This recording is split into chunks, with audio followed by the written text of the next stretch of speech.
Welcome back, brothers, to Amalur. Tonight we have some Blood Angels on World Eaters, absolute madness.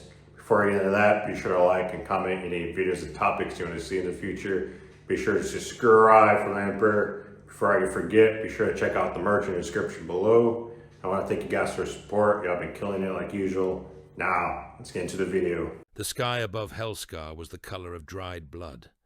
It sagged low over the world in heavy folds, a bruised crimson haze veined with black ash and slow lightning. Brass-tinged cloud banks squatted along the horizons like rusted fortress walls, reflecting the glare of endless fires that never went out. Hive spires punched up through the murk, ferrocrete needles clad in plates of scavenged armor, and mortared skulls, crowned with chains that dragged banner towers and crucified shapes in the choking wind. Between the hives lay plains of slag and ossified bone, scarred by trench lines and bombardment craters so old that new cities had been built in their hollows. The sound of Helscar was an unceasing roar. It rolled across the world from a billion chanting throats, from the bellows of furnace pits and smelter stacks, from the detonations of promethium silos and the crash of collapsing habs. Cultists in blood-daubed rags, slave thralls in collar chains, failed aspirants in crude armor. All of them added their voices to the tide. They screamed prayers to Khorne until their voices broke and bled. They beat their foreheads against brazen altars until their skulls split. They marched in mobs that stretched from one poisoned horizon to another, waving chains and spikes and hacked off limbs as offerings. They lived and died in the shadow of World Eater's fortress hives, never knowing any other life than to kill, be killed, and feed the ledger of skulls. Skullspire Primus reared at the center of Helscar's greatest landmass, like a wound in the world. The hive's outer plates were clad in a mosaic of armored hulls, scavenged from 100 dead cities and 100 dead void ships, welded together with demon-hot seams. Towering bastions jutted from its flanks, gun decks bristling with macro cannons, lance turrets, and reaper batteries that tracked eternally across the murk. Chains thicker than hab blocks hung down from its crown, bearing cages, brazen bells, and the slow-turning bulk of things that might once have been asteroids, now carved into floating temples of bone. Beneath that obscene mountain of industry and worship, dug into its foundations like a maggot burrowed into rotten flesh, lay the great arena. Kargan's Skullsire stood at its rim and looked down upon his work. World Eater plate encased him, an ancient suit of azure and white, long since drowned in fresh paint and fresher blood. The red of his armor was darker than that of his former Legion brothers. Layer after layer of gore had soaked into its ceramite, turning it the color of dried liver. Brass trim caught the light from the arena fires. Chains clinked and chattered upon his shoulders, and battle harness, bearing the skulls of Astartes and mortals alike. Some were cleaned and polished, engraved with kill marks and runes. Others still carried ragged tatters of flesh, blackening tongues, strands of hair. The butcher's nails gnawed and screamed in his skull. They had been silent only once, on the day the dark gods remade him. Even then, the silence had tasted like the edge of a blade pressed against his mind, a hush that promised an agony beyond anything he had known if he dared ask for more. Since that day, the nails had been his true companion, his master as much as his patron god. They buzzed and rattled and tore at his thoughts, spikes of metallic fury buried deep in the meat of his brain. They demanded, they judged, they rewarded. Now they sang, a hive of iron hornets buzzing against his thoughts as the arena roared. The pit was a crater of ferrocrete and brass, wide enough to swallow a city. Its walls were layered with viewing galleries, murder balconies and gun ports, every ledge crammed with bodies pressed shoulder to shoulder. Cultists, thralls, failed aspirants, even a handful of mortal allies from other warbands, all packed the stands so tightly that if one man fell, 3 more would be dragged down with him. They screamed and laughed and howled until their throats bled, waving their blades and hooks and crude autoguns in wordless adoration. On the arena floor, under a rain of ash and light from roaring lumen globes, the killing went on. Chained prisoners fought and died for Kargan's pleasure. Some were former Imperial guardsmen, mud-brown fatigues now stiff with months of dried gore. Others were captured mercenaries, planetary defense troops, planetary nobles taken in ransom raids, even traitor cultists who had displeased their World-Eater masters. It made no difference. Their shackles had been cut just short enough. Each length of chain gave them room to lunge and slash at the man beside them, but not to flee. They hacked at one another with chipped axes and cleavers fashioned from scrap, foamed and spat, and tried to throttle each other with their own chains. Blood sprayed the air in pink mist. Teeth and fragments of bone pattered across the floor like hail. Louder, Kargan muttered, almost to himself. His vox grill rasped the word out as a grinding growl. The nails bit down in his head at his momentary stillness, punishing him for his inattention, and he smiled as the pain sharpened his focus. He raised one heavy gauntlet, and the voxcasters studding the arena's walls bellowed out his amplified snarl. Louder, the crowd obeyed. The roar swelled, a physical force pressing up against his armor. The prisoners below fought harder, eyes wild, lips peeled back from broken teeth.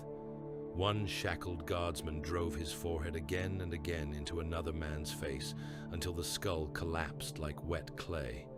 He tried to pull away and found his chain tangled with the dead man's body, so he hacked through the corpse's neck instead, screaming wordless hatred as arterial spray painted his chest. Kargan watched, and the nails thrummed against his thoughts in approval. The taste of it was a distant echo of the battlefield. It would do for a little while.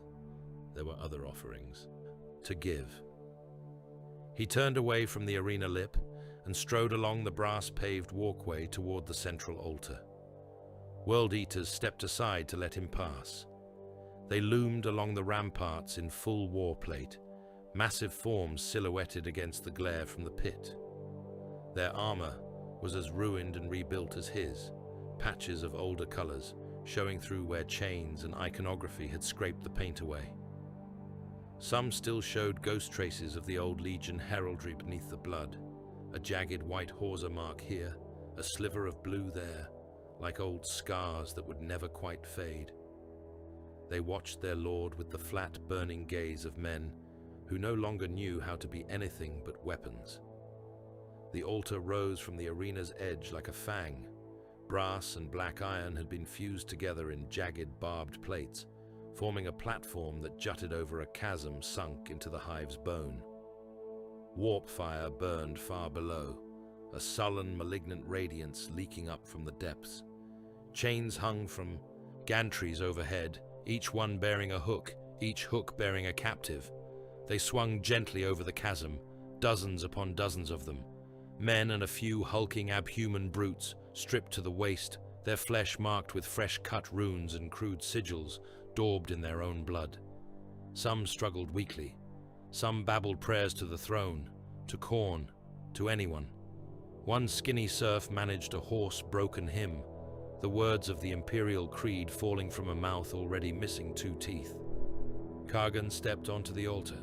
The nails hissed at the sight and smell of hanging meat. The arena fell into a jagged hush as the crowd sensed that something greater than their usual entertainments was about to happen. The Chaos Lord drew his chain axe. The weapon had once been a standard pattern, the sort issued by the armories of the Great Crusade. Long centuries of murder had remade it. Brass had been riveted along its spine and cowl. The axe head's teeth had been replaced with jagged shards, carved from demon bones, each one engraved with Cornate scripture. Faint red light flickered in the crevices, as if the weapon drank in the glow from the warp pit below. Kargan raised the chain axe high, feeling the nails spike in anticipation. His voice thundered across the arena, carried by vox horns and the simple weight of brutish authority. "Blood for the blood god," he roared, Skulls for the Skull Throne. This world is his. This hive is his. Your lives are his. The crowd took up the cry, the words breaking into a savage, wordless chant. Blood, blood, blood. Kargan pointed the chain axe at the hanging prisoners. This flesh is his. He dropped the blade. World eaters at the gantries hauled on chain winches, swinging the captives out over the chasm. Others stepped forward, chain axes and chain blades whirring into life. The air filled with the shriek of tearing teeth and the screams of the meat. Astartes hacked into the dangling bodies as if threshing wheat. Arms flew. Heads spun out over the pit in clumsy arcs, mouths still working. Entrails spooled down like rope as torsos were opened from throat to groin. Blood rained into the warp-lit darkness below, hissing as it touched whatever burned there. Kargan laughed. The nails sang. The roar of the crowd built and built, until it sounded like a storm breaking against the hive walls. For a moment, the Lord of Skullspire Primus let himself drown in it. Each scream, each arterial spray, each crunch of bone, every fragment of agony fed him, fed the nails, fed the endless ledger compiled in the dark by the blood god's unseen hand. It was almost perfect. Almost. The nails reminded him of the difference. The ache of unspent battle still gnawed at him. This was ritual, not war. War was what he craved.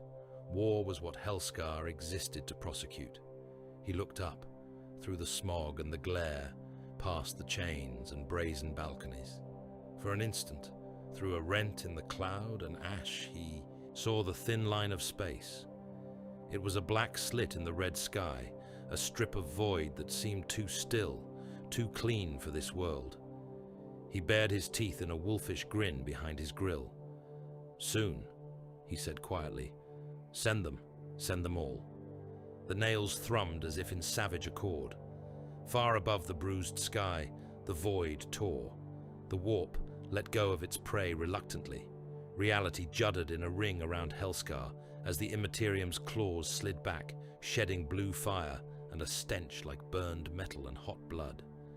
Translation storms rippled across the system as a spearhead of Imperial warships slammed back into real space, prows cutting through the debris fields and tide of ancient ship corpses that orbited the cursed world. At their head came a battle barge, its grand cathedra hull a scarred relic of the Great Crusade. The Vox Eterna glided out of the unreality flare like an avenging blade. Gilt aquilae and reliefs of angelic figures adorned her flanks, half of them defaced by the impact scars of previous wars. Her prow was a stylized angel's mask, with eyes of darkened adamantium. Dozens of launch bays yawned along her sides, each one lit within by red lumen strips, like wounds ready to open.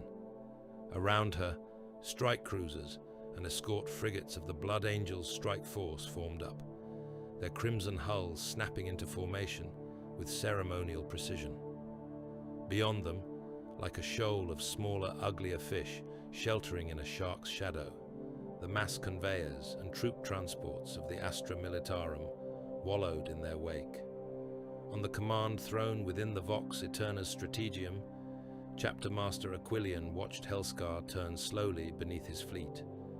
Adamantine ribs and marble plinths rose around the throne, forming a circle of Gothic arches arrayed in a perfect sphere. Hollow globes and tactical projections hung in the air, layered in translucent bands that showed the planet's topography, its defense grid, the locations of known hives.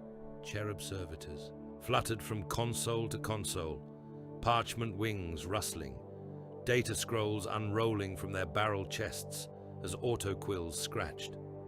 Holographic runes flickered and danced over the polished surface of the plotting table before him, each one a fragment of a vast calculus of destruction. Helscar turned in the projections, wrapped in lines of red text and servo skulls' augury marks. Population estimates scrolled past in stylized high Gothic numerals, a neat way of summarizing tens of billions of lives. Multiple hive complexes glowed as flaring crimson nodes, annotated with sigils of demon taint. Orbiting them were concentric rings representing defense platforms, each marked as corrupted and reforged by the dark mechanicum. Aquilion absorbed it all in silence. His armor was cleaner than most of his brothers. The dark red plates gleamed under the strategium's lumen light, chased with gold along the ridges and gorget. His helm rested on the arm of the throne, his bare features still as carved stone.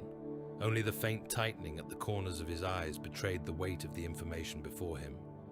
Break the World Eater's grip on Helscar. He had been given that order by a hooded inquisitor under the watchful gaze of the Lords of Terror themselves, his oath recorded in vaults deep below the palace. He had not been ordered to save Helscar. No one expected that. The planet's name was already a curse on the lips of imperial logisticians. It existed on tithing schedules as a dead world that inexplicably still produced war material for the enemies of the Imperium. Breaking the grip of the World Eaters meant ending that output one way or another. Break their grip, or die in the attempt. Aquilion spoke, his voice carrying across the strategium without need of amplification. Bring up the inner hives again. Servo skulls obeyed. The hollow shifted, zooming in on the night side of Helscar. Skullspire Primus bloomed into greater detail, a forest of spires and bastions rising from a foundation of industrial strata. Auspex data overlaid the map in flickering runes, heat signatures, energy emissions, orbital defense platforms slaved to ground control nodes. Even through the static of warp interference, one thing was clear. "That is no mere hive," murmured a human voice at the edge of the chamber. Colonel Enoch Varl of the Astra Militarum stood a little back from the plotting table, conscious of his place among giants. His dress uniform felt thin and insubstantial next to the thick ceramite of his hosts. Medals clinked faintly on his chest as he shifted weight, boots sounding soft against the adamantine deck. Tall, stained glass windows ringed the strategium's upper half, depicting scenes from the Legion's history. Sanguinius striding through fire. Sanguinius with wings spread above a sea of orcs. Sanguinius standing alone on a bridge of broken stone before a hulking, horned shape. The colored light from those images spilled down over the assembled officers, bathing them in crimson and gold, haloing the blood angels in saintly radiance. Varl knew better. He had seen Astartes at war before. He had watched them in the mud of 100 worlds, been close enough to smell promethium on their breath and feel the shock of their footfalls. They were not saints. They were not men. They were something else entirely, something beautiful and terrible all at once. The ones in this chamber stood like statues around the plotting table, but there was nothing passive about them. Red armor glinted with purity seals and battle honors. Helm lenses glowed faintly where helms were worn. Those who had removed their helmets showed faces sculpted with impossible symmetry, but their eyes were old, their gaze predatory. They watched Helscar turn in the hollow with the intensity of hunters who had scented blood. When they glanced at Varl and the other mortal commanders, it was like being weighed as potential ammunition. He suppressed a shiver as one of them moved. Sanguinary priest Luke Seraphiel stepped closer to the blazing world rune of Helscar. The grail icon on his white-trimmed shoulder guard caught the light, as did the winged blood drop on his chest. His helm was off, revealing features that would have been perfectly suited to some ancient imperial monument, all fine bones and cold, aristocratic lines. His eyes were dark and reflective, picking up the red of the hollow. "Look at it," Seraphiel said quietly. Aquilion's attention shifted to him. So did that of Captain Marius Cale, standing a half-step below the chapter master's throne, with one gauntleted hand resting on the hilt of his sheathed chainsword. Seraphiel gestured, and the projection shifted again, layers of geodata falling away. What remained was a stylized pattern of heat and organic mass. Rivers of crimson light pulsed through the hives and trenches, a web of life and death flowing across the surface of Helscar, converging again and again on Skullspire Primus. It bleeds, Seraphiel said. This world bleeds like a living thing. The amount of slaughter focused on Skullspire alone is beyond measurement. The ground will be soaked with it to bedrock. The air will be thick with it. The very stones will seep it. His lip curled slightly, whether in disgust or something else Val could not tell. The red thirst will howl on that soil, my lord, the sanguinary priest went on, turning his gaze to Aquilian. Our brothers' hearts will race before they even fire their first bolt. The thirst will be stronger in every strike, every breath drawn in that charnel reek. Can you chain it? Aquilian asked. Seraphiel inclined his head. We can chain it, we always have, but the cost in discipline will be high. There will be more who fall to the black rage before this is done. Cale's mouth thinned. The captain of the third company wore the same red plate as his brothers, but his armor bore the marks of 100 campaigns, each scar and patch of rebuilt ceramite a memory. His helm rested at his belt. A dark circlet of laurels was worked into the metal above his brow. Better they fall upon the enemy's blades in holy madness than rot in cages, he said. Helscar is a worthy place for such endings. Seraphiel gave him a measured look. I will remember you said that, Captain, when you feel the thirst burning in your own blood. Their eyes locked for a heartbeat. There was no heat in it, not truly. This was an old conversation, repeated in different words over different battlefields. Both knew the limits of what those words could change. Aquilian broke the moment by raising one hand. Brother Librarian. Valerius stepped forward from the shadow of a buttress. His armor was the same Blood Angel's crimson, but trimmed in blue and marked with the sigils of the Librarius. A psychic hood rose from his gorget, its cabling trailing back into the armor's power pack. His face was lined in ways that had nothing to do with age, the faint, fine cracks of someone who had stared into the warp too many times and seen it blink back. I am here, my lord, he said. You have tasted the mind of this world. Valerius nodded once. I have brushed it, nothing more. To plunge deeper without preparation would invite ruin, but even that touch was enough. He stepped to the table and gestured, drawing a second ghostly layer of data over the physical readings. This one was not precise. It shimmered and wavered, lines of color that slid away from close examination. It phased in and out across the projection, a storm front of psychic pressure coiling above Helscar like an invisible hurricane. There is rage there, Valerius said softly. Not the cold, pure rage that we shape into a blade. This is a butcher's rabid fury, gnawing, unending. It pours out of the hives in waves every time blood is spilled. The warp echoes with it. He closed his eyes briefly, drawing in a slow breath. I heard the screaming of the nails, he went on. Not just one set, not a handful, but an ocean of them. 1,000,000 skulls drilled and torn and remade into receivers for hate. Every world eater on that world is a beacon of frenzy. The nails chatter and screech in the warp like locusts, a constant rasping static of torment and hunger. Val swallowed. He had heard rumors of those implants, of course. Tales from other regiments, whispers from old men who claimed to have fought in wars no one admitted were real.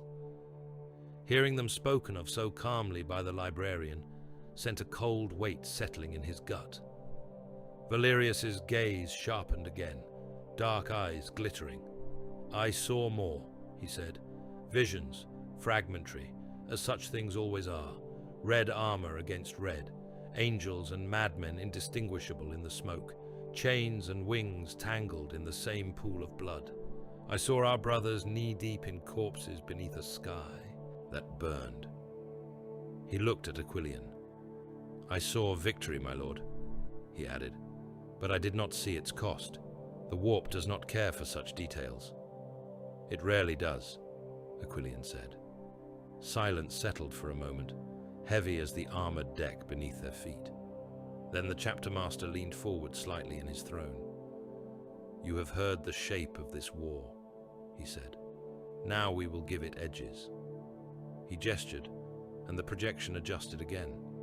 New icons appeared, regiment markings for the Astra Militarum armies assigned to the campaign, sigils of attached Titan legions, and lines of Navy Void superiority assets. They moved into place across the globe of Helscar, forming layered attack vectors. "We do not own the numbers to drown this world," Aquilian said. "Even the Imperium's mass strength is finite. The Guard will bind the enemy in trenches and city fights, pin them across as many fronts as we can force open. They will die in their millions to bleed. The traitors dry." No one in the chamber flinched. Varl bowed his head very slightly. He had known that truth the moment he saw the target. "The Blood Angels," Aquilian went on, "will strike at the heart. We will break Skullspire Primus. We will shatter the orbital defense grid.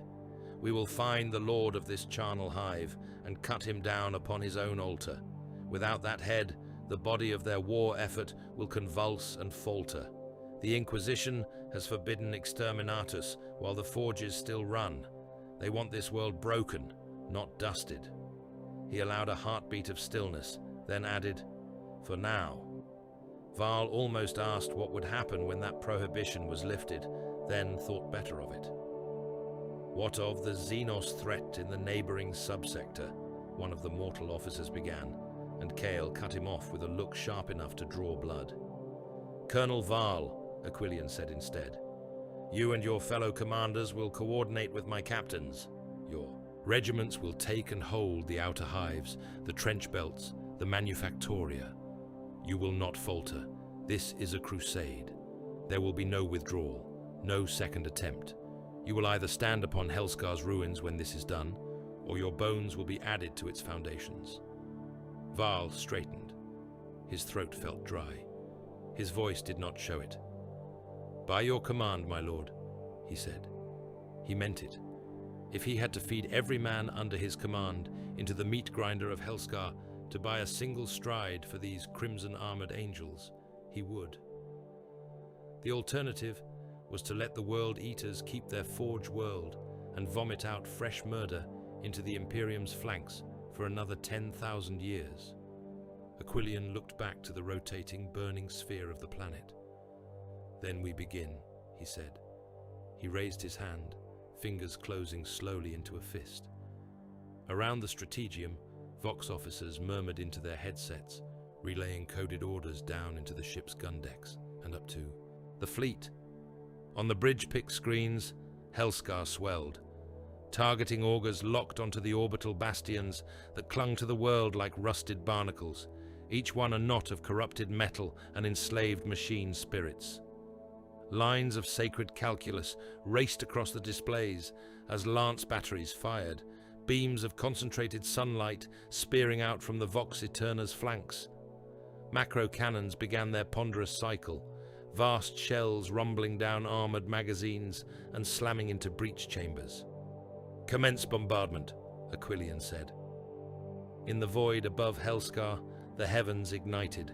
Lances carved spears of white-blue fury into the orbital ring, punching through armor plate and demonic wards alike. Defense platforms erupted in silent fire, molten chunks torn away to tumble down toward the atmosphere. Macro shells followed, blunt-nosed giants screaming through space, each one a cathedral-sized promise of annihilation. They struck bastions and manufactoria stations, cracking them open like rotten fruit. Silent explosions blossomed, expanding spheres of force that spat wreckage out into orbit and down into the sky. On Helscar's surface, the first debris began to fall.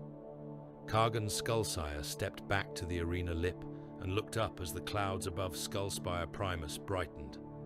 For a moment, the red haze thinned, revealing the burning scars gouged across the sky as shattered defense platforms became trails of flame. Fragments of metal the size of hab blocks fell in slow arcs, trailing ember tails. The first of them hit a distant horizon, sending up a tower of fire that turned a section of the slag plains into a brief sun. The nails screamed in delight. Kargan's laughter rumbled out to join the rising din of hysterical joy from his followers. "At last," he growled, fangs bared behind his grill, as the heavens rained burning iron. "The angels come." The void above Helscar burned. Where once only the cold starfield and the bruised curve of the planet had rolled in silent certainty, now there was only smoke and fire. Lance beams stitched blinding scars across the darkness, carving through rusted armor plate and ad hoc void shielding.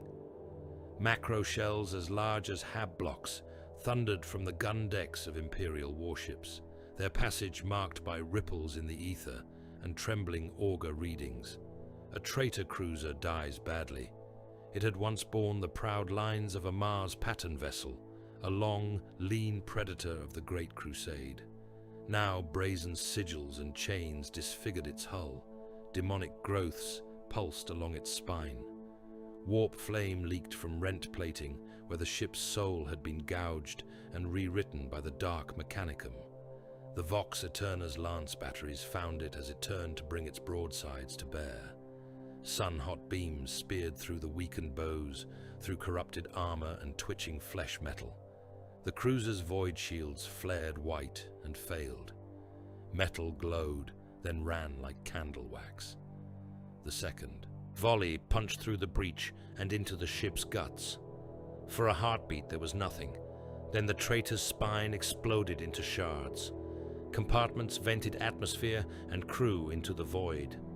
Its engine core went last, overloading in a pulse of unnatural light that set Voxor specs to screaming. Hell-forged escorts darted and twisted among the killing fire, their hulls like barbed blades, their reactors howling in the warp. One dove in close to the Vox Eterna, its demon spirit gibbering in mad joy as it drove toward a glorious collision. Port and dorsal macro cannon decks answered. Dozens of barrels elevated and spat their iron tithe. Shells slammed into the onrushing escort, battering it sideways, smashing through its prow and shredding its flank. Some rounds carried holy promethium, others packed cyclonic warheads. A third of them were simple, solid slugs the size of ground vehicles, each blessed and inscribed. The escort vanished in a haze of glowing debris. Around the Blood Angels strike force, the wider Imperial Armada joined the brutal ballet. Navy cruisers in sober grey and black hulls cut formation, chasing crippled traitor ships like carrion birds tearing at wounded beasts. Torpedoes lanced out in long, flickering lines, some intercepted by enemy counterfire, many smashing into defense platforms or gutted hulls to detonate in rippling spheres of destruction. Each traitor bastion killed was one less gun that could rake the troop ships below. Behind the crimson wall of the Angels' fleet, those troop ships streamed toward Helscar's atmosphere in staggered waves. Some were Navy mass conveyors, old and ugly, their cargo holds stuffed with rows upon rows of tanks, artillery, and men. Others were converted pilgrims' ships, their sobbing relic shrines pushed aside to make room for cargo crates of munitions. They fell in rigid, fateful columns, their drives straining as they bit into the world's gravity well. The enemy was not yet done. Orbital defenses that had survived the first barrage spat back with corrupt fury. Defense lasers, now crowned in brass and graven with skulls, cut through the void in jagged beams.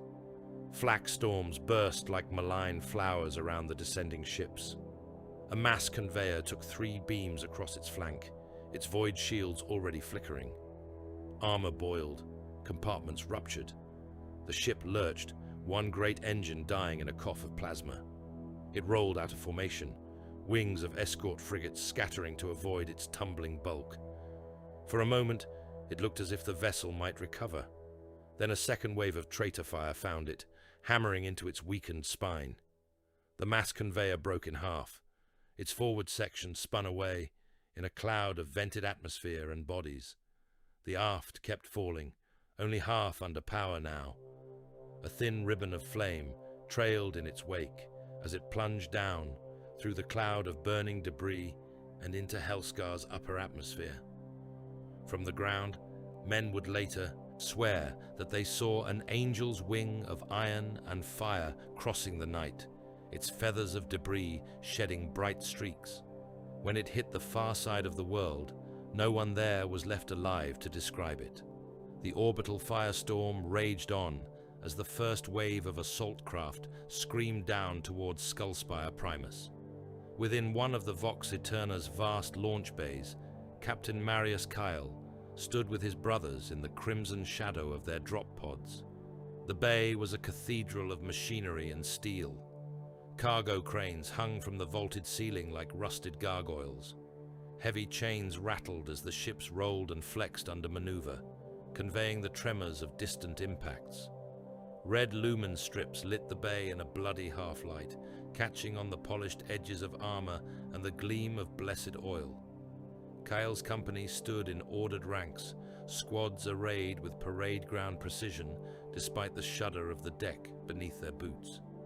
Crimson ceramite, polished and sealed in rites older than any mortal nation, gleamed beneath purity seals and wax. Oath scrolls hung from shoulder guards and breastplates, inked in high Gothic and smeared with the thumbprints of each brother.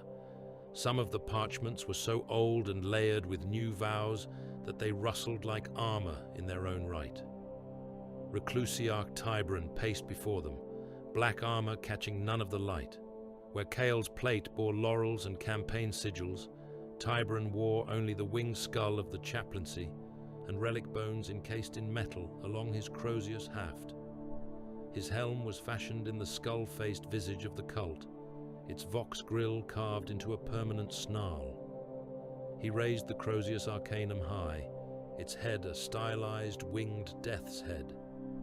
The weapon's power field crackled faintly, azure sparks skittering across its edges. "Brothers," Tiberan intoned, his voice a thunderclap magnified and harmonized by the vox. "Once more we go to war." The company answered with a rumbling growl that vibrated the air, a note closer to the sound of shifting tectonic plates than human speech. "Once more," Tiberan went on, "we cast ourselves from the heavens as our father once did. Once more we descend upon the enemies of mankind. Once more we bring the wrath of the Ninth to a world that has forgotten its place."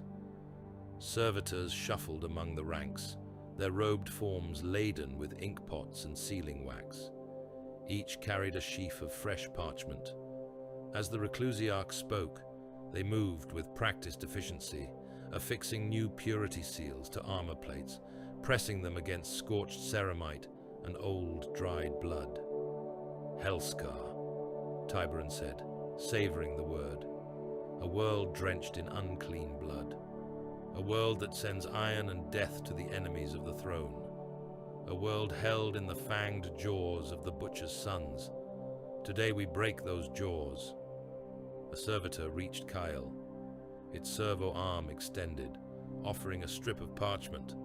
Kyle took it between gauntleted fingers. The cheap paper felt thin and fragile compared to his armor. He held it against the flat of his breastplate, above the Blood Angel's icon. His other hand came up, thumb extended. He pressed his thumb into the parchment, leaving a smear of crimson. The blood was not fresh.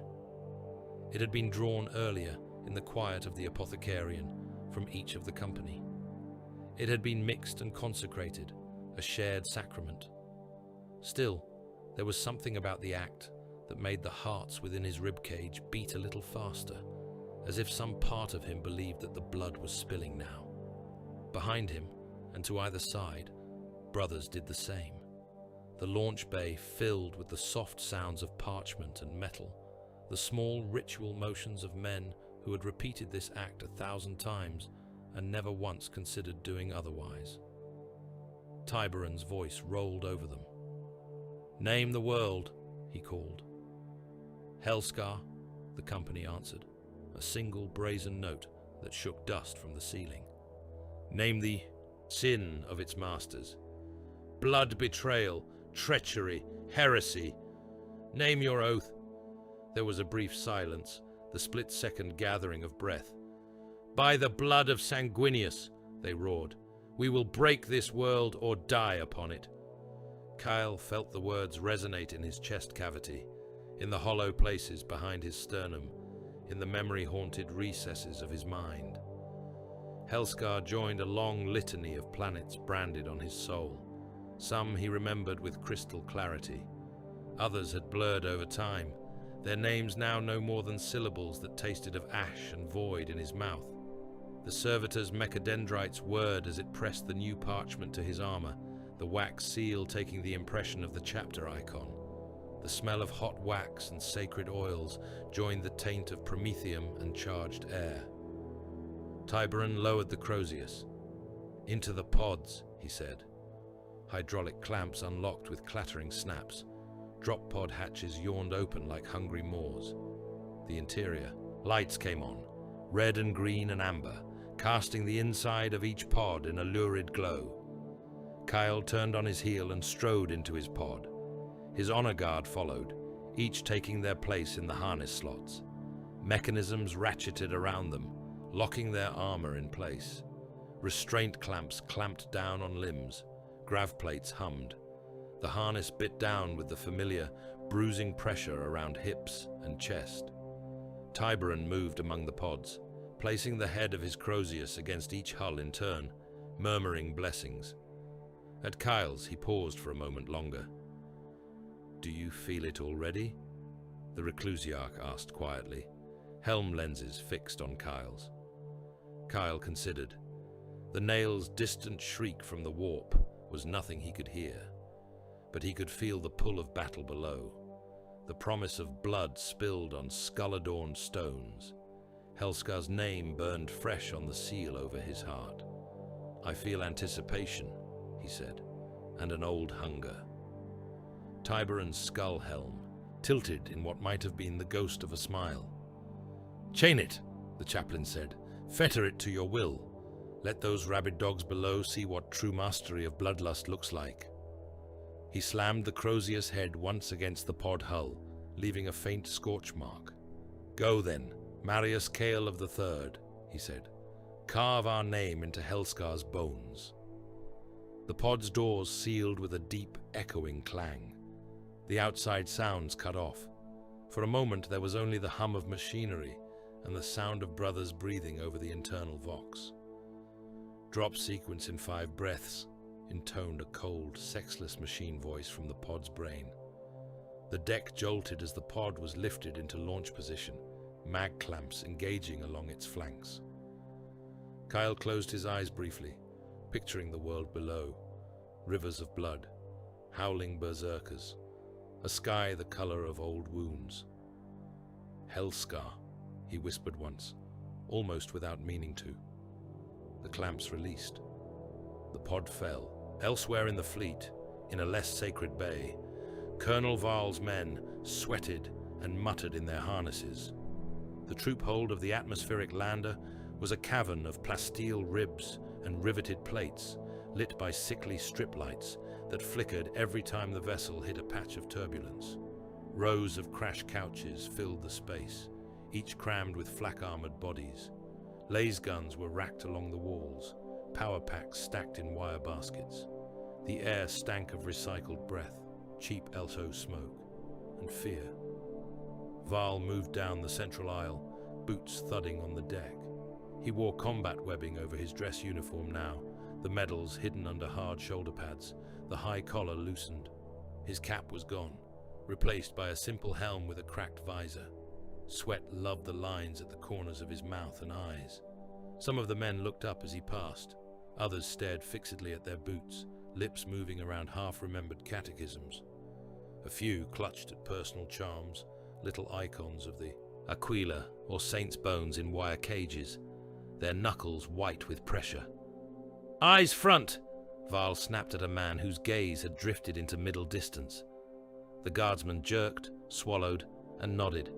His eyes were too wide. "Sir," said another trooper, voice muffled by the rebreather mask dangling at his throat. "Sir, is it true the angels are dropping with us?" Varl jerked his chin toward the pick screen, bolted into the bulkhead above the forward hatch. "See for yourself," he said. The picked feed showed a portion of the sky outside, relayed from an external auspex. Already the upper edge of the view was glowing orange with atmospheric friction. Through that haze, darker streaks burned. Drop pods, dozens, hundreds, each a falling star, wrapped in its own nimbus of fire as it screamed down toward the world. Trails of black smoke tangled behind them as their retrojets fought gravity and speed. "They go first," Val said. "They always go first." "They say the Primarch was a saint," one of the troopers muttered. "They say he had wings of light." "They say he was cut down by the arch-traitor himself," another answered. "They show that in the scholar dramas, remember? Wings torn, blood everywhere." "They say his sons drink blood," a third whispered. "Not just the enemies? They say when the battle gets bad enough, they do not care whose throat they bite." Val let the chatter run for a moment. The men needed to speak, needed to bleed their fear in words before they bled it on the ground. "They say a lot of things," he cut in. "What I know is this. Every time I have seen angels of the Ninth descend, the enemy in front of them dies. That is all that matters." He held their eyes as long as the motion of the craft allowed. "And if they drink your blood when it is over," one of the troopers said, half in jest, half in terrified sincerity. "Then you will already be dead," Val replied, dryly. "You will not mind." Nervous laughter rippled through the compartment. It was brittle, but it was better than the thick silence of terror. The lander shuddered violently. Warning runes flashed along the walls. Somewhere in the distance, something exploded. "Atmosphere breach," the pilot's voice crackled over the internal vox. "Hold on to your souls, boys. Helscar is an unfriendly host." The descent turned from a controlled fall into a punishing plummet. Men grunted and cursed as the harnesses bit deep into their shoulders and hips. One trooper vomited into his respirator bag. Another began to recite the litany of protection in a hoarse whisper, and a dozen voices joined him, stumbling over the words, but clinging to them all the same. On the picked screen, the sky outside turned from black to hellish orange. Fire licked along the edges of the view as molten air sheeted over the hull. Val closed his eyes for a heartbeat and pictured the drop pods still falling. Ahead of them, crimson meteors aimed like blades. The first of those blades punched into the outskirts of Skullspire Primus. Drop pods hit the hive's outer strata like artillery shells. The first wave speared down into the ash-choked plains, gouging deep furrows through slag and bone before slamming to a halt, impact petals digging into the ground. The second wave plowed straight into the lower slopes of the hive itself, smashing through external armor plating, through the rusted skeletons of old hab blocks and defense bastions that had been welded onto the hive's flanks over centuries. Each impact was a brutal punctuation mark in the already screaming day. One pod tore through 3 levels of blister habs before coming to rest amid a shower of shattered masonry and pulverized flesh. Its retro thrusters vented boiling steam and exhaust in a white, blinding cloud. For a moment, there was only hissing and the crackle of cooling metal. Then the pod's explosive bolts fired. Petal doors blew outward in staggered sequence, detonations chewing through the debris that had piled against them. Steam billowed, mixing with dust and powdered bone. Through that storm, crimson giants surged. Kyle was among them. The harness clamps around his chest and hips had blown open at the first impact, the grav buffers bleeding off enough force to keep his bones from snapping. He stepped forward as the pod's ramp slammed down, boots biting into cracked ferrocrete. Laser fire met him. Stabber rounds and heavy stubber rounds rattled from his plate in a rattling shriek of impact. Autocannon tracers tore bright lines overhead. The air was full of dust, smoke, and screaming. He leveled his bolter and fired. The mass-reactive round left the barrel in a blossom of muzzle flash, its rocket-propelled slug crossing the distance in less than a blink. It hit a man in the chest and detonated. The cultist ceased to be a man and became a red mist with fragments of ribcage spinning. within it. To Cale's left and right, his honor guard did the same. Bolters roared, ejecting smoking brass. Each shot tore bodies apart, punching through crude armor and flensing limbs from shoulders. A heavy stubber nest that had been hosing down the pod's impact site became a spray of meat and shattered weapon as 3 mass-reactive rounds stitched across it. The cultists kept coming. They poured from makeshift trenches and half-collapsed bunkers, from doorways carved into the hive's outer armored strata. They wore brass-studded flak armor and chains of teeth, helmets daubed with crude 8-pointed stars and the rune of the blood god. They shrieked as they ran, voices cracked, eyes bloodshot. Chain blades and meat hooks flashed in their hands. "Advance!" Kyle voxed, his tone utterly calm. The squad moved as one. They did not run. They walked forward, a crimson wedge, bolters firing in measured volleys. Each man chose his targets with cold, practiced precision. Those with heavier weapons scythed their fire through clusters of enemies, turning 3 or 4 men into dismembered heaps with a single burst. The angel's boots crushed shattered ribs and spilled entrails into the dust. A cultist reached them. He was big for a human, augmetic muscles swelling his arms, teeth filed to points. He swung a chain blade at Cale's helm, howling some frothing invocation to Khorne. Cale knocked the blow aside with a tilt of his shoulder guard, the blade skittering off ceramite. His chainsword purred into life in the same motion, teeth thrumming with caged fury. He cut the man in half from groin to shoulder. Blood and viscera sprayed across his armor, hot enough to steam against the cooling plating. For a moment, it was impossible to tell where the red of his plate ended and the fresh gore began. More cultists hurled themselves at them. One leapt onto a brother's back, meat hook biting into a gap in the armor around his neck. The blood angel reached back, grabbed the man by the spine, and tore him off, snapping vertebrae with the same ease another man might snap a twig. He hurled the limp body into another cultist, knocking him down, then stepped forward and stamped, crushing skull and jaw beneath a ceramite boot. The air was a storm of lass fire and screaming metal. Beyond the first line of trenches, stubber pits and auto-cannon nests hammered away. Their fire tore into the new impact sites where other pods were still venting steam, catching those angels whose pods had dug deeper, whose doors had not yet blown. Crude rockets left trails of greasy smoke as they arced across the killing ground and detonated among the broken habs. Sirens wailed, rising in pitch as someone in Skullspire's innards threw levers and hammered runes. The sound was more animal than mechanical, a long, ululating howl that set teeth on edge. The first World Eater's pack hit. They came down the slope of the hive flank in a loose wave, their red and brass armor gleaming despite the grime. Some wore horns grafted onto their helms. Others had ripped off their helmets entirely, exposing scarred faces and iron plugging ports at their temples, where the nails had been fed into their skulls. Chain axes and chain blades roared, power packs whining. Their vox grillers spilled out incoherent roars, laughter, and disjointed battle cries, some in the tongue of Old Nuceria, some in Low Gothic, all drowned in static and the undertone of rage. They did not advance, they hurtled. Lass fire from panicked cultists cut down the odd berserker at the flanks, but the rest never noticed. Lass bolts scarred their armor, melted lines into their pauldrons. They did not slow. One took a bolt shell to the chest that staggered him, ceramite cracking. He threw his head back and howled and ran faster.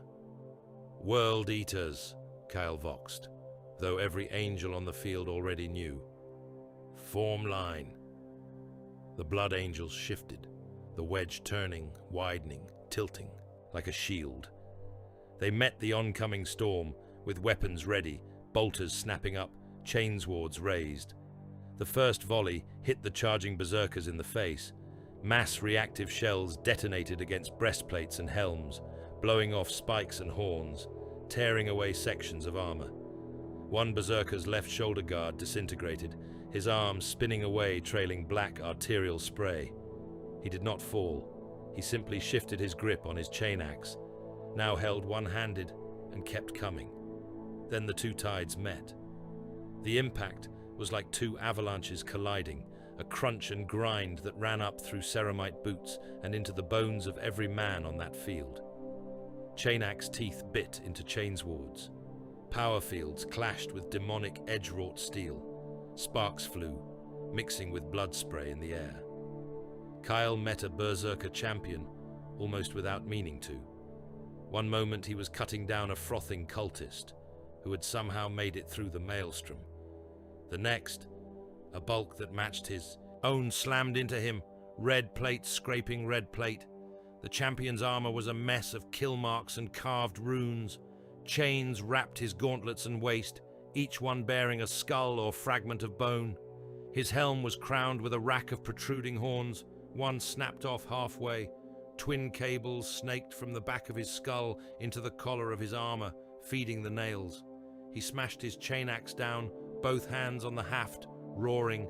Kyle brought his chainsword up in a two-handed grip and caught the blow on the teeth. The impact jarred his arms to the shoulder. Teeth screamed and shattered. Fragments ricocheted off their armor. The champion leaned in, Vox grill almost touching Kale's helm. The reek of old blood and recycled air washed over him. "I will feed your heart to the skull throne," the berserker laughed, voice broken and jagged with static. "I will crack your ribs with my teeth and drink your marrow while your brothers watch." Kyle pushed back. His reply was in High Gothic, the syllables clear and cold even as chain teeth showered around them. "Helscar will know silence when you are dead," he said. "Your god will not hear your last scream over the roar of our guns."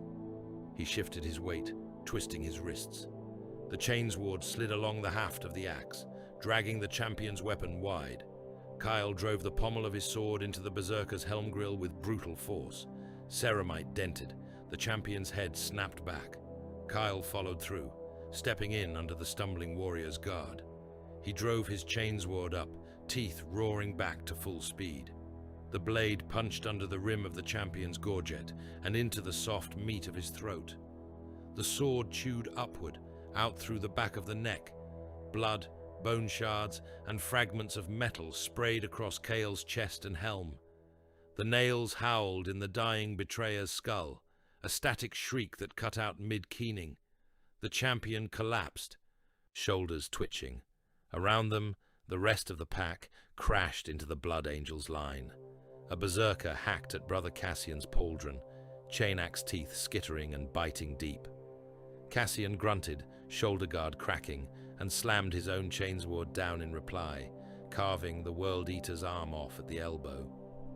The severed limb spun away, fingers still locked around the axe haft. The berserker tried to headbutt him, and ended up taking the full weight of Cassian's gauntlet across his jaw, snapping it sideways with a sound like breaking stone. Another berserker barreled into Brother Serael, knocking him off his feet. They went down in a tangled heap, rolling in the churned, blood-muddied ground. The World Eater had his axe raised when a third angel stepped in, a heavy boot coming down on the berserker's wrist, with enough force to crack bone and armor both. Serael's chainsword rose once, then descended in a vertical cut that split the traitor from crown to pelvis. The two halves fell apart, guts slapping wetly onto the ground. There was no finesse in the World Eater's assault. There did not need to be. The nails drove them past pain, past any thought of withdrawal or self-preservation. They flung themselves onto blades, took rounds through lung and liver, and only slowed when their bodies physically could no longer support movement. The angels answered with the cold fury of their gene line. They struck in tight coordination, covering one another, each brother trusting implicitly that the man to his left and right would be where he needed to be. They bled, but they did not break. Behind the lines of crimson and brass, the rest of the war began to land. Varl's lander hit atmosphere hard. For a moment, weight vanished.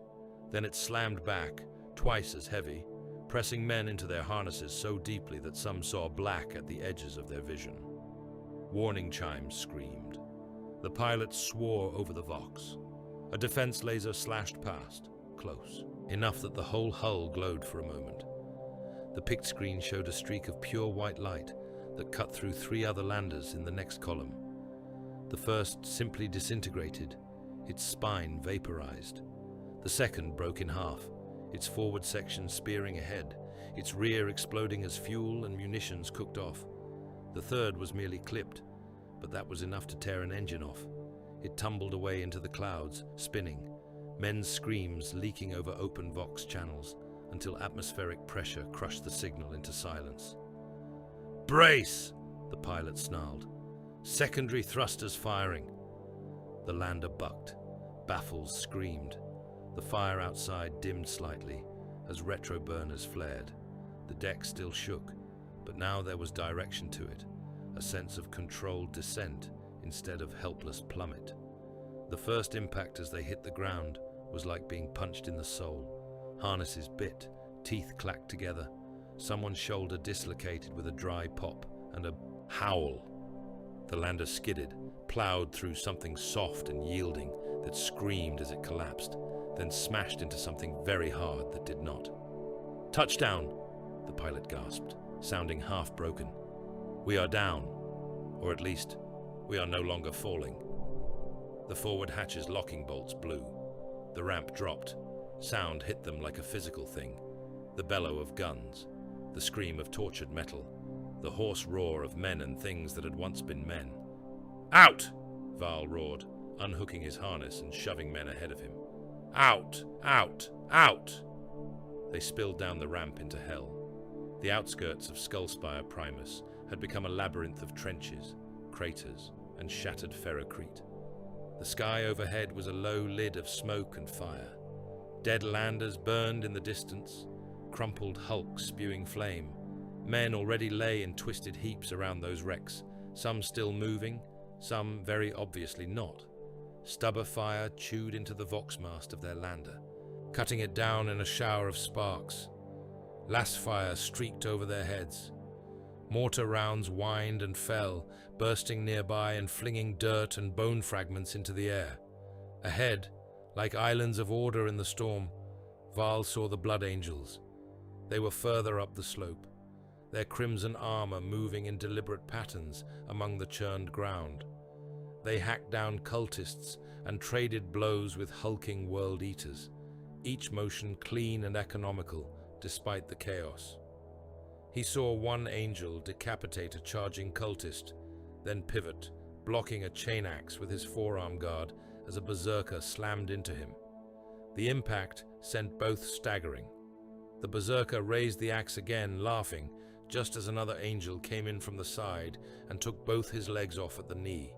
The giant toppled, still trying to swing, until a bolt round punched through his helm and ended the matter.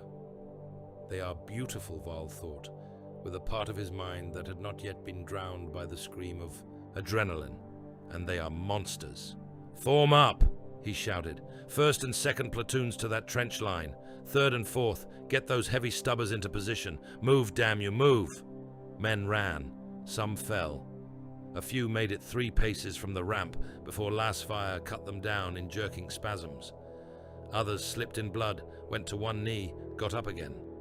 One trooper knelt to drag a wounded comrade with a missing leg toward cover, and a stray shell turned them both into a spreading smear.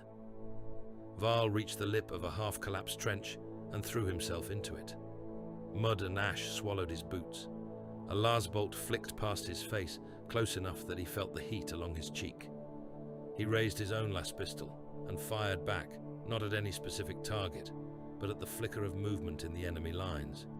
Overhead, assault marines soared. Their jump packs howled as they hurled themselves up the slope, arcs of black exhaust trailing behind them. They landed on the bastion walls above, ceramite boots cracking corrupted ferrocrete. Grenades arced from their hands, bouncing and rolling into gun pits. Crack charges slapped onto demonic gun emplacements, their runes smouldering angrily. The first charges detonated. A Reaper cannon turret blew apart in a fountain of molten brass and meat. The thing's machine spirit had long since been replaced by whatever demon filled the gun's housing. Now it screamed as its bonds ruptured, its essence hurled back into the warp in scraps. Burning servitors tumbled from their perches, flesh and metal both melting as they fell. Another bastion gun tried to swivel around, its barrels screaming as they tracked. An assault marine threw himself bodily onto it, chainsword howling. He hacked at the cabling and sigils that bound the weapon to its mount, cutting deep into the malign flesh metal until the demon inside howled and the control system spasmed. The turret fired once, wildly, sending a bolt of coherent hatred off into the distance, then froze as the crack charge detonated at its base and ripped it free of the wall. It toppled, crashing down onto the cultists below, turning them into a thin paste under its mass. The outer bastion line began to die. On a rise overlooking that collapsing line, sanguinary priest Seraphiel stood with his helm off, filters in his nose working overtime to screen the ash and stink. He watched his brothers kill. He watched them rise from their pods, red armor already slick with blood, not their own. He watched them advance through lasfire and shrapnel, unhurried, precise, methodical. He watched them meet the frothing berserkers in hand-to-hand combat, chainswords and axes grinding, engines screaming. He watched, and he saw the little things that others did not.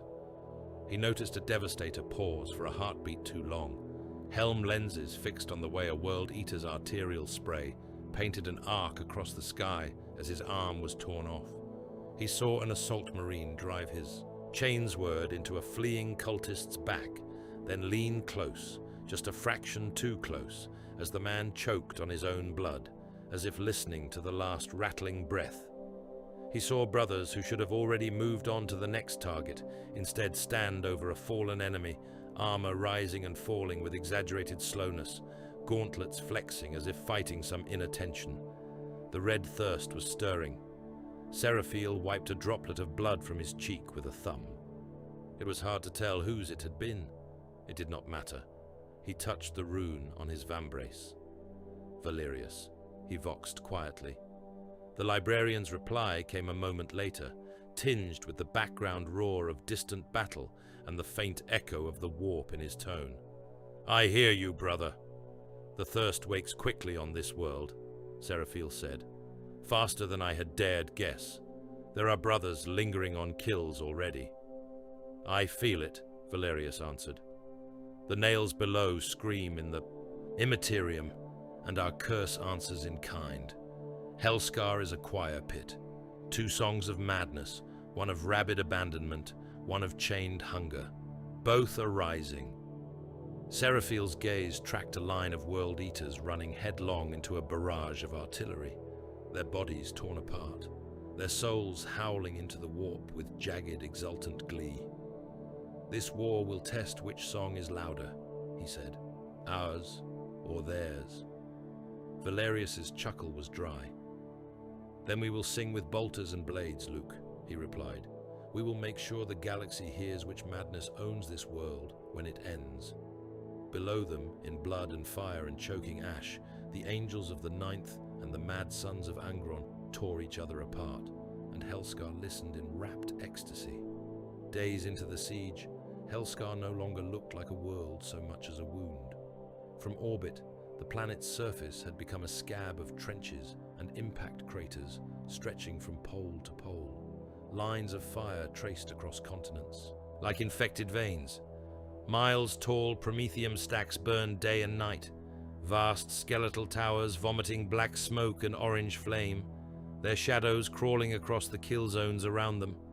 Around each hive city lay a sprawl of dugouts and redoubts, sandbag walls and charnel pits, all half buried in grey ash and frozen mud. Trench networks latticed the plains, some new and raw, others dug through the bones of earlier wars.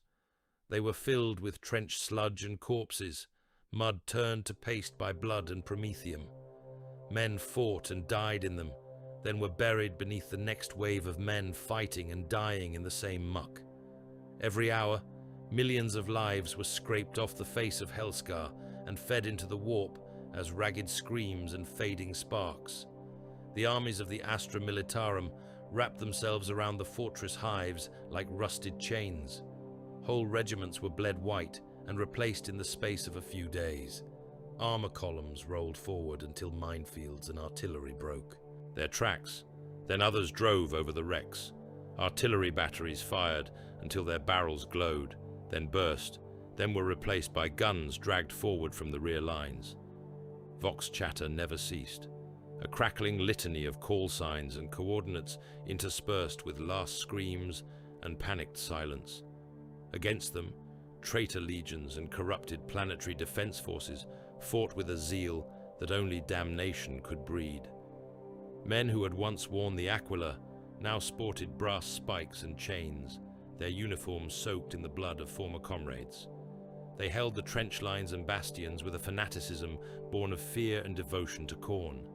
When they ran out of ammunition, they used bayonets and knives. When those broke, they used their teeth and bare hands. The air over the front lines was never quiet. Shells traced high arcs, their contrails sketching dying sigils in the sky. Valkyrie gunships and Hell Talons snapped past each other, exchanging tracer lines. Sometimes above the grinding attrition, the crimson meteors of Astartes dropcraft, or the black silhouettes of storm ravens cut through the haze. On one of those fronts, Colonel Enoch Val stood at the lip of a trench and watched the world end. "Whistles," he said. His adjutant, huddled half a pace behind him, raised a battered signal whistle to cracked lips and blew. The shrill note cut through the thunder of guns with surprising clarity. Other officers along the line did the same, and soon the air above the trench was full of that thin, piercing sound. Artillery had already done its work. For hours, the enemy front line had been pounded by a rolling barrage that turned the first length of trenches into a slopping canyon of mud, timber splinters, and pulped meat. Even now, the boom and flash of guns further to the rear marked the next waves of shells, walking their way deeper into traitor positions. None of that made Val feel any better about what he was about to order. "Up!" he bellowed. Voice roar. "Up, you bastards! Over the top!" Guardsmen climbed the trench walls. Mud and ash slid under their boots. Hands grabbed at the parapet, at fissures in the shattered ferrocrete, at sandbags soaked through with rain and blood. Men slipped back, were hauled up by comrades, then scrambled on. Laser guns were clutched to chests, bayonets fixed, knuckles white on grips. Val went with them. He refused to be one of those officers who barked orders from behind a vox bead in a dugout. He had led men over too many parapets to start hiding now. The world beyond the trench hit him like a hammer. The instant he cleared the lip, the full roar of the battlefield slammed into him, no longer muted by the earthworks. Shells were still landing further ahead, fountains of mud and meat bursting from the ruined trench line. Lasfire hissed back from the enemy's second and third lines, tracers stitching through the air. The air stank of cordite, burned flesh, and chemical smoke. The ground was a churned morass of mud, broken timber, and bodies. "Forward!" Val yelled, pointing his sword toward the distant line. "For the Emperor! For your brothers!" The familiar lies tasted like metal and old blood in his mouth. They ran. The charge began as an ordered surge, men keeping formation by instinct and drill, even as shells went off nearby and flung shrapnel through their ranks. The first salvo from the surviving enemy guns tore holes in the front wave. Men disappeared in sprays of red and grey. A heavy bolter nest, somehow still intact after the barrage, spat fat tracer lines that ripped through two whole ranks before someone's lasbolt found the gunner and turned his head into a red cloud. The world narrowed to the space in front of Val's boots and the goal beyond it. He ran, panting, heart hammering, eyes fixed on the shattered enemy trench ahead. His boots slipped in something slick. He did not look down to see what. A mortar round took a squad to his left, the blast turning them into a halo of shredded limbs and shrapnel that pattered across his flak armor. They reached the lip of the ruined enemy trench and hurled themselves down into it. The barrage had done its work. The trench had collapsed inward along much of its length, turning the once ordered line of firing steps and duckboards into a broken channel filled with water, mud, and broken bodies. Some of those bodies moved. Kornati militia and corrupted guardsmen clawed their way out of the wreckage, faces streaked with blood and dust. Some were missing limbs and screamed as they tried to haul themselves forward. Others still had rifles or stubbers and fired wildly into the charging Imperials, even as they died. The first contact was an impact of bodies and blades. A traitor lunged at Varl, bayonet extended. The man's face was a ruin of ritual scars and broken teeth, his eyes bright with panic and hate. Varl twisted aside. The bayonet scraped along his shoulder plate. He drove his own sword into the man's belly, felt resistance as it punched through ribs, then pushed until the hilt hit flesh. The traitor gagged, breath leaving him in a wet choke. Varl yanked the blade free, and the man's insides came with it in a steaming mess. The colonel kicked the corpse back into the mud, clearing space for the men surging behind him. The trench narrowed the fight to brutal close quarters. Laser guns were useless at this range, save as clubs. Men swung their rifles like cudgels, cracked skulls, shattered teeth. Bayonets jabbed again and again, sometimes scraping off flak armor, sometimes plunging into bellies and throats. Entrenching tools hacked down like hatchets, crunching into bone. A World Eater was waiting among the wreckage. He was not in full plate. His power armor had been torn away in some earlier bombardment or previous assault, leaving only scarred flesh and a shredded breastplate clinging to his gaunt frame. The nail's ports still jutted from his shaved scalp, metal glinting through blood. He held a chain-axe haft in both hands, the teeth long since shattered, the edge now a ragged length of broken metal. He screamed and waded into the guardsman, broken chain-axe scything. The first swing sheared through a man from shoulder to hip, throwing halves of him in opposite directions. The second took the top off another guardsman's skull, sending hair and bone flying. A bayonet stabbed into the World Eater's ribs, punching clean through, but he did not seem to notice.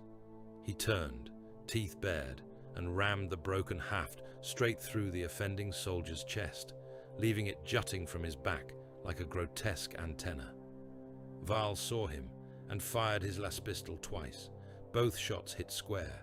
Scorch marks burned into the berserker's bare chest. The traitor looked down, snorted, and kept moving, the nails driving him past the pain. Then 5 guardsmen hit him at once. They came from his blind side, yelling more from terror than courage. 2 jammed bayonets into his legs, hamstringing him. One swung an entrenching tool into his knee with a sickening crunch. Another slammed a rifle butt into the side of his head. The last got an arm around the World Eater's neck, pulling back, teeth gritted. The berserker went down on one leg, still thrashing. He tore one soldier's arm off at the elbow with his remaining hand, flinging man and limb away with a wet rip. He bit another man's face, crushing bone. The remaining guardsmen drove their blades into him over and over, stabbing wherever they could find unprotected flesh. They did not stop until he stopped moving. By then, 3 of them were dead, and the others were soaked to the wrist in blood. The trench assault devolved into a series of such small, ugly battles. Every yard of progress was paid for in bodies that piled up against both walls until they reached chest height in places, a grisly barrier of legs and arms and slack faces. Men climbed over their own, dead to stab down into hatches and dugouts. In some places, the trench simply vanished beneath collapse, and the fighting resumed on the surface, both sides stumbling over the churned ground, exhaustion and rage making their movements clumsy. Overhead, the Angels moved. Assault squads of the Blood Angels used their jump packs to bound from trench line to trench line, ignoring the morass below. Red armored forms burst up out of the smoke, engines roaring, then slammed down among enemy heavy weapon nests with the force of falling meteors. Chains wards flared as they rose and fell, spraying arcs of blood over sandbag walls and rusted gun shields. One squad landed on the roof of a makeshift bunker where a traitor autocannon battery had survived the bombardment and was raking the advancing Imperial line. The sergeant hit the first gun like a thrown spear, Chainsword driving straight through the loader's chest and into the gun's feed mechanism, the weapon jammed with a squeal of tortured metal. His squad mates fanned out, melter guns spitting white-hot lances that turned gun crews and ammunition stacks into boiling shadows. Devastator squads took up positions on higher ground, the rubble of a shattered hab block or a half-crumbled bastion tower. Lascannons and heavy bolters spoke with measured cadence, chewing apart enemy armor that tried to push forward to relieve their infantry. When a corrupted chimera broke through the shell-torn ground, its hull plastered with brass icons and skulls, a pair of bright lances reached out from a devastator's position and speared its engine. The transport detonated, turret flipping into the air, jagged fragments scything through nearby traitors. The Angel's Vox traffic was cold and precise, a stark counterpoint to the screaming bedlam below. Squad Raphael, enemy heavy emplacement at bearing sunward, range 300, neutralize. Confirmed. Moving now. Devastators, new armor contact. 2 Lehman Russie, hulls with heretic markings, advancing along the western ridge. Priority target. Lascannons, fire for effect. No panicked shouts, no pleas, just orders, acknowledgements, confirmations of kills. Machine cant and high Gothic terms mixed with the occasional muttered invocation to Sanguinius, each spoken with the unthinking certainty of prayer. Beyond the immediate madness of trench and bastion, something else towered over the war. Varl saw it for the first time when the smoke briefly shifted. At first, he thought it was another hive spire. It was that tall, rising above the broken skyline in the distance, black against the crimson sky. Then it moved, and the illusion shattered. The god engine strode between the hive towers, with the slow inevitability of tectonic shift. It was a warlord titan, though the word did not do justice to the monstrous thing that Gorecrown had become. Its legs were armored pylons of brass and black iron, each footfall driving tremors through, the ground that could be felt even miles away. Chains and banners trailed from its hip carapace, skulls clattering in constant rattling applause for its every step. Its torso was a mechanized cathedral, a rib cage of buttresses and flying arches studded with cannons and sensor masts. Stained glass panels depicting the rune of Khorne and stylized rivers of blood formed its chest plates, shattered in places and patched with sheets of dull metal. Bells hung from its flanks, tolling with each motion, their deep notes echoing across the battlefield. The head was a crowned shrine, horned and fanged, its eye lenses glowing a baleful red. Brazen spikes jutted from its brow, each bearing a chain of trophies. Some were Astartes helms, cracked and twisted. Others were whole bodies, draped in chains and impaled, their flesh long since stripped away by wind and ash. Weapon arms jutted from its shoulders, each one an altar to destruction. One ended in a sun-killer plasma annihilator, its coils glowing a sinister blue as it drew in power. The other bore a battery of Gatling cannons the length of hab blocks, barrels spinning lazily, each shell loaded into them bigger than a man.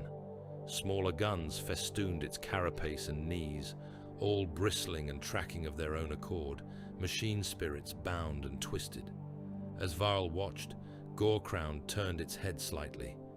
The plasma weapon coughed once, and a spear of blinding light lanced out across the horizon. For a heartbeat, the world went white. When Varl's senses returned, there was a new crater on the horizon. It had not been there before. A whole section of the Imperial line had vanished, erased, not even thrown into the air. It had simply ceased to exist. What remained was a smoking wound nearly as wide as a hive spire's base. The edges of the impact fused into glass. "By the throne," someone whispered nearby. Gorecrown took another step, as unconcerned as if it had trodden on an ant-hill. In the bowels of Skull Spire Primus, below that walking horror, Kargan Skullsire stood in a chamber that throbbed like a heart. The Spire Bastion's inner sanctum was a place of metal and meat fused into one obscene whole. Walls of hammered brass and iron were slick with condensation that smelled faintly of blood. Thick cables ran along the ceiling and floor, some of them shuddering as if things moved within. Chains hung in graceful arcs, weighed down by skulls and the twisted remains of servitors. The air vibrated with a constant low rumble, the heartbeat of Gore-Crown's reactor and the grinding of its colossal step machinery. At the center of the chamber, a pit yawned. It was not deep, but its walls were lined with rows of bound machine spirits, their housings shaped into screaming faces that glowed with hateful light. From the pit rose a column of cabling and chains that disappeared into the ceiling, vanishing upward to connect with the Titan's spinal conduits.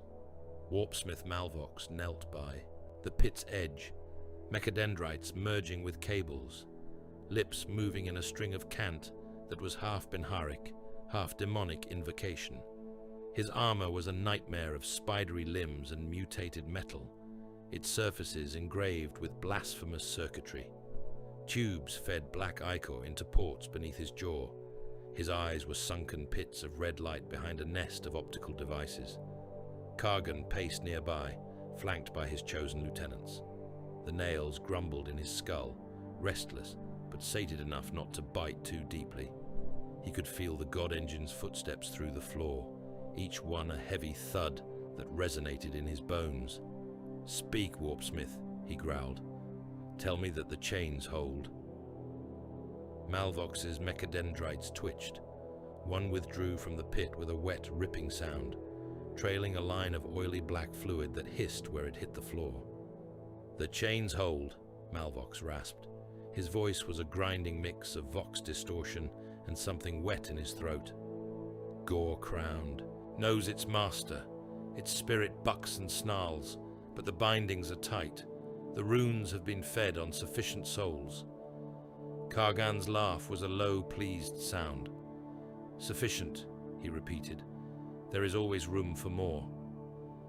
One of his lieutenants, a Terminator-armored brute with a chain fist for one hand, gestured toward a Tactica slate mounted to the wall. The device displayed a rough, flickering outline of the hive and the warfronts around it, updated by astropathic screams and corrupted auger readings. "The angels are pushing in here and here," the Terminator said, his finger leaving bloody smears on the display. "Their guard pets bleed themselves dry at the outer lines, but the crimson ones come for the spine."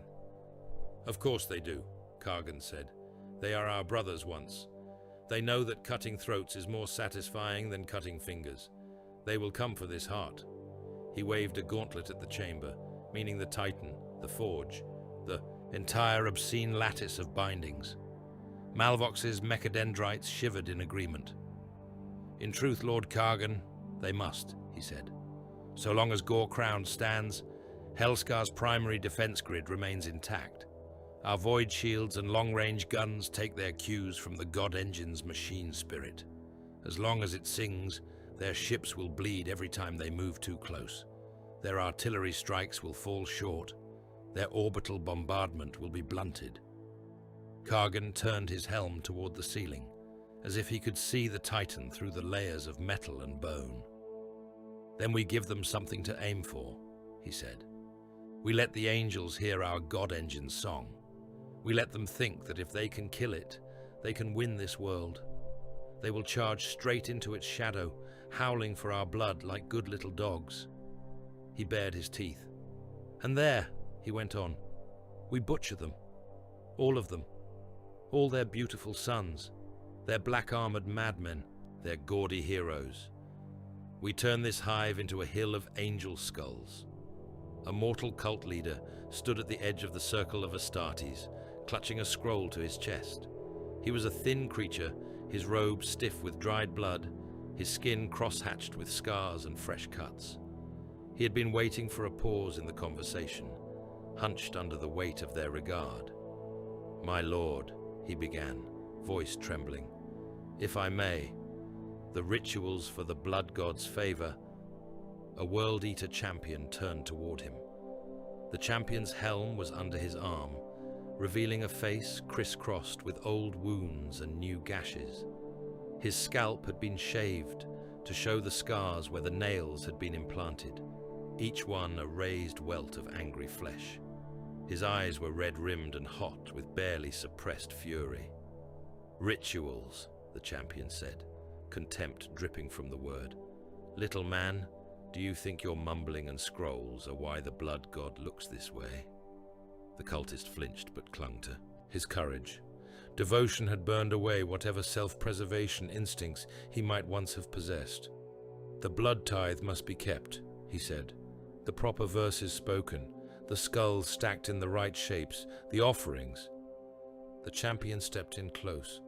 The cultist had to crane his neck to look up at him. The World Eater's breath smelled of copper and decay. Khorne does not read your scrolls, the champion said softly. His grin showed teeth filed to uneven points. He does not listen to your shaking little voice. He does not care if you stack skulls in neat piles or throw them into a ditch. He raised his boot. He cares, the champion went on, only for this. He brought his foot down. The sound of the cultist's skull cracking under the ceramite sole echoed off the metal walls. Bone splintered. Brain and blood sprayed out, spattering the champion's greaves and the edge of the pit. The body spasmed once and lay still. The scroll crumpled. Beneath it, for a heartbeat, the only sound was the throb of the Titan's heart. Khorne cares not for your words, the champion snarled, grinding his heel once more, pulp squeezing out between the plates. Only the sound of broken bone. Kargan laughed, deep and pleased. That one I like, he said. He understands. He pointed at the Tactica display again, stabbing a finger at the cluster of runes that represented the Blood Angel's incursions. Send your warbands to the God Engine's feet, he ordered. Concentrate our strength. Let the angels see our devotion writ in fire and gore. We will make a killing field around Gore-crowned. Let them come. Let them spend their brothers like coin to reach us. The nails sang at the thought. Battle was coming. True battle, not just entertainments in the arena. While Kargan planned slaughter beneath cathedral arches of iron and bone, the Blood Angels did their own planning in a dugout that stank of damp earth and sacred oils. The command shelter had been gouged into the side of a shattered hab block outside Skullspire Primus. Its walls were reinforced with prefabricated adamantine plates and sandbags. Flickering lumen strips cast a pallid glow over the assembled warriors and officers. Maps of the front line were pinned to boards, slick with plasticine to keep the ever-present damp from warping them. Hololithic projectors cast jittering images of the hive, the Titan, the movements of enemy forces, all plagued by static and missing data. Aquilian crouched over the plotting table, gauntleted fingers resting lightly on its edge. Mud spattered the lower plates of his armor, a rare imperfection on the chapter master's otherwise immaculate warplate. His helm sat on the table beside an array of tactical data slates. The strain lines at the corners of his eyes were deeper now than when he had stood on the Vox Aeterna's strategium. Kyle, Seraphiel, Valerius, and several other captains stood around him. Their armor showed the siege more plainly, gouges from shrapnel, scorch marks from near misses, dried blood in the crevices of greaves and vambraces. The air was thick with the copper tang of that blood, and the sharp scent of promethium and incense. Valerius gestured at a hovering hollow.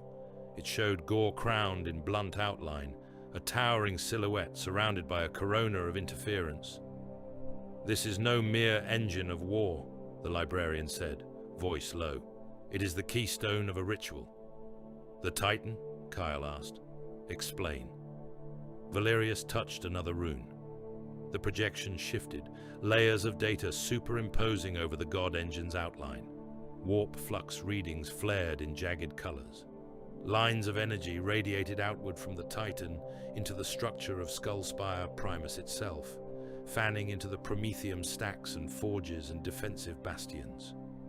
The Warlord's machine spirit has been bound to the hive, Valerius went on.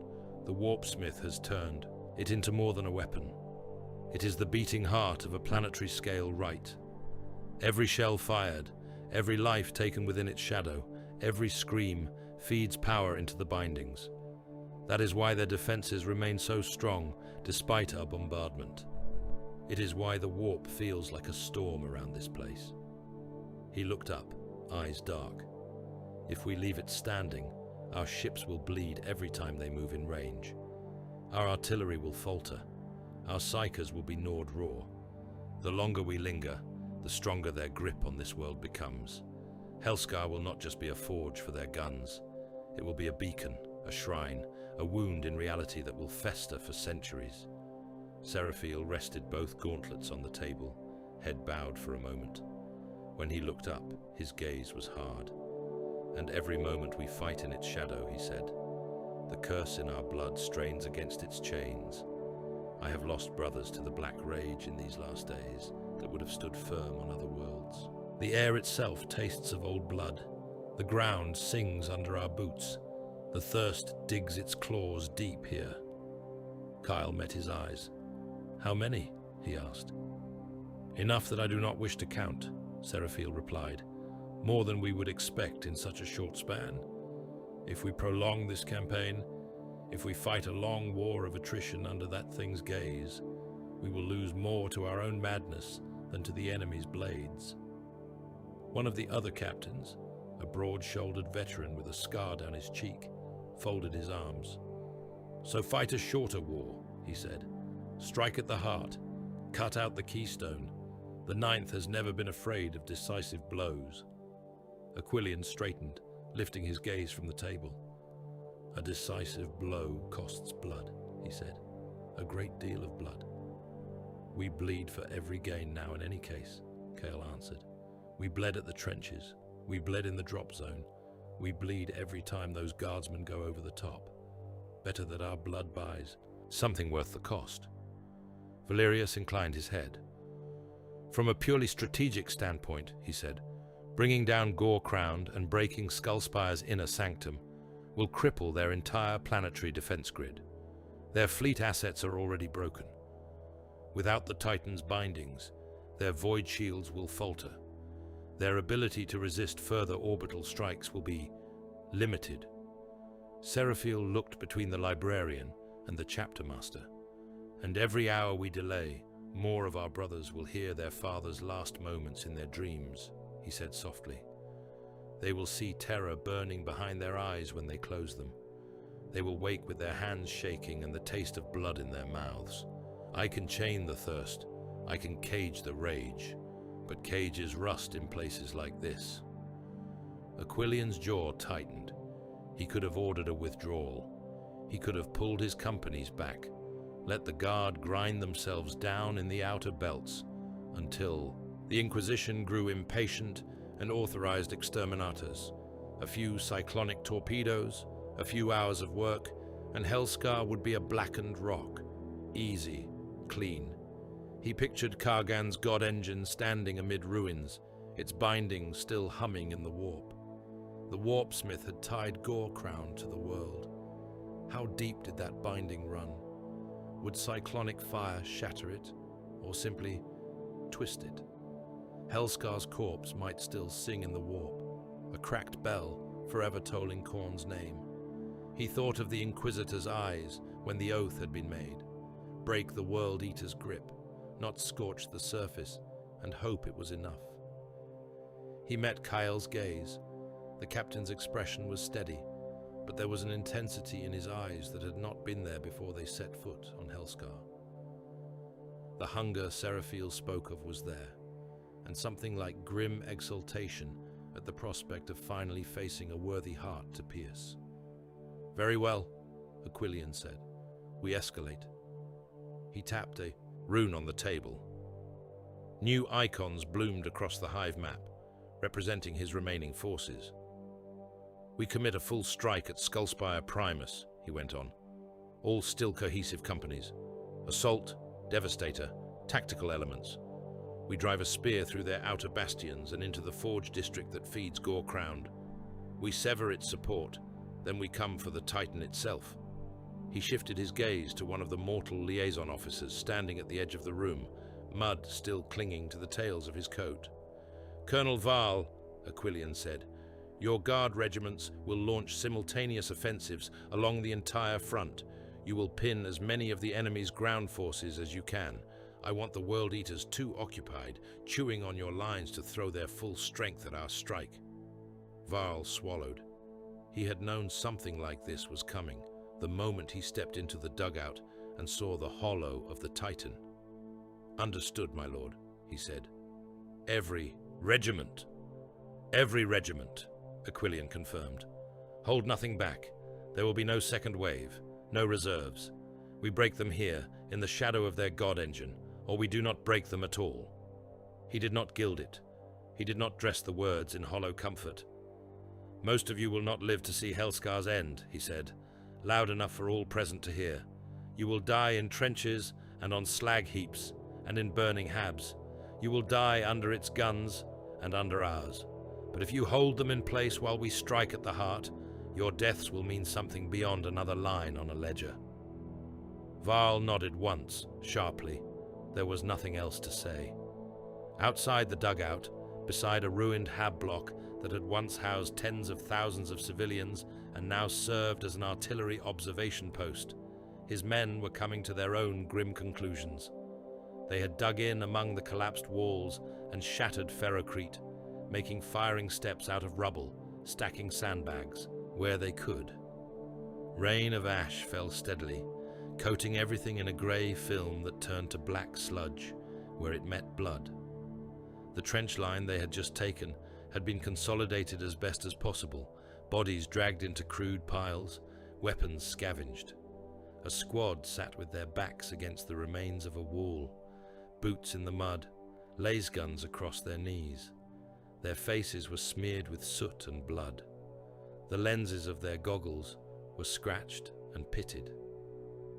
They pick their fights, one guardsman muttered, jerking his chin toward the sky where storm ravens had recently screamed past.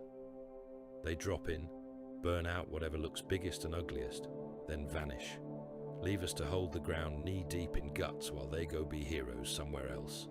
Another man spat into the mud. Easy to be an angel, he said. 10 men to a squad, each one worth 100 of us. All the best kit, all the best augmetics when they get dinged. When we break, they call it cowardice. When they break, the priests call it a curse and build a chapel to it. A third, older guardsman, with a scarred scalp and a bionic eye, snorted. You would rather they stayed up there in their ships? He asked. Let the World Eaters come through those trenches without anything to stop them? You saw that one down there, the half-naked one. Took 5 of ours just to make him lie down. How many of us do you think it takes to stop one of the big ones in full plate? Silence followed that question for a moment. Without the angels, the veteran went on, we would already be dead. Or worse, whatever those mad bastards make of their prisoners. I do not care if they pick the choicest targets. I do not care if they drink blood and talk to ghosts. As long as they keep killing the right enemy, I will dig trenches for them all day and call it an honor. The first man grumbled something too low to hear, then sighed. I just do not want to die in a ditch no one remembers, he said. The veteran tilted his head toward the hive, where the outline of Gore-Crowned loomed through the haze. You die here, he said. Someone will remember, maybe not your name, but they will remember that a lot of men with laser guns stood and bled while angels killed a god engine. That is more than most of the Imperium ever gets. As if to underline his point, a new procession came along the trench. They moved like shadows given form, black-armored giants in a world of mud and grey. Their plate was the same pattern as any other blood angel, but painted a dead, lightless black. Where chapter icons and company markings should have been, there were only red crosses and streaks of dried gore. Chains hung from their wrists and ankles, some ending in nothing, as if whatever they had once held had been torn away. Their eyes were the worst of it. Those that had removed their helms showed faces twisted by old grief, mouths moving in silent words. Their gazes were not fixed on the trench ahead or the enemy lines beyond. They were looking at something only they could see, somewhere long ago and far away. They muttered as they walked. "War Master," one breathed, voice raw. "Traitor, brother." "Hold, my lord," another whispered to some phantom figure only he could perceive. "We are not broken." "A golden bridge," a third said, fingers twitching on the hilt of his chainsword. "A broken eagle. Wings. So much blood." Guardsmen instinctively pressed themselves back against the trench wall as the death company passed. Even other Astartes gave them space. A chaplain walked at their head, the winged skull of his helm stark against their black. His Crozius tapped a slow rhythm against the muddy boards as he led his doomed charges toward the mustering point. "Who are they?" a young trooper asked in a hushed voice, eyes wide. The veteran did not look away from the dark giants. "Dead men walking," he said. "Angels who fell into race. Their own nightmares and never woke up. If they are here, then this world is worse than I thought." He made the sign of the Aquila across his chest, more out of habit than faith. "They will not come back," he added. "They never do." At the far end of the trench, near the dugout where Aquilian and his captains made their cold decisions, the death company assembled in ranks. Chaplains moved among them, Crozius heads flaring with power, voices raised in litanies that were equal parts benediction and binding. The war on Helscar had entered a new phase. The trenches and plains would continue to devour men by the million, but above that grinding storm, three forces now converged on a single point: a corrupted titan, bound in brass and blood, a war band of maddened sons of Angron, eager to drown angels in their own sanctified gore, and a chapter of the ninth, cursed and beautiful, tightening their grip on their own madness as they prepared to throw themselves into the furnace, at the heart of Skullspire Primus. "Break the World Eater's grip," the oath echoed in Aquilian's thoughts as he watched the black-armored figures fall in behind their chaplains, or die trying. On Helscar, there was seldom any difference. The guns spoke for a whole day before the angels moved. Batteries ringed the approaches to Skullspire Primus. Artillery dug in wherever there was enough solid ground to take the recoil. Earthshaker carriages crouched behind ridges of broken ferrocrete. Basilisk hulls lurked in the lee of collapsed habstacks. Hydra mounts scanned the sky in case any heretic flyers dared to rise in answer. They fired until the barrels glowed and warped. Shell after shell screamed over the ruined civitas, turning streets into ploughed furrows and plazas into ponds of mud and char. Whole blocks vanished under creeping curtains of detonations, buildings folding inward as their foundations were chewed out from under them. Secondary explosions followed as munitions. Dumps went up and fuel tanks cooked off, fireballs rolling through the ash. Under that man-made storm, the angels advanced. Blood Angel squads slipped through the outer ruins of Skullspire Primus, red armor muted by ash and grime. They moved in twos and threes, using alleys and collapsed roofs, timing their progress to the rhythm of the barrage so that each sprint came under the cover of fresh thunder. Auspex units hummed in gauntleted hands, picking their way through the voxel blur of smoke and flying debris. The outer districts had once been hab blocks and manufactoria, the living skin and iron bones of the hive. Now they were something else. Broken hab towers leaned drunkenly across thoroughfares, their exposed interiors reworked into blood-slick shrines. Walls that had once borne devotional pics of the Emperor and his saints were covered now in crude, flaking depictions of skulls and axes daubed in dried gore. Alleyways were piled with skulls mortared in coagulated blood, and fat, stacked in intricate patterns that meant nothing to sane eyes and everything to the warped souls that worshipped them. The air was thick with ash and cordite. Each breath tasted of burned promethium and the metallic weight of old slaughter. Under the constant percussion of distant guns came the nearer sounds of a hive at war, the crackle of fire devouring old plasteel, the groan of settling masonry, the occasional scream carried on shifting drafts. Sergeant Lucian Dakin raised his fist, and his squad dropped into cover without a sound.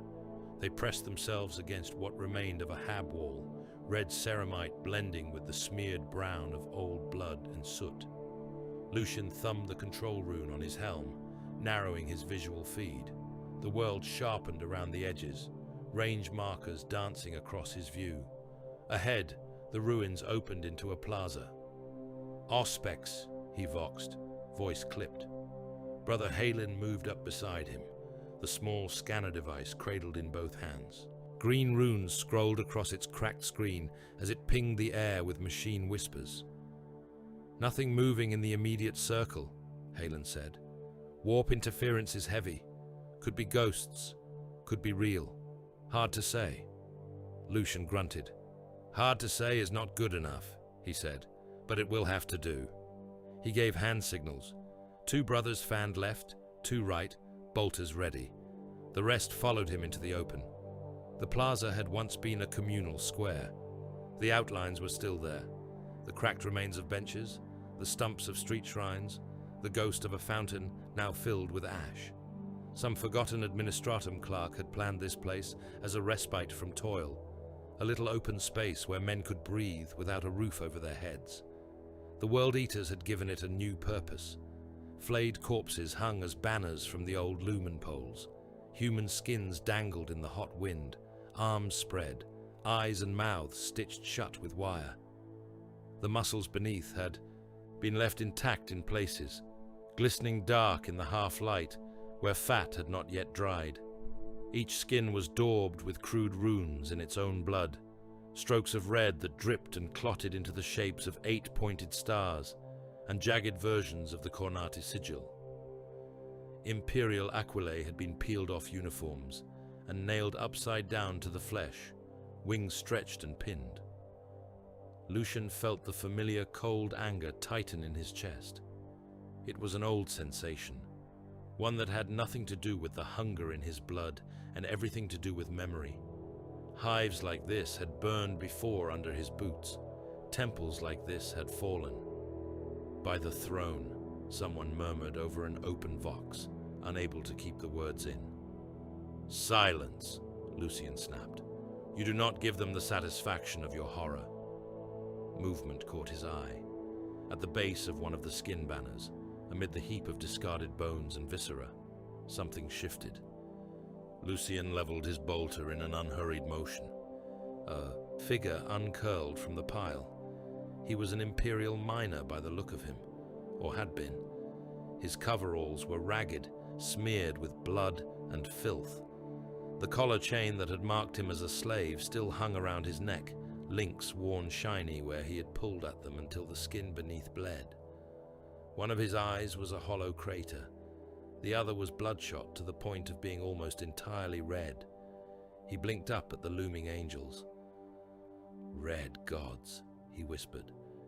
His voice was a dry rattle, throat scraped raw by screaming and lack of water.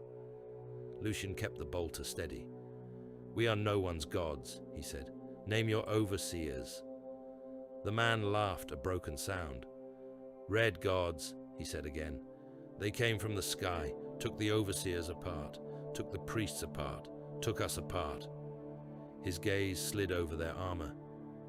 "You are the same red, the same smell of iron." Brother Rail stepped forward, one hand outstretched as if to steady the man. "We are blood. Angels," he said. "We are here to free this world." The miner recoiled, pressing back against the heap of bones. His fingers dug into the mess, slipping on grease. "No," he said.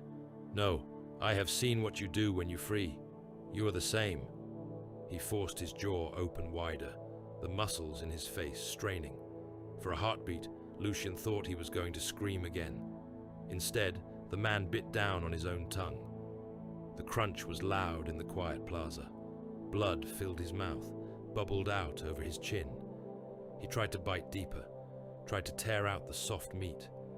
His eyes rolled, veins standing out in his neck as he fought against the hand that came down on his jaw, stopping him. Lucian had moved without thinking, gauntlet clamping around the man's face. "Enough," the sergeant said. The miner struggled, hands clawing at the ceramite, nails breaking. Lucian could feel the frantic strength in him, the animal panic of a creature that would rather mutilate itself than keep breathing in the same world as its tormentors. The instinct was so strong that for a moment, Lucian almost admired it. Then it faded. The man sagged, his good eye unfocused, sliding away. His breath came in wet rattles. There was no saving that. Lucian let go. The miner fell back into the bones, tongue half severed, blood pooling under his head.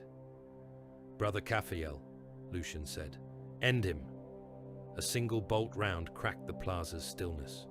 What was left of the miner's head vanished. Lucian took a breath, tasting the copper in the air. "We move on," he said. "The living need us more than the broken." They left the plaza of skins behind and pushed deeper into the hive. The ruins closed in around them. Hab walls leaned at angles that made the eye ache, held in place by chains and welded beams. Makeshift shrines sprouted in every alcove, piles of skulls, heaps of bones, stacks of rusted weapons arranged into rough altars. Graffiti in blood and ash covered every surface, curses in low Gothic, threats to the Imperium, praises to Khorne. The artillery barrage still rumbled overhead, but it had shifted further along the front. Here, the guns spoke in the distance, a constant growl like some huge sleeping beast. Closer, the sounds of smaller arms began to intrude, the occasional snap of a lasgun, the thud of a stubber. Lucian raised his fist again, and his squad melted into cover once more. They were halfway down a narrow street when the ambush sprung. The first sign was the flicker of muzzle fire in an upper window. Bolter shells ripped down into the street, detonating where they hit the cracked ferrocrete. Shards of rock and metal flew. One round took Brother Joriel square in the chest. His armor absorbed the impact, but the force threw him back against a wall. Before he could recover, a second shot punched into the ragged edge of the first, chewing deeper. Warning runes flared across his inner vision. He grunted, teeth gritted. "Contacts!" Halen snarled over Vox, his auspex screaming. "Astartes signatures, multiple." Chains roared to life. From the shadows of side alleys and doorways, red and brass shapes lunged. Berserkers drove into the angels from both flanks, chain axes whirling, power armor clashing against ceramite with a shriek of tortured metal. Behind them, havocs in filthy rune-covered plate took up positions on rubble piles, heavy bolters and missile launchers hosing down the street. The first volley ripped Brother Melchior open from hip to shoulder. His armor split, the joint between breastplate and groin plate shredding as mass-reactive rounds found the seam.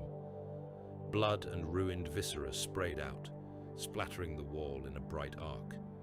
He fell without a sound, augmetics twitching.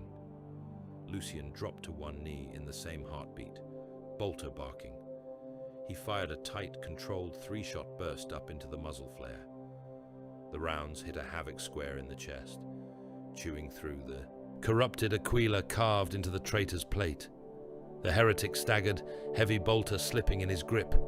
A fourth shot took him low in the neck, under the helmet rim. His head snapped back, helm flying off, a spray of dark blood marking his fall. "Cut their guns," Lucian voxed, even as a berserker crashed into him. The World Eater's armor was marked with chains and skulls, his helm crowned with spikes.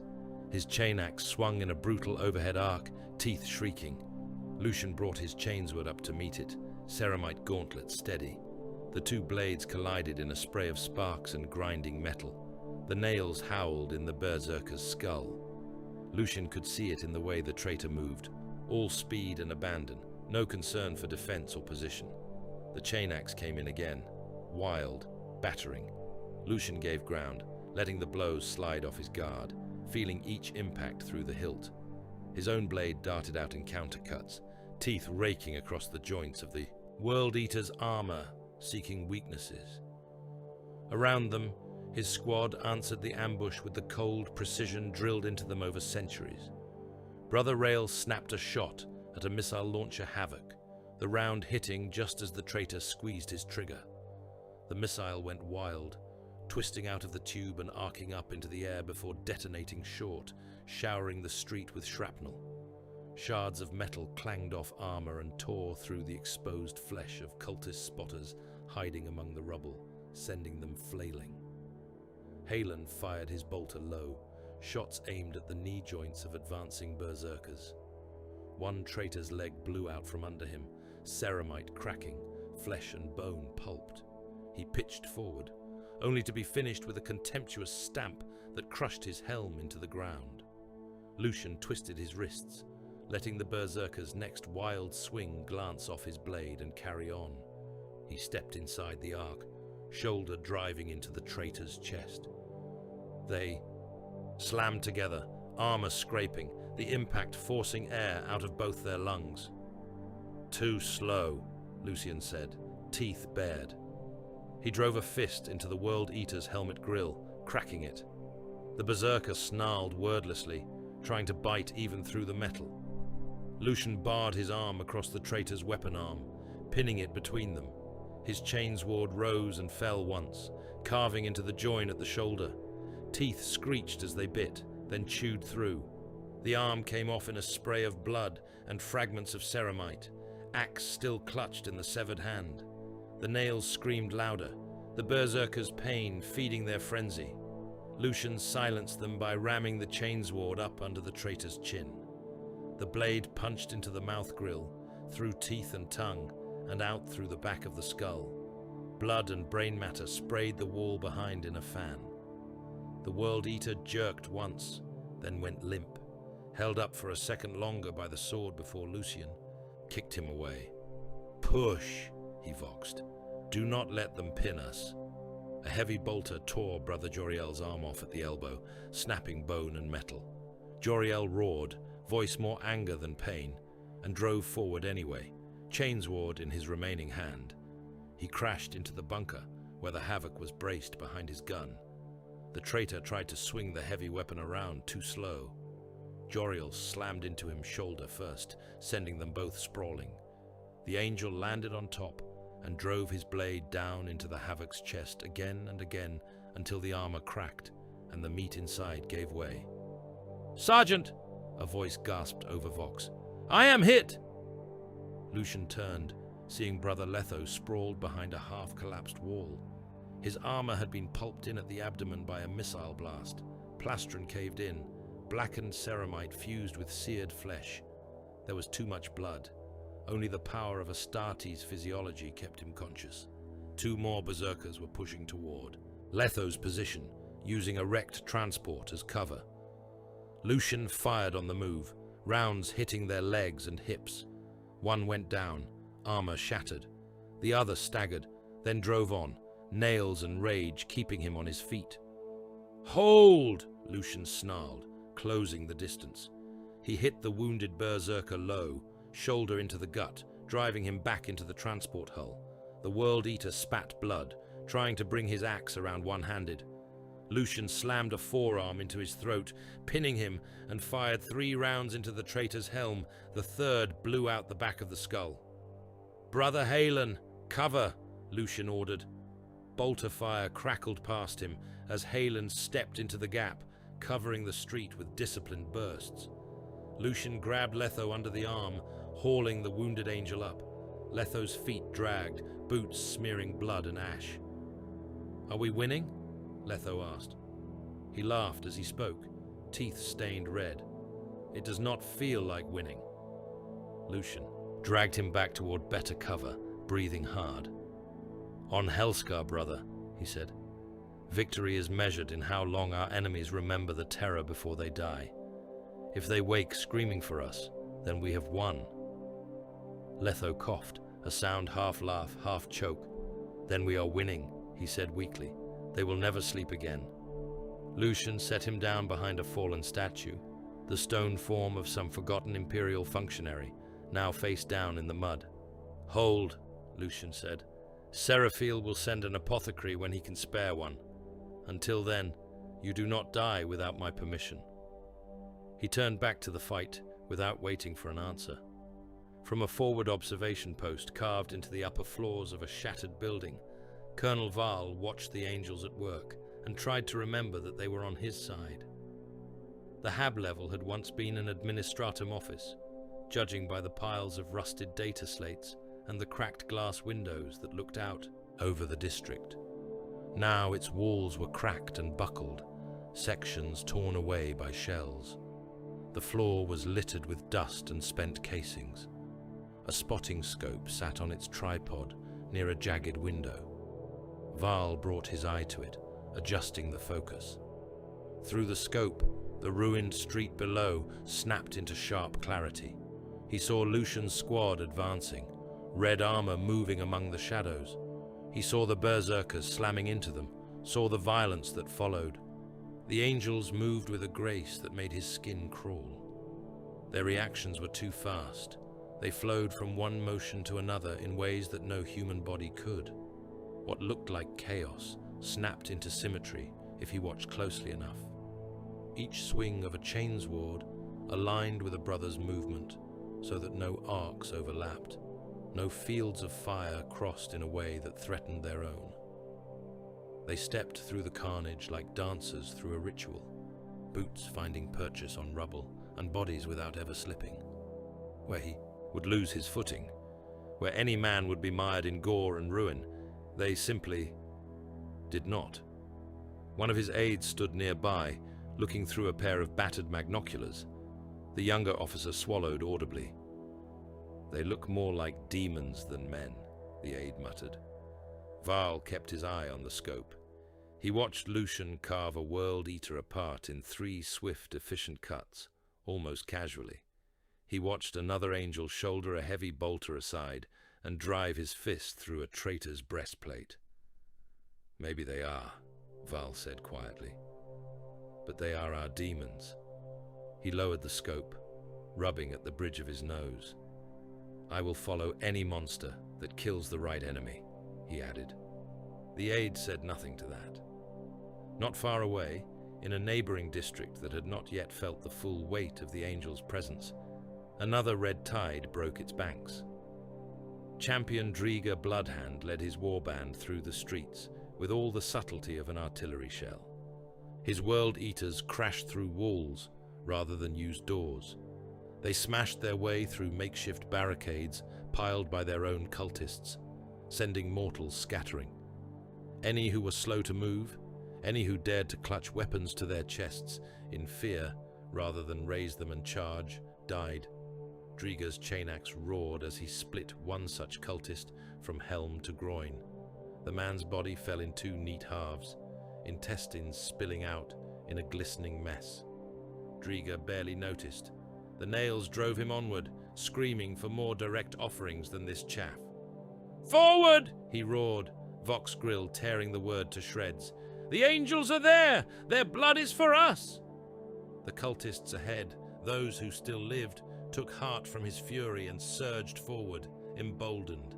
Those behind realized that they were safer moving toward the enemy than staying near their master's blades. They stumbled into a run, howling devotion and fear. They crashed headlong into a section of the guard, assault line that had been trying to dig in. For a brief, ridiculous instant, the 2 forces stared at one another. Regimented companies had advanced in good order, forming firing ranks amid the rubble. Officers with power swords raised had been about to order measured volleys into whatever emerged from the smoke. Instead, they got a wave of cultists and a corps of armored giants whose chain weapons howled louder than the guns. The guard's first volley tore into the front ranks, cutting down dozens of mortals and even staggering a few world eaters. it was not enough. The next heartbeat, the collision came. Driga leaped the last distance, hurtling into a line of guardsmen with all the momentum of ceramite and gene-forged muscle. His chain axe swept once and turned 3 men into a cloud of limbs and shredded torsos. Blood sprayed his helm. He laughed, the nails shrieking joy in his skull. Around him, his warband did the same. Chain blades and axes rose and fell. Bayonets and lasgun stocks met them in desperate defense, snapping and bending under the onslaught. Whole squads vanished under the onrush, their ordered ranks dissolving into screaming, flailing islands of meat. The trench line they had been trying to consolidate became a butcher's lane. Driga walked through it, cutting anything that moved that did not bear the mark of Khorne. When he saw cultists turning to flee from the press, he swung with as much enthusiasm as when he struck at the guard. The blood god did not care where the offerings came from. From the air, Auspex would later mark that district as a loss. The guard front there folded in on itself, tens of thousands of men dying in minutes. The angels would note the break in their lines and adjust, pushing harder elsewhere to seal the gap. In the warp, something else took note of the pattern. On a blasted rooftop overlooking a different kill zone, Valerius knelt, eyes closed, hands resting on his knees. His armor hummed softly, the psychic hood at his nape crackling faintly.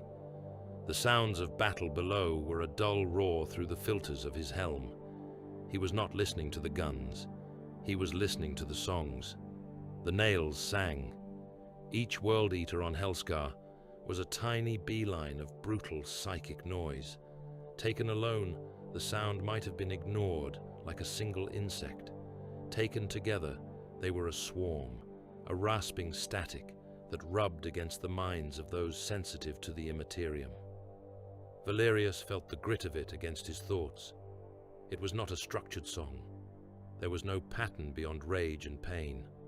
The nails did not care for harmony. They tore and scratched and gnawed at the warp, their cacophony a constant howl. Under that, deeper and quieter, he heard another strain. His brothers. The red thirst was a different thing. It was not installed with crude surgery. It had been written into their blood at the gene level, woven into their marrow by the events above Terra. It tugged, a deep, visceral pull toward violence and surrender. It whispered of hot blood on the tongue, of teeth in throats, of the wild joy of letting go. On Helscar, the two songs met. "It is a mirror," Valerius said quietly. Seraphiel stood beside him, boots planted on the cracked concrete, gaze on the battlefield below. His presence was a solid weight at Valerius's side. "How so?" the sanguinary priest asked. Valerius opened his eyes.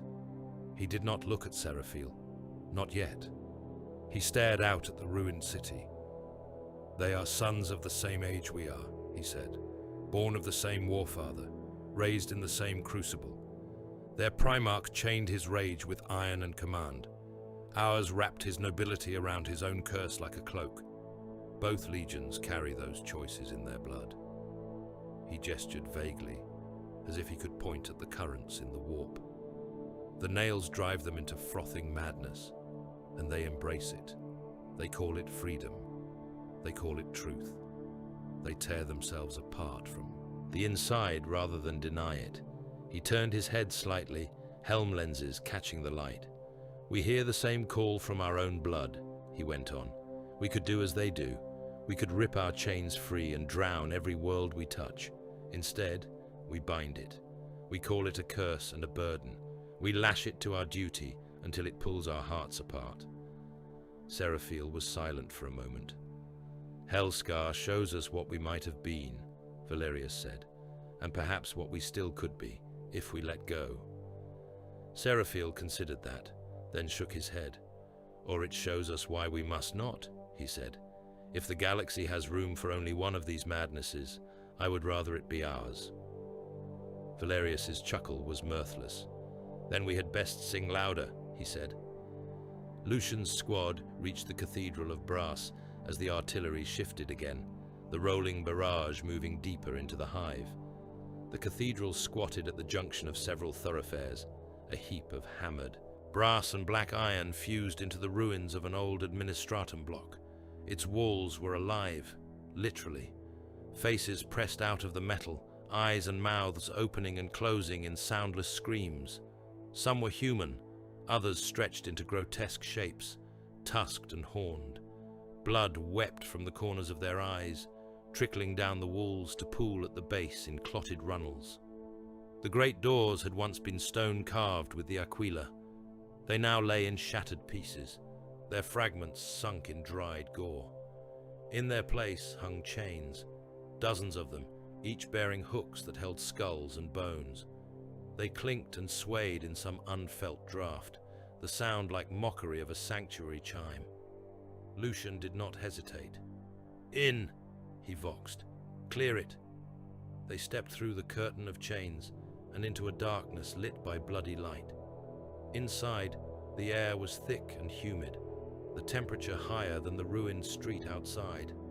Brass walls rose on either side, every surface engraved with cornate scripture and scenes of slaughter.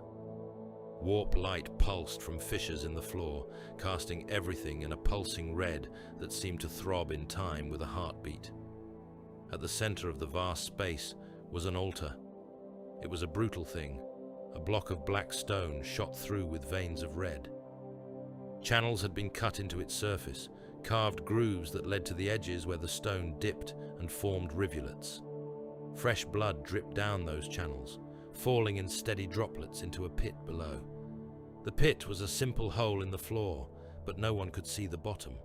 A smell like hot copper and ozone wafted up from it. Around the altar were shrines made from shattered imperial aquilae. The two-headed eagles had been torn apart, wings bent and twisted, heads sawn off.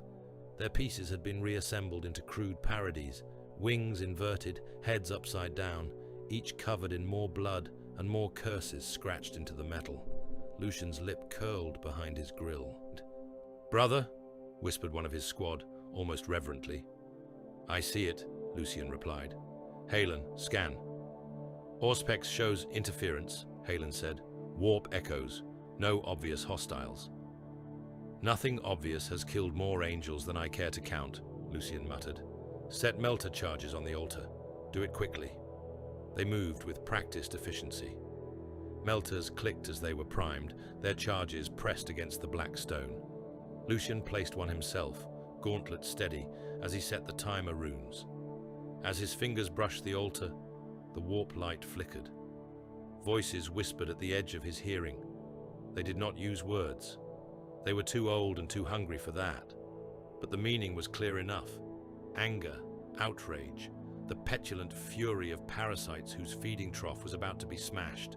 The faces in the walls twisted, mouths stretching wide.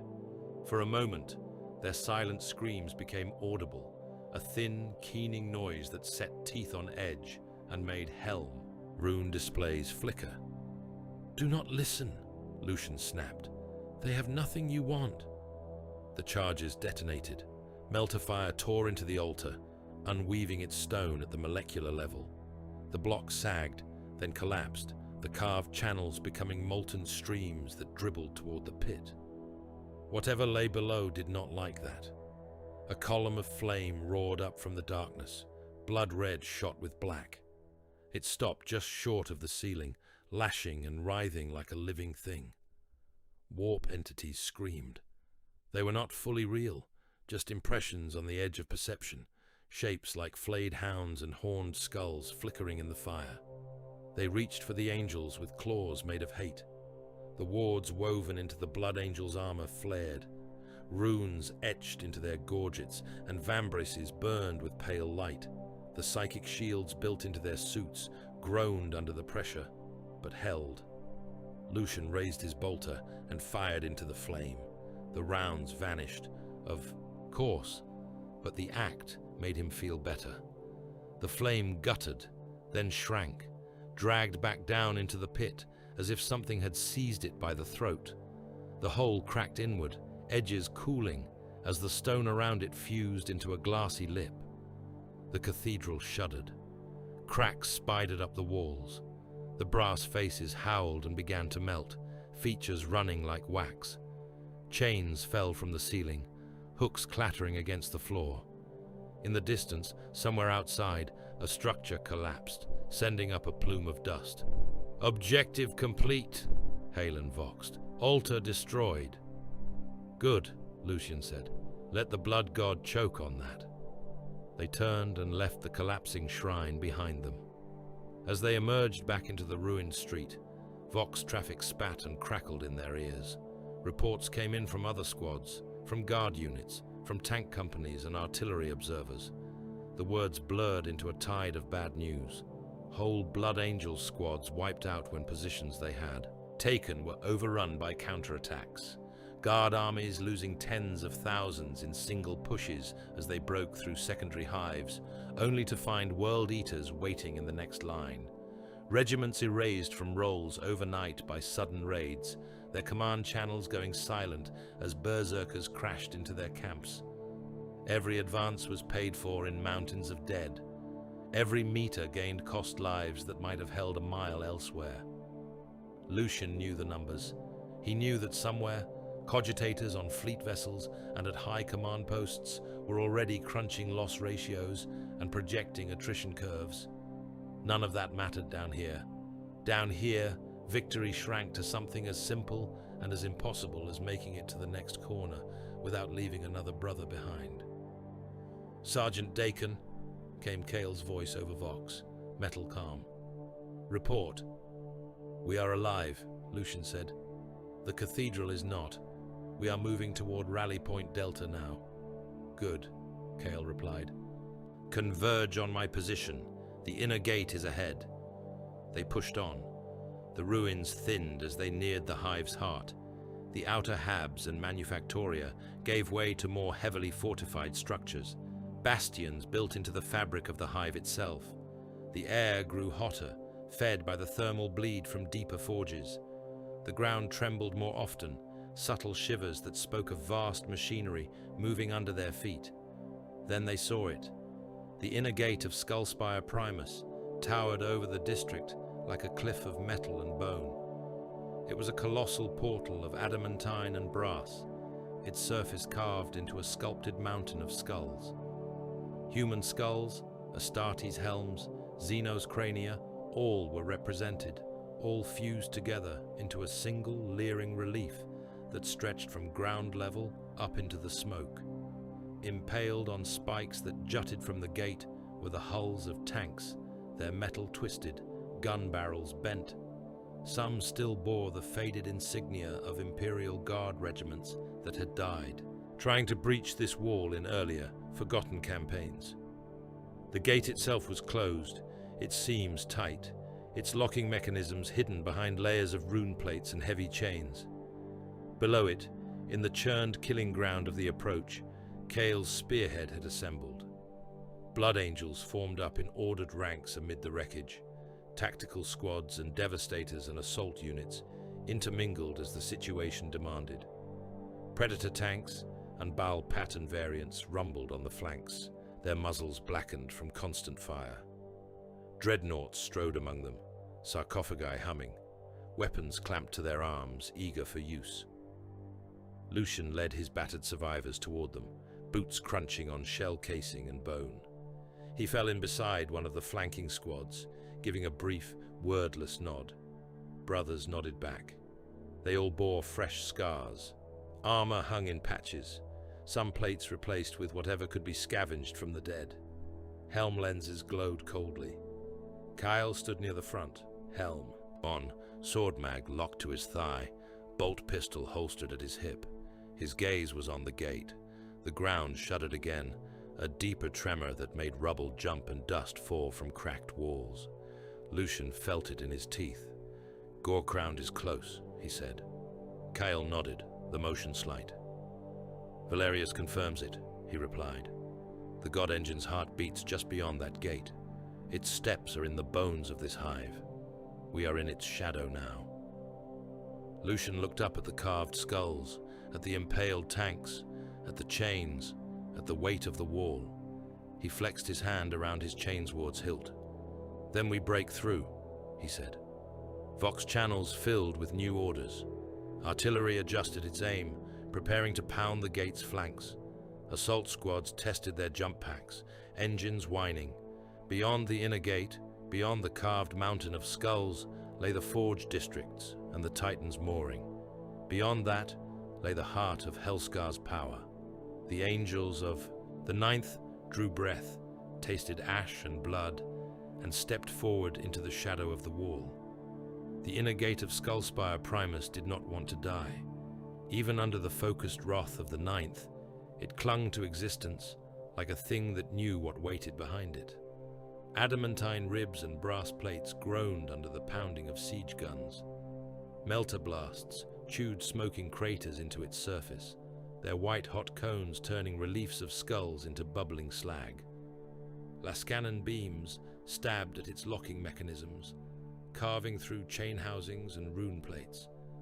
Devastator squads knelt in firing lines, their heavy weapons braced on ruined statuary and collapsed bastion stone.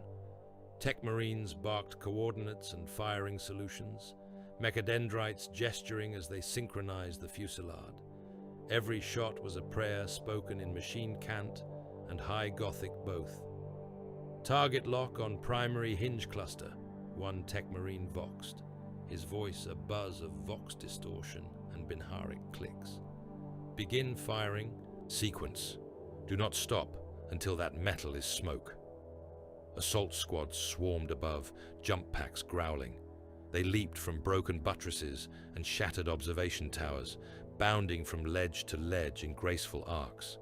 Reaper batteries manned by traitor crews tracked them, barrels turning. But the angels were already elsewhere by the time each burst of heavy fire tore through the space they had just vacated. One squad landed on a Reaper nest that had somehow survived the outer bombardment. The gun's barrels were clogged with ash and bits of bone, but it spat fire all the same, heavy shells hammering into the ground around the inner gate, throwing up fountains of rubble. Brother Sergeant Corvin hit the flank of the emplacement like a meteor, boots shattering the rusted plating. His chainsword came down in a vertical cut that halved the nearest gunner from helm to groin.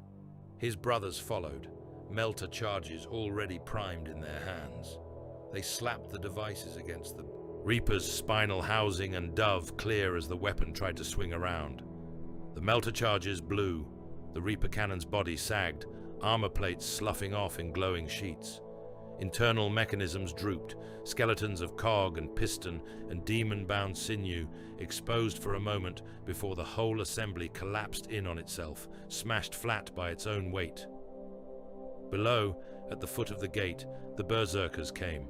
They hurled themselves into the growing breach with suicidal fervor, chain axes screaming. The first cracks had appeared under the constant bombardment, hairline fractures in the adamantine. As Tech Marine guided melter blasts widened them, the World Eaters rushed to plug those wounds with their own bodies. They died in droves. Every step they took brought them into the overlapping arcs of angel fire. Bolters boomed, mass reactive rounds punching through their damaged plate in wet detonations. Plasma bolts turned whole warriors into phosphorescent ghosts for a heartbeat before nothing remained but charred armor and greasy smoke. They killed as they died. One berserker reached a devastator line, bounding up over a mound of rubble, armor glowing with heat. He waded into the heavy weapon squad, chain axe biting into a plasma cannon's casing. The weapon shrieked and exploded, taking the World Eater and two angels with it in a flash of blue light. Another traitor slammed bodily into a Tech Marine, their combined mass smashing the robed figure to the ground. The berserker's axe rose and fell twice before a bolt round took the top half of his head off. "Maintain fire," the Tech Marine rasped, Vox grills spitting sparks as he tried to stand with half his torso armor missing. "The gate falls or we do. There is no third outcome." The gate's great relief of skulls began to warp. The carved faces melted, teeth and eye sockets running as heat ate into the metal. Chains that had once borne impaled tanks and banners snapped, their loads crashing to the ground. The impact of one falling Lehman Russ hull flattened a whole berserker pack in a spray of armor shards and pulped meat. Inside the hive, locking bars thicker than hab blocks buckled and twisted. Auto sigils flashed warning runes in corrupted code before shorting out, sparks arcing in the blackness.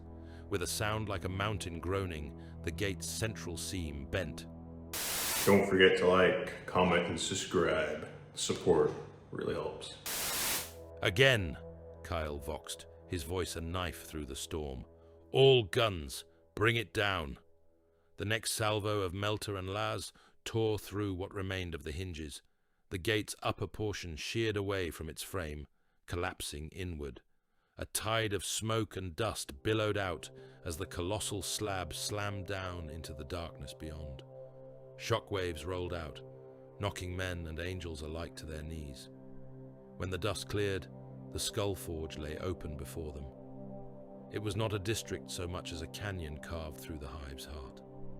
Lucian stepped through the jagged breach and looked out upon industry turned into sacrament. The Skull Forge district stretched away in both directions, a titanic ravine where the guts of Skullspire Primus had been torn open and remade into a factory for horror. Bridges of bone and iron arched overhead, carrying tram lines and feeder conduits. Gantries crisscrossed the abyss at different levels, studded with work platforms, altars, and firing points. Rivers of molten metal ran along the canyon floor, glowing orange-white. Some were iron, some brass, some unknown alloys fed by forges whose chimneys belched black smoke that tasted of burned souls. Beside those rivers were other channels, darker and slower, trenches of half-clotted blood and offal, the runoff from sacrifices and butchered servitors. Where the two streams met, they hissed and spat, sending up clouds of vapor that tasted like iron and burnt hair. Chained servitors the size of titans trudged along the edges of the molten rivers, their feet sinking into the hot sludge without seeming to notice. Their bodies were little more than frameworks of bone and metal, flesh stretched tight over the places where pistons and gears poked through. Massive welding arms extended from their torsos, each tipped with crackling energy emitters. They held their arms out over great sheets of armor plate, welding skulls into the metal, row upon row, each one clamped into place by smaller, spider-limbed servo constructs. Dark Mechanicum adepts moved among them. They were hunched figures in robes of flayed skin and oily cloth, limbs bristling with mechadendrites and cutting tools. Iron masks welded to their faces bore no expression save for the eternal rictus of skull motifs. Their vox emitters muttered Binharic blasphemies as they communed with the machines around them, coaxing and commanding, occasionally stabbing a hooked limb into a servitor that slowed or faltered. Above it all, filling the forge's horizon, loomed Gore-crowned, the warlord titan's full. Bulk had been hinted at before, glimpses through smoke and the gaps between hab towers. Here, in its cathedral of iron and blood, it was undeniable. Its legs were titanic pillars of armor and pistons, each stride grinding centuries of accumulated detritus into dust. Brass plates, engraved with Kornate scripture and inset with chains of skulls, encased its knee joints. At its ankles, dozens of smaller chains dragged behind, each bearing a cluster of trophies that clattered with every move. Its torso was a monstrous, multi-tiered shrine.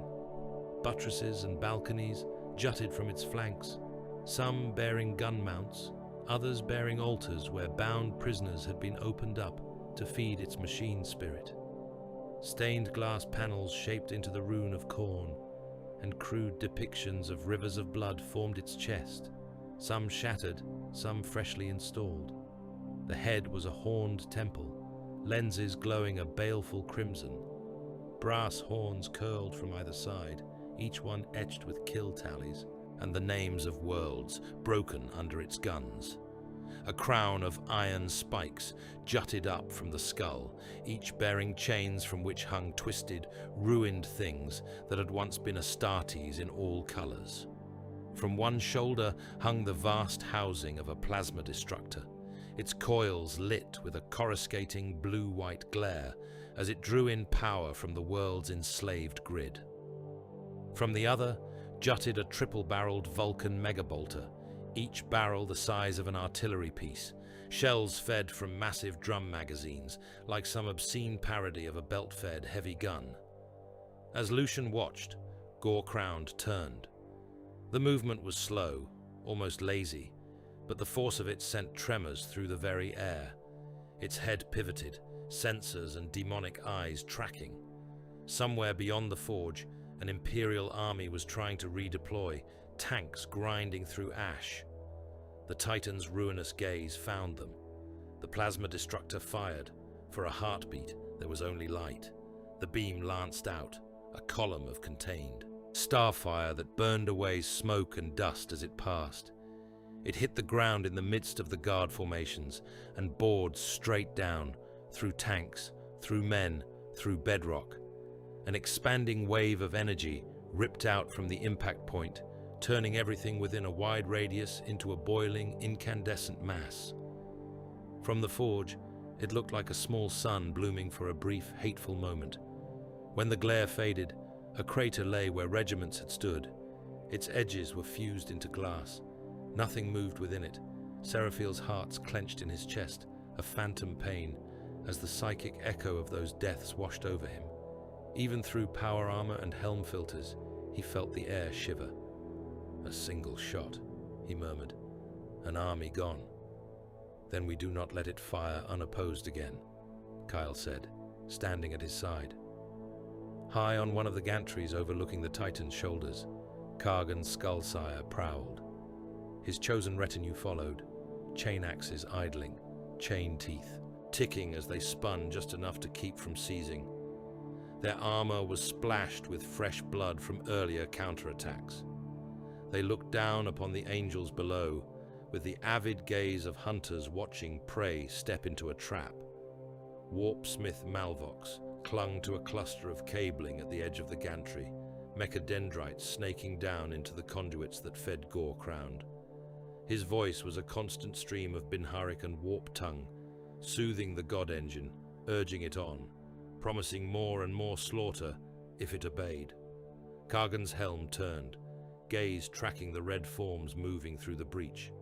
"The angels have entered the forge," he voxed, his growl echoing across the traitor channels.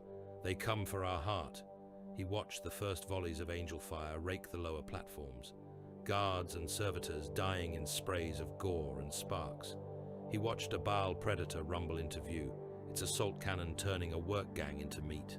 He did not smile. The nails hummed not with simple joy, but with a sharper, colder edge. He understood well enough. "If they take this place," he said, more to himself than to his lieutenants, "Helscar falls, the forges go cold, the god engine goes silent. The blood god will have our skulls for such failure." He turned to his retinue. "Hold the forge," he said. "Drown them in your own blood if you must. Pile the angels so high that when we die, we can climb their corpses to reach the skull throne." His warriors roared, vox grills turning the sound into a grinding metallic howl. Kargan opened his vox wider, letting his voice spill across all his warband's channels. "World Eaters," he called. "The false angels are in the Skull Forge. They come to break our guard. Meet them there. Do not let them claim a single deck without paying for it in hearts and heads. The blood guard watches." Responses came back as laughter, as roaring prayers, as the animal vocalizations of men who had given their tongues to their patron. Below, among the broken machines and blood channels, Kyle and Aquilian planned their own slaughter. They had taken shelter behind the carcass of a war foundry, its roof half collapsed, its walls riddled with holes. Inside, half-forged armor plates hung from chains, some still bearing the faint heat of recent work. The air tasted of metal filings and smoke. Aquilian traced lines in the air over a portable hollow emitter. It projected a schematic of the Skull Forge, updated as best as could be managed from Auspex and on-the-ground reports. Paths wound through Manufactoria blocks, up gantries, and across bridges toward Gore Crown's mooring platform. "We commit our winged elite to the heights," he said. "They will strike from above, cut the Titan's defense grids, sensor masts, point defense guns, targeting arrays, sever its eyes and teeth before we reach its legs." Behind him stood a cadre of his most honored warriors, armor chased with gold, helms fashioned into the visages of angels. They bore glaives and power swords, their jump packs fitted with wing-cased housings. They looked like something from a fever dream of imperial propaganda made flesh and ceramite. "The sanguinary guard will need distraction," Kyle said. "Enemy fire will be heavy on the upper reaches. They will not be able to strike cleanly while the forge still pours guns and engines into their path. Then your veterans will take its feet," Aquilian answered. "Lucian." "Sergeant," Kyle added, turning. Lucian stepped forward, helm under one arm, face streaked with soot and a thin line of blood that had dried along his jaw. "You will take your squad and those who can still stand from the other assaults," Kyle said. "Push through the lower Manufactoria. There will be power conduits there, feeder lines for the Titan's reactors. Sabotage them. Any drop in power, any stumble, buys the guard above a heartbeat." Lucian nodded once. "Consider it done," he said. "Valerius." The librarian stepped nearer, the glow from the hollow reflecting off the polished skulls worked into his armor. "You will be our knife inside their machine," Aquilian said. "Reach into the God Engine's mind. Distract it, confuse it, make it see enemies where there are none, make it hesitate, even for a heartbeat." Valerius inclined his head. "It will not be simple," he said. "Its spirit is bound with chains of warp and iron both. There are souls braided into its will. Every gun it has fired, every city it has trampled, every sacrifice made to bind it. I will be wrestling not with one mind, but with a choir of screaming ghosts." "Can you do it?" Kyle asked. Valerius's mouth twisted in something that might have been a smile. "If I cannot," he said, "then we die under its feet. I find that a strong motivator." They broke from their brief council as fresh explosions echoed through the forge. Enemy. Artillery was trying to find the breach, shells whistling in, detonating atop the inner gate's ruins. "Brothers," Aquilian voxed on a wider channel. "This is our spear thrust. The Skull Forge falls, or we do. Remember Helscar's name. Remember this place. We will never see its like again." The advance through the forge began. It took only a minor miscalculation, a fraction of a heartbeat's mistiming, to turn a calculated advance into a massacre. A squad of Blood Angels was crossing an open Manufactorum block, sprinting between the cover of half-built demon engine frames. Overhead, Gore Crown's sensors tracked a different target, its head turned towards some far-off knot of guardsmen massing for a counter-thrust. Then something shifted. Perhaps a stray shell impact knocked a brass idol from its perch in the Titan's shrine head. Perhaps a warpsmith twitched at the wrong moment. Perhaps the God Engine simply changed its mind. Whatever the reason, the plasma, Destructor's muzzle dipped a fraction of a degree. It fired. From the squad's perspective, the world ended in white.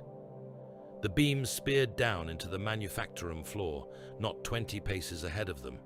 For that single instant, they saw every mote of dust, every scratch on their helm lenses, illuminated with impossible clarity. Then heat washed over them, a wall of fury that did not feel like heat at first, just pressure, an overwhelming shove that pressed on armor and bone and the water in their eyes, their ceramite incandescent in that breath. Then it failed. The angels simply ceased to be. Their armor shells were reduced to silhouettes, charred and fused into the slagged floor. Inside those shells, there was no flesh left to recover, no gene seed to salvage. It had vaporized before it could even register the pain. The plasma blast continued down, punching through decks, through old bone layers of the hive, into whatever passed for bedrock beneath. A column of smoke and steam roared back up, blowing chunks of molten metal skyward. Seraphiel staggered where he stood, miles away. He had been coordinating triage, dispatching apothecaries, keeping a mental count of the dead as best he could. The deaths of Astartes were always louder in his mind than those of mortals, each one a sudden absence where once there had been a flame. This was different. This was an entire choir cut off mid-note.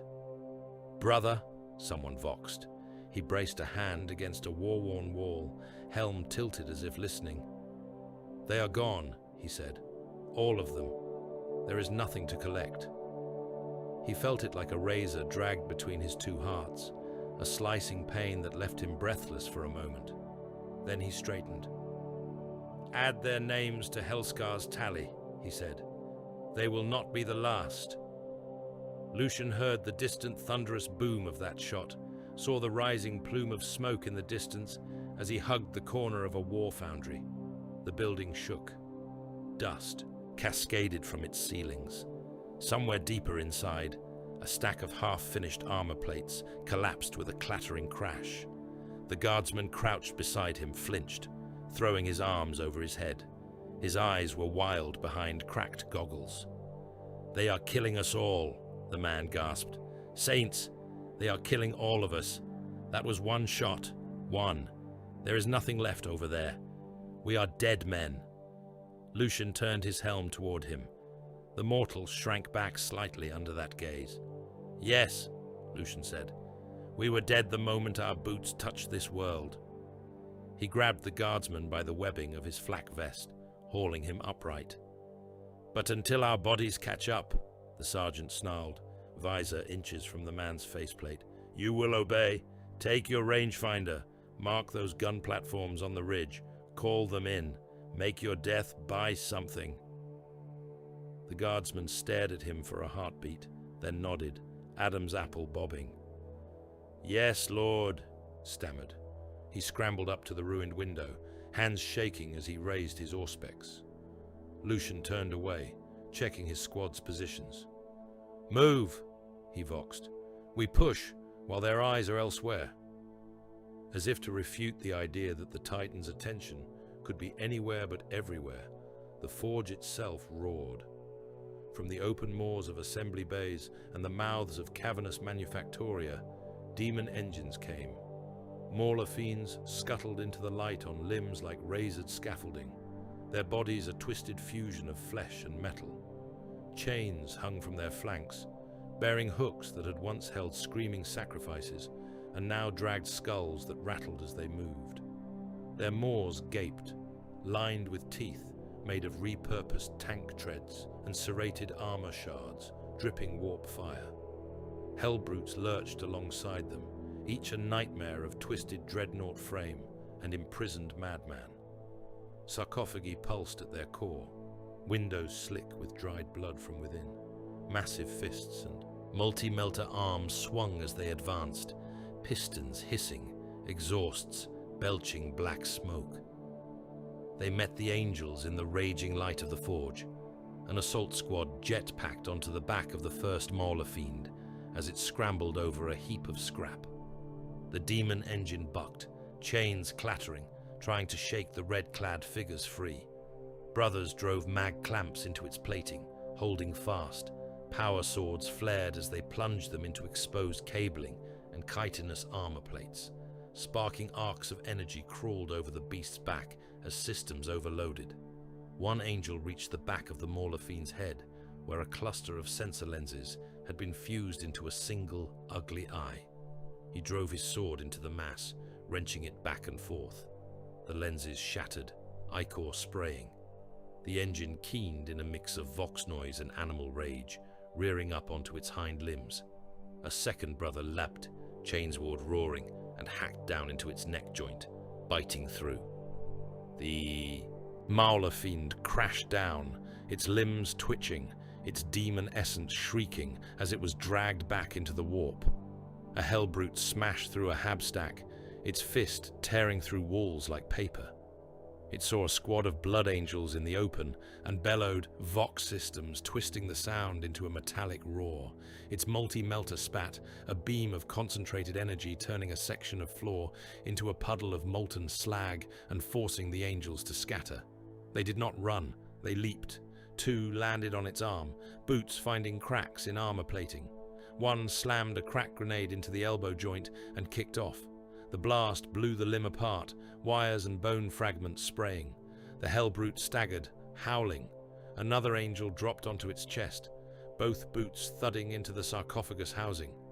He holstered his pistol and drew a combat knife, far too small a weapon for such a foe, save that he knew where to put it. He drove the blade again and again into the viewing slit, gouging the armor, cracking the glass until he reached the mad, flailing occupant inside. The knife sank into an eye. The hellbrute's roar turned into a high, keening wail. The angel withdrew the knife, then slammed his fist into the cracked slit, punching through the weakened metal and bone. His gauntlet wrapped around something soft. He squeezed. Inside the sarcophagus, the occupant's brain decorated the interior in a wet, spreading pattern. The engine staggered once more, then crashed backwards, its remaining arm flailing once before falling still. Gore and machine oil rained down on the angels as they leaped clear. Valerius did not see any of that. His eyes were closed, though his helm lenses glowed. His staff rested against the deck, its head etched with sigils that smoldered as they bled off warp charge.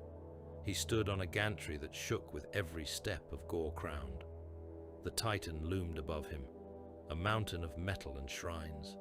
Its weapons scythed fire across distant fronts. Its machine, spirit howled in the Empyrean, drunk on centuries of slaughter. He reached into that howl. At first, it was like pushing his hand into a furnace. The God Engine's mind was a storm of pain and weapon protocols, of targeting solutions and remembered kills. It thought in vectors and arcs, in shell counts and reactor temperatures. Underneath that, deeper, were the souls that had been sacrificed in its name and bound into its workings. They gibbered and whispered, their agony threaded through its every action. He felt the echo of a city crushed underfoot, the memory of a void ship bisected by its guns, the satisfaction of bringing a fortress down with a concentrated barrage, of watching walls crumble and bodies scatter. It offered him that. In the warp, in the space where his will touched its, the Titan showed him images of Helscar burning. It showed him the Vox Eterna split apart by its plasma beam, angels tumbling into the void. It showed him guardsmen vaporized in tides, the trenches filled until no more could fit, bodies stacked on bodies. It promised him that he could ride that destruction, become one with it, feel every kill as his own. All he had to do was let go. Valerius's teeth ground together. He could feel the same temptation that lure presented to the Titan itself every time its guns fired.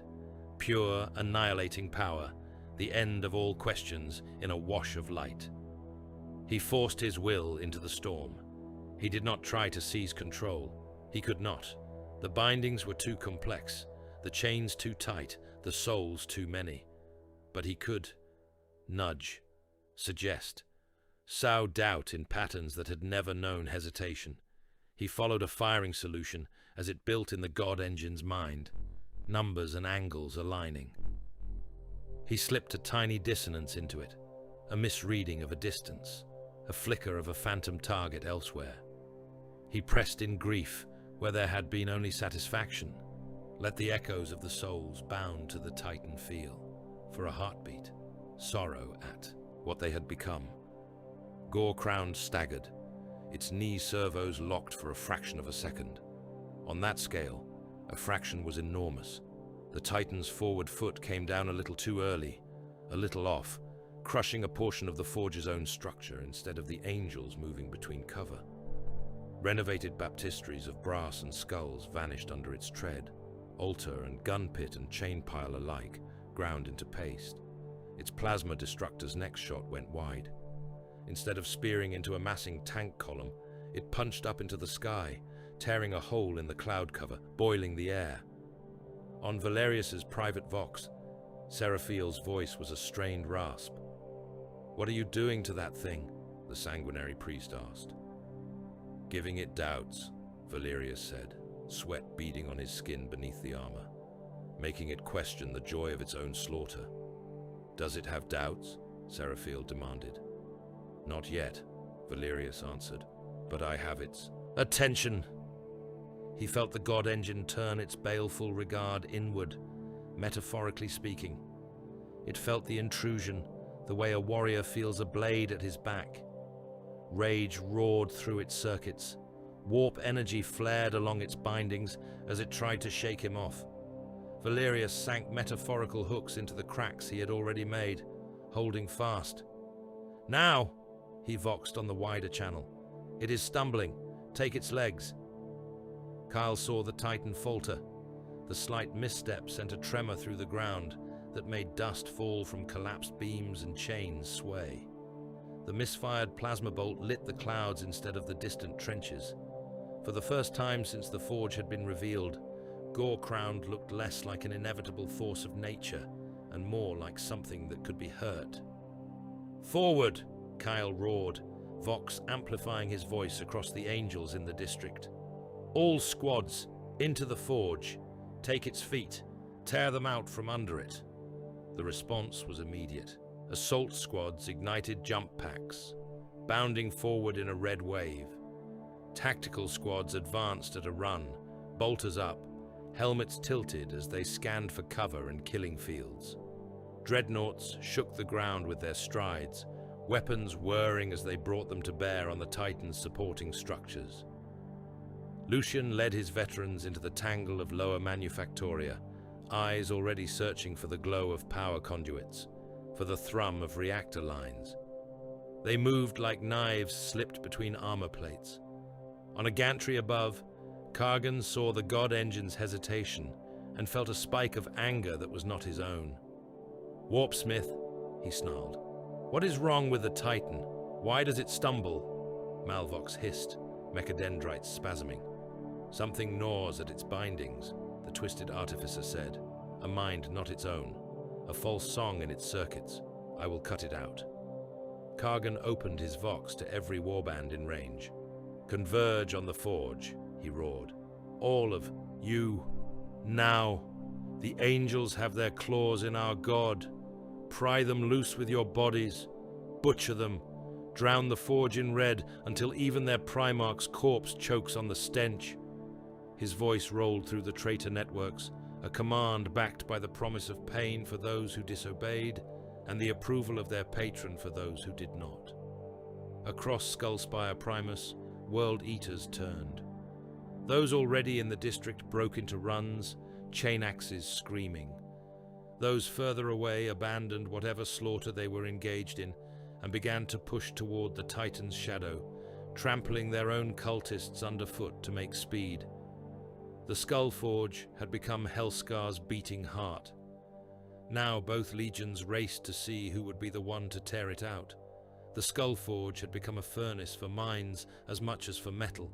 Heat rolled off the rivers of molten brass and iron, turning the air into a shimmering haze. Warp light flickered in the depths of the blood trenches, casting sickly reflections up onto the underside of gantries and walkways. Gore-Crowned's footfalls pounded a steady rhythm through the forge, each step a seismic thud that rattled teeth and shook rust from the ceilings. The slaughter under that shadow took on a life of its own. Blood Angels fought in tight formations among the Manufactoria stacks, bolters snarling, chainswords churning. World Eaters hurled themselves into those lines, chain axes gnawing, armor slick with blackening gore. Demon engines scuttled and lurched and crashed, their occupants madder than the daemons bound into their frames. Mortals died in droves between them, crushed, burned, torn apart. The warp watched. Helscar's sky had been a bruise before the crusade began. Now the rot had sunk into its bones. The constant death, the god engine's psychic howl, the sacrificial fires in the forge, all of it seeped into the fabric of reality. The veil thinned. The air tasted not just of ash and iron now, but of something sour and metallic that sat at the back of the tongue and would not wash away. For the sons of Sanguinius, that taste woke old ghosts. It began with a handful, a brother here, another there, pausing mid-movement in the press of battle. For a heartbeat they would stand, bolter hanging at their side, helm tilted as if listening to something only they could hear. Then the memories hit. Terror. The word burned behind their eyes. The siege. The echo of gunfire against the walls of the palace. The stink of burned promethium and masonry dust. The sound of the War Master's traitor legions howling at the gates. They saw it as clearly as if they stood there now, as if the years between had never happened. Helscar's forge blurred. Skullspire's brass walls became the shattered ramparts of the Eternity Gate. The roar of Gore-Crowned became the thunder of the vengeful spirit's guns. The World Eaters before them became sons of Horus in sea-green plate, their eyes full of betrayal. Helm lenses flared. Breath rasped over Vox. Then the black rage took them. One brother threw back his head and screamed, a raw, wordless sound that cut through Vox static. He ripped off his helm, fingers digging into the seals, and hurled it aside, bearing a face contorted in grief and fury. His eyes were wide, not seeing Helscar at all. He saw the War Master's flagship looming in the poisonous sky above Terra. He saw Sanguinius fall and rise and fall again. He charged, chainsword held in both hands, roaring his Primarch's name. He did not hear the warning shouts over Vox. He did not feel the rounds that scarred his armor as he ran. He hurled himself straight into a World Eater gun line. Bolters barked. Shells tore his limbs off in sprays of red. He still tried to crawl, dragging himself through his own blood, mouth moving around prayers to a father who had died long before he was born. He died with his hands still reaching for enemies that were not there. He was not the last. The madness spread through the forge like a plague. Every surge of warp energy from Gore-Crowned's guns, every mass detonation, every mass sacrifice, fed it. More and more Blood Angels felt the old battle superimpose itself over the new. Terror lay over Helscar like a second skin. Old wounds bled through. Seraphiel felt each break in his brother's minds, like a crack in glass. He was moving among the wounded when the first wave hit. Apothecaries labored in the lee of a shattered assembly hall, dragging brothers behind wrecked machinery, extracting gene seed from those whose bodies could still yield it. The ground was slick with sacred fluids and squandered lifeblood. A tactical brother, half his helm blown away by shrapnel, sat propped against a chunk of blasted wall. Seraphiel knelt by him, auto-senses cataloguing the extent of his wounds. One lung gone, 2 ribs pulverized, heart still beating, though irregularly. "Hold," Seraphiel said. "You will live to see the forge fall." The brother's one remaining eye stared past him. "Palace walls," he whispered. "They are burning." Seraphiel's hearts tightened. "This is Helscar," he said. "The palace is long behind us." The brother's gaze did not change. Blood bubbled at the corner of his mouth. "Horus is at the gate," he insisted. We must hold, or father dies alone." His fingers clenched on Seraphiel's forearm with a strength that did not match his wounds. The sanguinary priest saw the change happen, like a curtain tearing. The grief in the brother's eye went from deep to bottomless. A snarl twisted his mouth. He tried to rise, muscles spasming, hands scrabbling for a weapon that was no longer at his side. "Contain him!" Seraphiel snapped. 2 apothecaries moved as one, slamming their weight down, trying to pin the brother. He threw them off with a scream, roaring in a half-remembered battle tongue, and tore free of the medici clamps. He staggered to his feet, blood spraying from his wounds. "War Master!" he howled. "Traitor!" He lurched away before they could stop him, running straight back toward the front line, back into the press around the Titan's legs. Seraphiel watched him go, jaw tight, then felt the same break in 3 more minds. 5, 10. His internal tally stuttered as the number climbed. "Reclusiarch," he voxed, voice harsher than usual. "It is time." Tiberon's reply was a low growl. "We are already moving," the chaplain said. "We have never been far." The Death Company came to meet the madness halfway. They had marched into the forge in ordered ranks, black armor swallowing the forge's red light. Chains hung from their wrists and belts.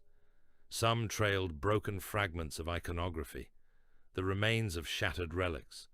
Others dragged nothing at all, the chains simply rattling in time with their steps.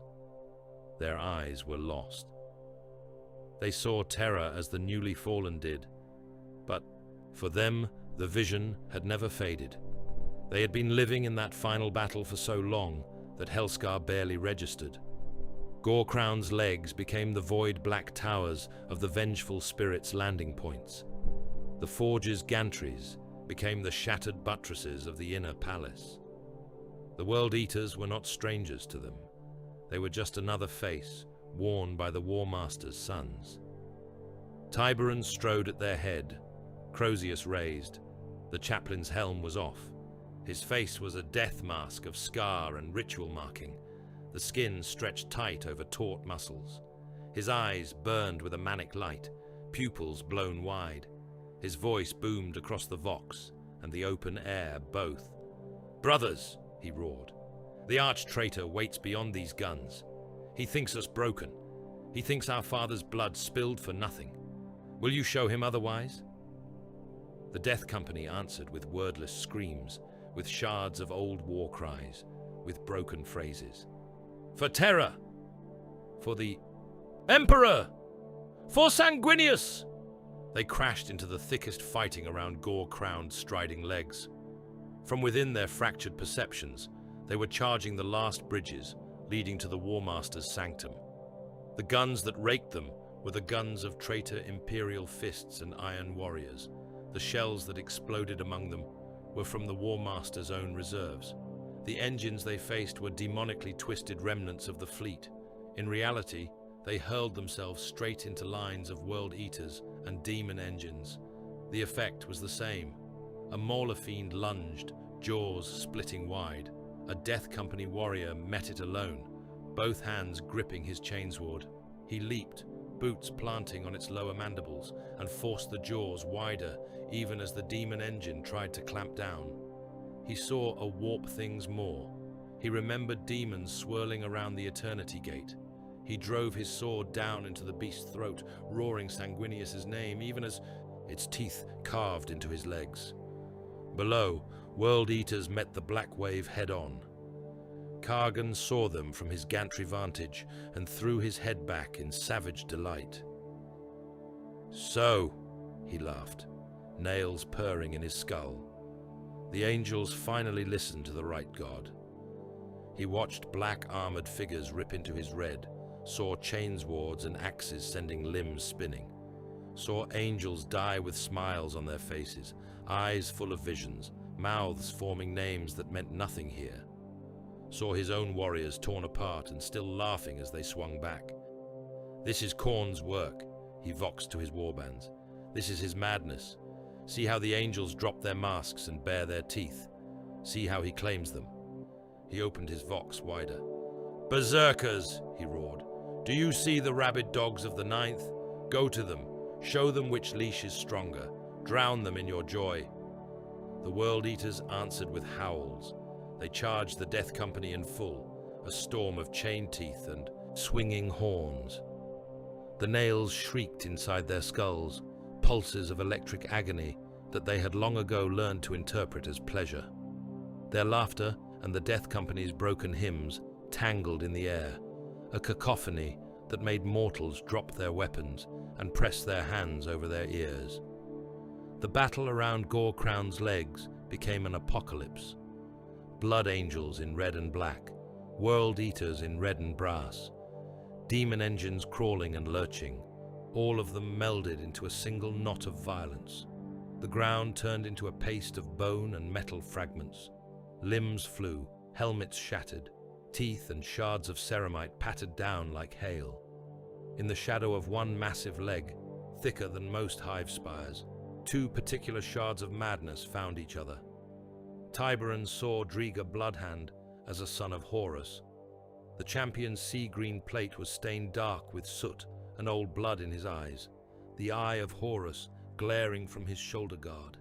His chain axe was the axe of Istvan, the weapon of betrayal. His face, when the helm came off, was the face of every brother who had turned their blade on kin. Driga saw Tiberan as a usurper. In his vision, the chaplain's black armor was an affront, a thief's wearing of Khorne's color without permission. The winged skull on his chest was a mockery of the rune that mattered. The Crozius Arcanum was an insult to the honest simplicity of a chain axe. His every movement stank of the weakling corpse god's hypocrisy. They collided with a violence that made the ground jump. The first exchange of blows shattered both their helms. Tiberan's Crozius smashed into Drega's faceplate, cracking it, sending fragments flying. Drega's chain axe slammed into the chaplain's gorget, tearing through ceramite, denting the plate enough that Tiberan's breath caught in his throat. They tore their helms off as they fought, whether because they could not see through the cracks, or because they wanted to feel the hits more directly. Tiberan's face was a battered ruin, one eye already swelling shut. Driga's nose was broken, blood pouring down over his lips. Both grinned red. Driga spat, teeth pink. "You wear his color like a thief," he snarled. "You call yourself condemned, but you still hide behind that corpse on his throne." Tiberan's laugh was harsh. "You turned your back on truth," he said. "You spat on your father's leash and traded it for another. You bowed your head to a new master and called it freedom." He brought the Crozius down. Drega caught it on the haft of his axe. The power field crackled against the demon-tempered blade. Sparks and black lightning crawled along the contact point. They leaned into each other, faces inches apart, muscles standing out like cables. Teeth snapped. Drega lunged, trying to bite Tiberan's nose off. The chaplain twisted, taking the bite on his cheek instead. Flesh tore, blood sprayed. Tiberan slammed his forehead into Driga's, bone-crunching. They broke apart for a heartbeat, staggering, then went back in. Driga's axe ripped a chunk from Tiberan's pauldron, teeth grinding through the winged icon. The blow bit into the muscle beneath, sending a spray of meat and ceramite splinters. Tiberan's Crozius took Driga in the ribs, cracking armor and bone both. With each strike, more fragments flew. With each missed block, something vital gave way. They screamed as they fought, names and oaths and curses spilling from their mouths, half comprehensible, all meaningless in the roar. Around them, Death Company and Berserkers killed and died, neither side noticing the duel in their midst, except when stray blows caught them. At last, Tiberan found an opening. Drega's axe came in high, a wild arcing swing powered more by nails and momentum than technique. The chaplain ducked inside it, ignoring the teeth that tore a furrow along his scalp. He drove his Crozius up, not at the chest where armor still held, but under the arm, where the plates joined. The winged skull met flesh. The weapon's field flared, ribs shattered, organs liquefied. The impact lifted Driga off his feet and slammed him against the Titan's leg. For a moment, he hung there, jammed between the Crozius and the God Machine's armor. Then he slid down, leaving a smear of blood. Tiberan stood over him, chest heaving, Crozius' head dripping. Driga groped weakly for his axe, fingers unable to find purchase. His lips moved. No sound came out. The chaplain swayed. The champion had not died politely. His last 3 strikes had taken their due. Tiberan's breastplate was a mangled ruin. One arm hung useless. The bone snapped in 2 places. His vision swam, the world around him flickering between Helscar and terror, and a third place made of nothing but light and shadow. He tried to lift his Crozius to roar a victory cry. His hand refused. He went to one knee, then to both. The Crozius slipped from his grasp, clattering on the bloody ground. His head bowed, hair hanging lank over his face, sweat and gore dripping. No one heard a cry from either of them. The duel's end was swallowed by the wider storm. Lucian saw none of that. He saw something closer. He recognized the way Brother Halen's breathing changed. They were fighting through the lower manufactoria, pushing toward the power conduits. Lucian moved like a man in a nightmare he had trodden before, half his mind on the layout of the forge, half on the vox data flickering in his ear. Halen was at his shoulder, as he had been on 100 fields.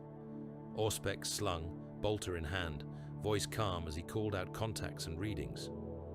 "Power flow surging through that conduit, Sergeant," Halen said. "We detonate here. We might..." He stopped. Lucian glanced over. Halen stood very still, bolter lowered. His helm turned slowly, taking in the forge as if seeing it for the first time. His breathing picked up, a harsh rasp over vox.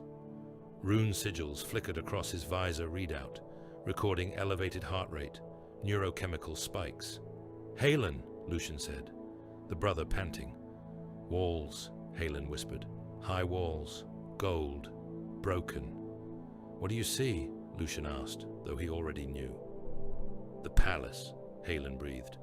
I remember. The sky was black. There were so many of them. Sons of Horus, word-bearers, iron warriors. They were everywhere. We held until..." His voice broke. His hands shook. Lucian felt something twist in his own chest, a cold knot tightening. "Halen," he said, "this is Helscar, not Terra. You are here, with me." Halen tore off his helm. His face was streaked with grime and blood. Tears cut clean tracks through the mess, though he did not seem to notice. His eyes were wide and unfocused, looking past Lucian.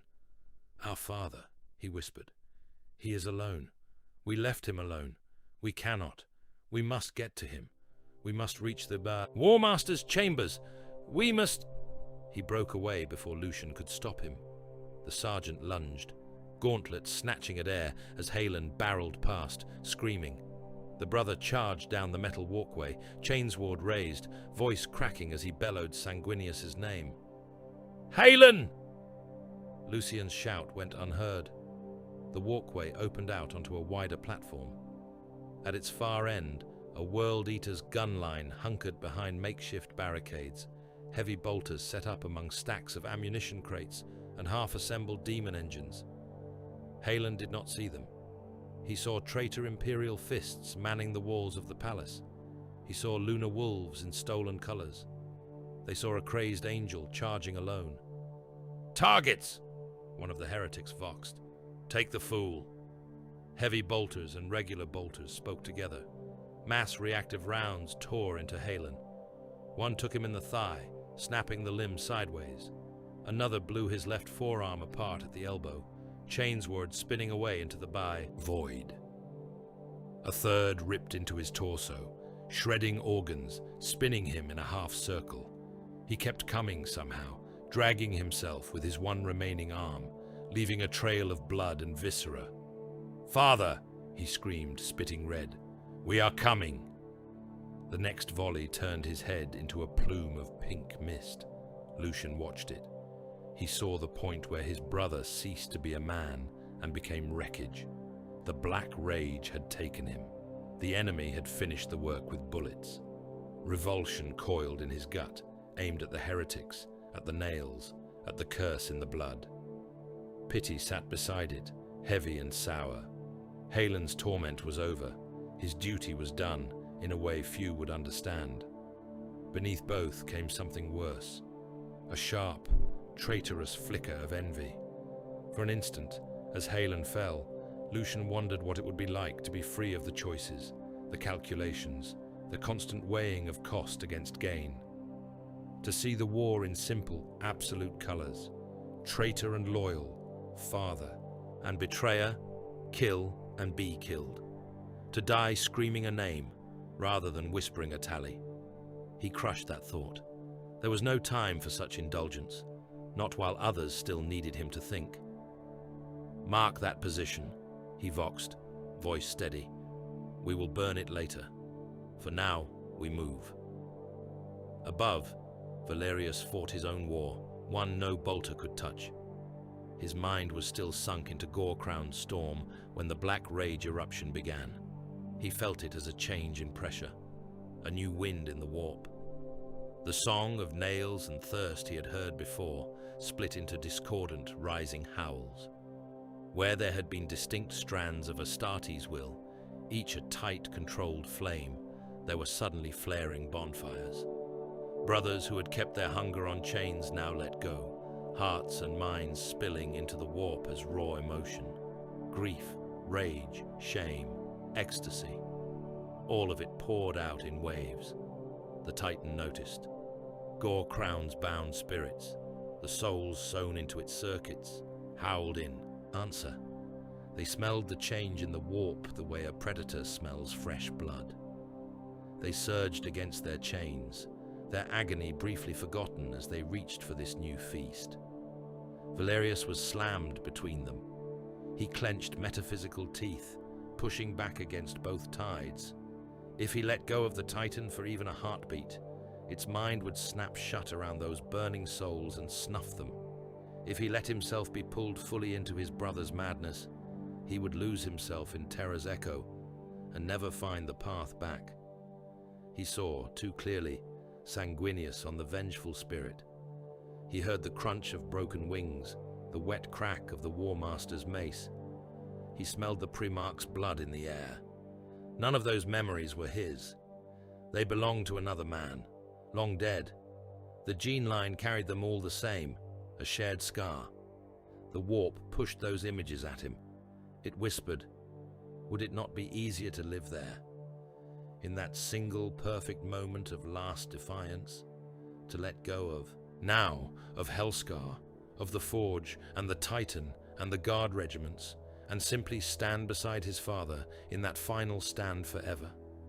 He wanted to. For an instant, so brief that a human mind would never have registered it, he wanted to. He forced his thoughts outward instead. He pictured deliberately the cracked plating of Gore-crown's knee, the way its servos ground when it misstepped, the smell of hot oil and spilled blood, the faces of mortals huddled in trenches, eyes wide as the God Engine's shadow fell over them. He clung to those images, to the tangible current reality. You do not get to own us, he told the warp, voice a thin thread against the storm. Not that way, not now. He pushed, shoving the Titan's focus back outward, making it hesitate again when it tried to raise its weapon. In the lower levels of the Forge, Val's surviving companies found their rifles suddenly meaningless. They had fought into firing positions along gantries and behind, smashed assembly lines, dragging auto-cannons and heavy stubbers into place, ready to pour fire into the flanks of any World-Eater counterattack that came their way. The heat had baked them, sweat soaking uniforms, ash caking their faces. Then the black-armored angels had charged, Death Company roaring, and the berserkers had hit them. The fight that erupted in the open spaces beyond their barricades was nothing a human eye could properly make sense of. Red and black and brass, chains and teeth and blades. The lines that usually separated sides on a battlefield blurred to nothing. There were no neat formations now, no banners visible, no commanding officers directing traffic. There were just knots of warriors hacking at anything within arm's reach, in no pattern a guardsman could follow. Sir, one of Val's heavy weapon sergeants said, voice shaking. Orders?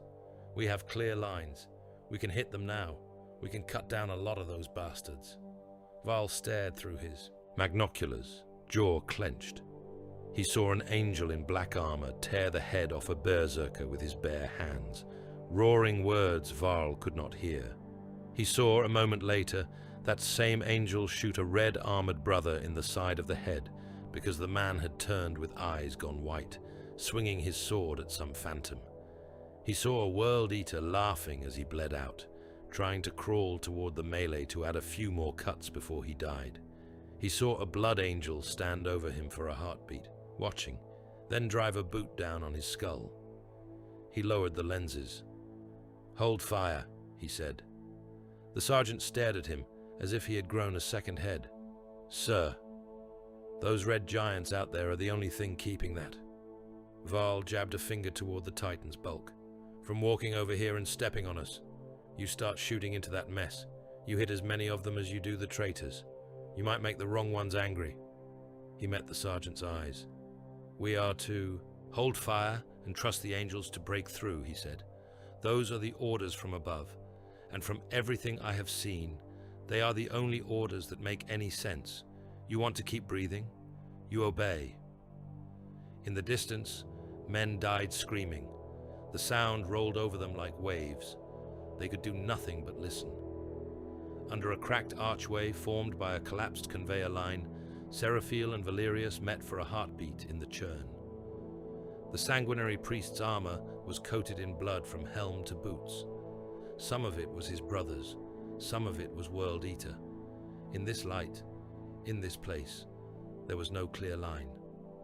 Valerius's psychic hood glowed faintly, filaments crackling. His eyes were shadowed, his face drawn in ways that had nothing to do with physical exertion. "Every brother lost to the Black Rage is a failure," Seraphiel said without preamble. His voice was low, raw. "My failure. I tend the blood. I watch for signs. I am meant to catch the cracks before they widen. And now look." He gestured with a gore-streaked gauntlet toward the melee beyond the arch, where black and red armor mingled. An epidemic.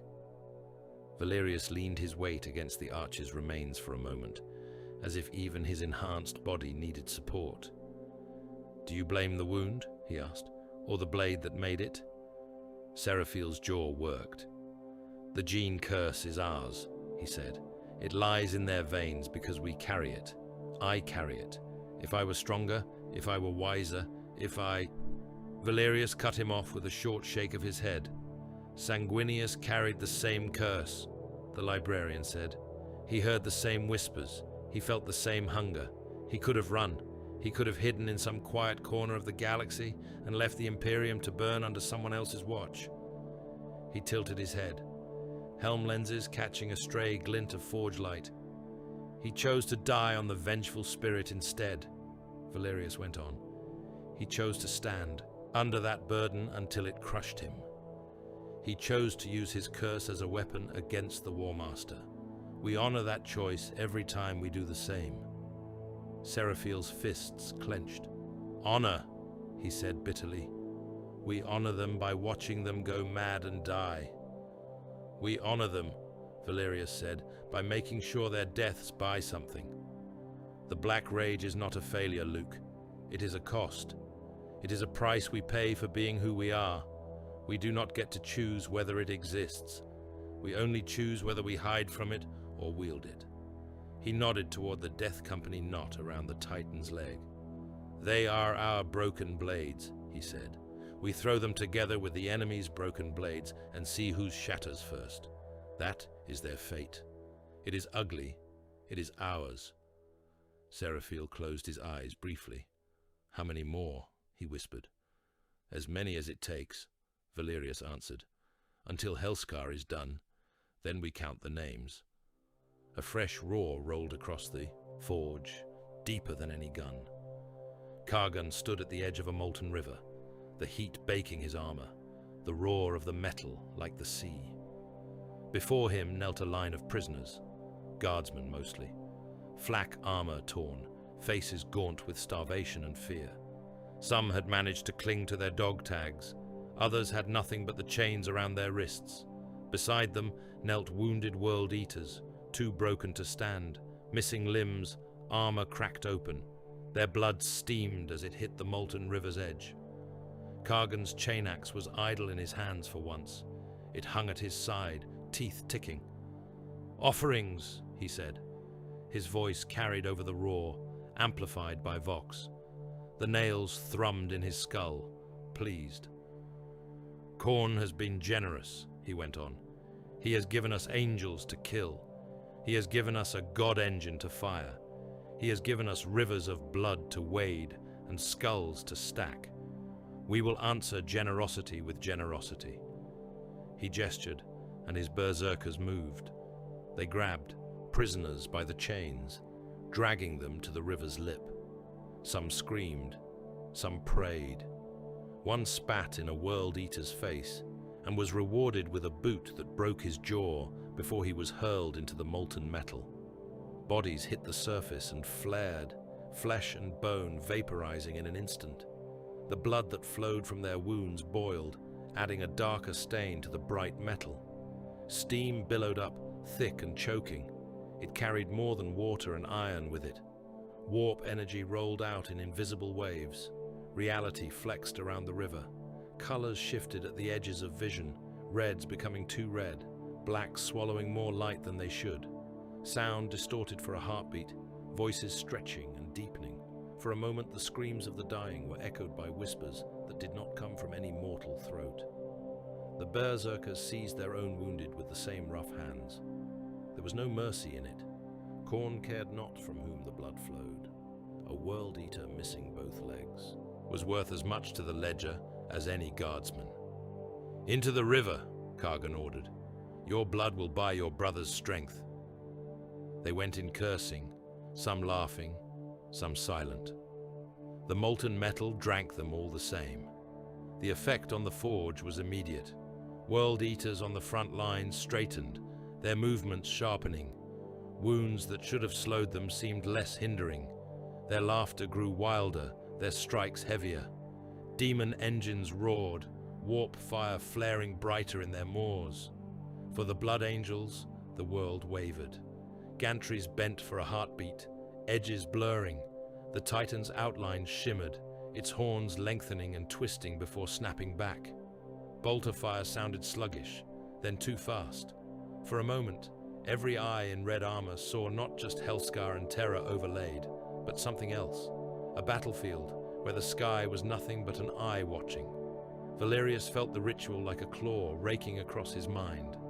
He snarled, shoving back, pushing his awareness tighter around the Titan's consciousness. It bucked under the infusion of power, delighted at the fresh fuel, eager to fire again, to erase another army in light. "No!" Valerius hissed through clenched teeth. "You go where I point you, monster, or not at all." On a gantry above the glowing river, Kargan paused. Far across the forge, past rivers of metal and lines of mortals, past the swirling knot of Death Company and berserkers, his helm lenses found a single point of red amid the chaos. Marius Kael stood on a raised platform of fused skulls and iron, his sword in his hand, armor blackened with soot and blood. Around him, his company's icon bearers fought to keep their standards aloft. The gold and red banners snapped in the forge's heat, depicting blood drops and angel wings and kill tallies. Kael's helm turned. For a heartbeat, the two commanders looked directly at one another. Kargan saw a thin, scarred face behind the lenses, eyes hard and bright with controlled fury. He saw the set of the angel's shoulders, the poised readiness in his stance.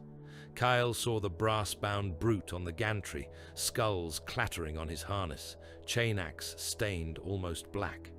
He saw the way the World Eater Lord carried himself, the way the berserkers around him deferred to his presence without thought. They recognized in that shared moment the truth that Helscar's corpse would whisper forever. The billions dying in trenches and hab blocks and forges were the cost. The god engine was the prize. The madness and rituals and warp storms were the storm around it all. The decision would come down to a blade between two men. Kargan lifted his chain axe in salute, a mocking acknowledgement.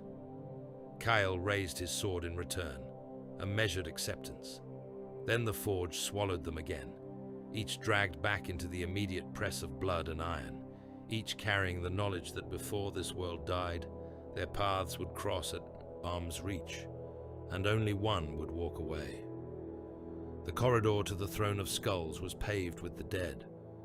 What had once been a series of ordered streets and lift shafts inside Skullspire Primus had been chewed into a jagged wound that climbed toward the citadel like a scar. Shellfire had torn open levels, collapsing floors into each other, creating sloping ramps of rubble and twisted metal. Blood had run down those slopes in waves, pooling in the hollows, soaking into the cracked ferrocrete until it turned the color of dried rust. Angels, guardsmen, world-eaters, cultists, civilians dragged from their hab warrens to die in someone else's god's name. All of them lay together, ground into unrecognizable meat under tank treads and ceramite boots. Fragments of armor and bone protruded from the mess, occasional helms staring up with empty sockets, eyes long burned away. Into that corridor, the Blood Angels drove. Kale led from the front, sword in his hand, armor blackened and spattered. Behind him, the remains of his company and elements of others formed a spear. Dreadnoughts lumbered at the flanks, their weapons spitting incandescent death whenever a World-Eater counter-assault broke from the side tunnels. Assault squads crisscrossed overhead, jump packs howling as they moved from level to level, clearing sniper nests and makeshift redoubts. Gore-Crown's shadow reached even here. The Titan's bulk was distant now, but each one of its misaligned footfalls sent ripples through the hive's bones. The air trembled, dust falling in constant veils from above. Somewhere far below, its reactor howled, a caged sun straining at its chains. Behind the Angels, the guard dug in to die. Colonel Varl stood in the mouth of a rent in Skullspire's wall and watched his regiments take up positions along the flanks of the corridor. They spread themselves among the wreckage with the practiced efficiency of men who had done this too many times already. Heavy. Bolters and autocannons were set on tripods at choke points where side shafts opened into the main route. Lascanon teams dragged their guns into place behind jagged slabs of ferrocrete, sighting down alleys choked with smoke. Infantry squads stacked sandbags atop piles of corpses because there was nothing else to hand. There were so few of them left. Once, when Helscar had first burned under the Blood Angels' descent, Varl had commanded whole divisions. Now, the officers around him wore 3 company badges at once because there were not enough left to fill all the roles. Platoons had been consolidated into squads, squads into ragged bands of survivors. He could see it in their faces. They knew what this was. The way they moved was different, more precise, less hurried. Men who believed they had a chance at survival rushed.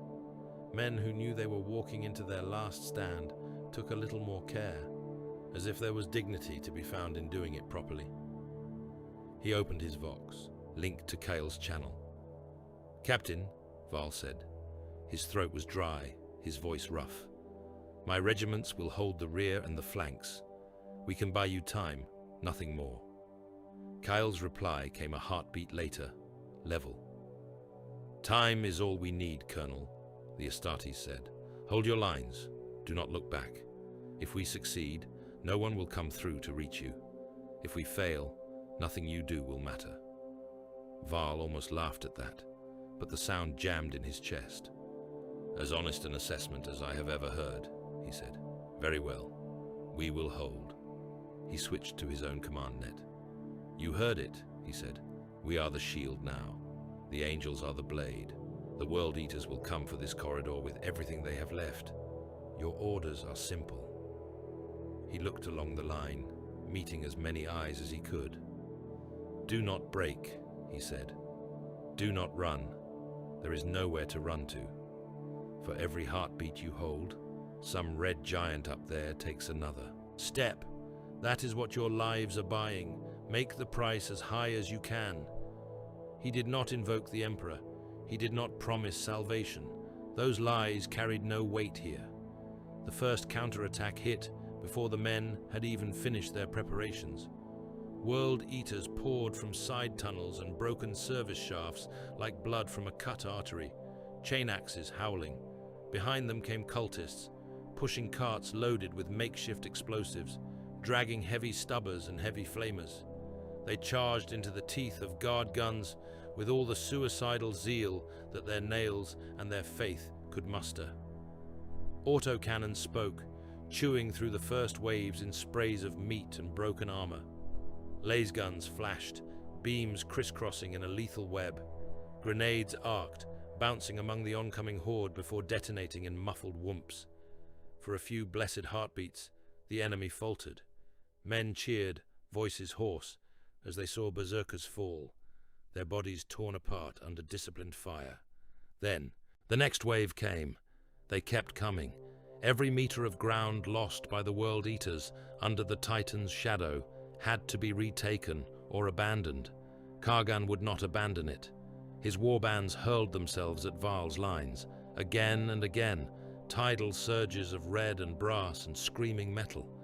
The guards' earthworks disappeared under the tide, were reclaimed, rebuilt, washed away again. Men died faster than any ledger could record. Whole squads were erased in single impacts as hellbrutes smashed into the barricades. Others died more slowly, shot, burned, hacked apart. Their last sight was of angels in crimson pressing onward above them, climbing toward a citadel whose horrors they would never see. The minutes bought by their deaths stretched thin, then thick, then thin again as the battle surged.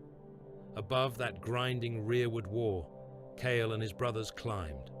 The route to the throne of skulls was cut into the heart of Skullspire Primus.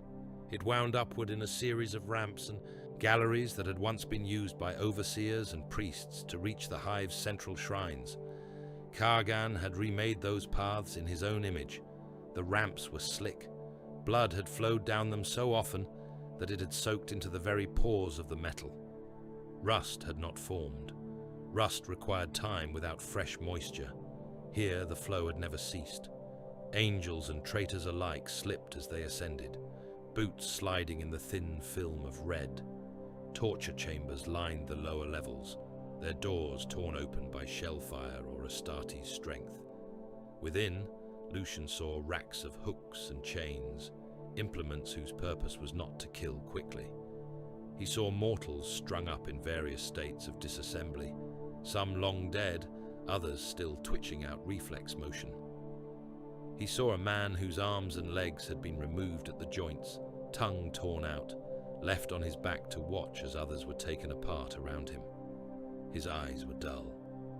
They tracked the angels for a heartbeat, then slid away. Berserker. Pens formed sections of the route, cages of heavy iron bars and brazen guillotine gates.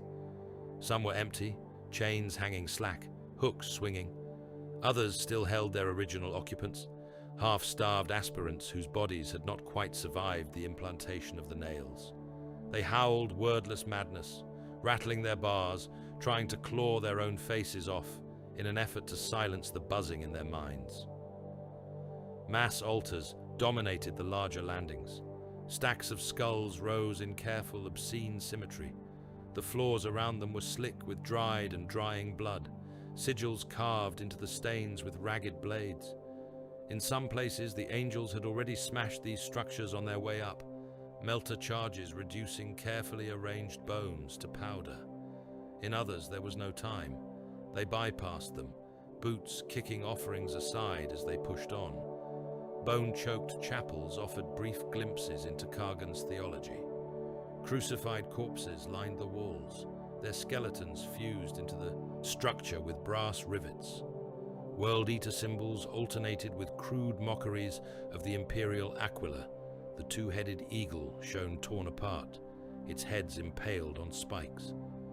Even for warriors hardened by millennia of war, Helscar's cruelty pressed in. Seraphiel felt it as a weight between his shoulders.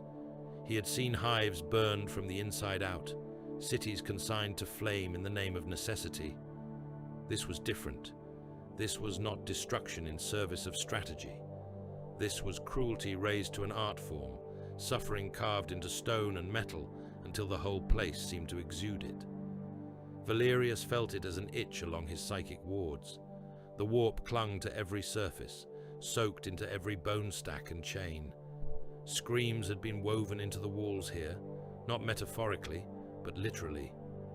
When he stretched his mind even a little, he could hear them, echoes of past agony, preserved like insects in amber. Lucian simply set his jaw and kept moving. There was no room left in him for outrage, only duty, only the next step and the next enemy, and the blade between them. At last they reached the Citadel's antechamber. It was a vast hall whose ceiling had been ripped away long ago to expose the hive's inner spine. The walls were a patchwork of armor plates and skull mosaics. Chains hung down in curtains, some bearing flayed trophies, others ending in hooks sunk into the flesh of hell-spawned monstrosities that squirmed and strained against their bonds. Ahead, before a pair of doors that made the inner gate look modest, stood Kargan's chosen. Terminator-armored berserkers formed a line 2 ranks deep, their hulking silhouettes backlit by the glow leaking from the throne room beyond. Their ancient plate had once been the ivory and cobalt of a legion's elite. Now it was overlaid with crimson and brass, horns and spikes welded onto the pauldrons. Chain fists and power axes sat heavy in their gauntlets, engines idling. Beside them stood demon-possessed champions. Their armor writhed, faces pushed out of the ceramite, screaming and sinking again. Blades fused to their arms, burned with balefire, demonic runes crawling along the metal. Their eyes glowed with a light that was not entirely physical. Between those anchored lines prowled creatures dragged from the warp and caged in flesh, hulking bestial forms with too many limbs, bound in baroque harnesses of iron. Chains ran from their collars to rings set in the floor, keeping them a hair's breadth from tearing apart the very Terminators they were meant to defend. The doors behind them were slabs of fused bone and brass, their surface carved into reliefs of skulls and axes. Chains as thick as tank hulls were wound through their locking mechanisms, rune plates glowing with a dull red light. Kyle drew a breath. "Brothers," he voxed, "this is the gate. Break it, and Helscar's master lies within. Fail, and all that lies behind us will die for nothing." Seraphiel stepped closer. Crozius clutched tight. His armor was stained almost entirely brown with dried blood now, the white trim dulled and spattered. He opened a vox channel to the angels alone. "In the name of Sanguinius," he murmured, voice quieter than usual, but no less intense. "In the name of the 9th, remember our father. Remember his wings torn, his blood spilled, his stand against the War Master. Remember that he did not die so that his sons could whimper and scrape before butcher gods." Kale looked at Lucian, then at Seraphiel, then at Valerius. "The thirst is loud," he said. There was no point denying it. "It claws at my hearts. It digs at my thoughts. If any of us fall to it now, we will be deep in the enemy's heart when it happens." He glanced at the antechamber's defenders, then back to his brothers. "If I change," Kyle said, "if the blood takes me, I will not be a weapon you can use. I will be a liability. I will be another beast in this pit. Would rather die as I am." "Lucian." "Captain," Lucian answered. "If I fall," Kyle said, "kill me." There was no hesitation. "I will," Lucian replied. The word was a vow. "And if I fall, my captain, I trust you to do the same." Kyle's mouth twisted through his helm's grill, an expression that might have been some distant cousin of a smile. "Agreed," he said. Valerius snorted softly. "If we all fall," he said, "let us at least make sure we take enough of them with us to make the ledger interesting to read." There was no more time for words. The inner guard saw them and roared. Chain fists spun up, teeth rattling. Demon blades flared. The hell-spawned horrors on their chains howled and hurled themselves forward, jaws snapping, limbs straining against their restraints. The Blood Angels charged.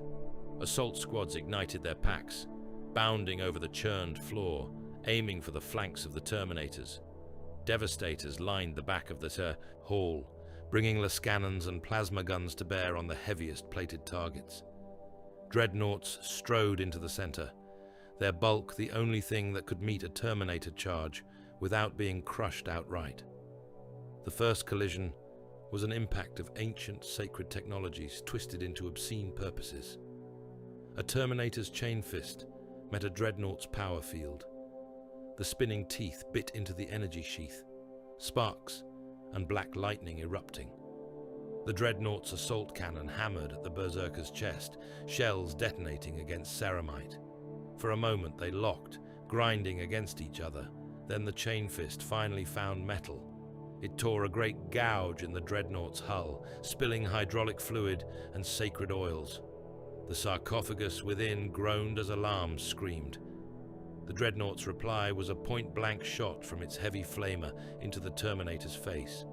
Promethium engulfed helm and torso both, clinging to the corrupted plate. The Berserker laughed as he burned, voice finally cutting off when the heat found something vital. Seraphiel leapt onto a Hellspawn's back as it broke its chain, its mass smashing into the Angel line. His Crozius rose and fell, power field flaring as it broke bone and warped demon flesh. The creature's hide was tough as tank armor, but the fist of an angry god powered the chaplain's blows. He beat its skull in, piece by piece, until its legs folded and its body slumped, twitching. Demon champions crashed into tactical squads, their blades leaving trails of warp fire with every swing. A blood angel blocked one cut with his forearm, the field shearing through armor and bone alike. He lost the limb from elbow down, but did not cry out. He drove his own sword into the champion's abdomen, twisting, feeling organs that were not entirely physical tear under the blade. The demon howled and began to unravel, its essence dragged screaming back into the warp. Lucian fought at Kael's shoulder, his chainsword now more ragged enemy blood than steel.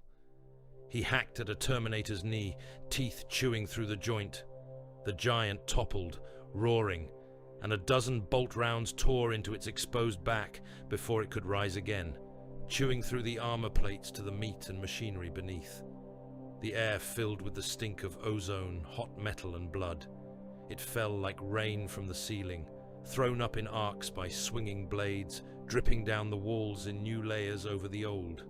At last, amid a storm of detonations and the shriek of tearing adamantine, the inner doors began to fail.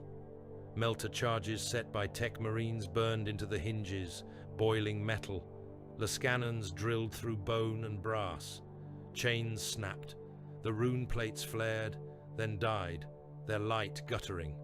With a sound like the planet itself cracking, the throne room doors sagged inward. They did not swing open.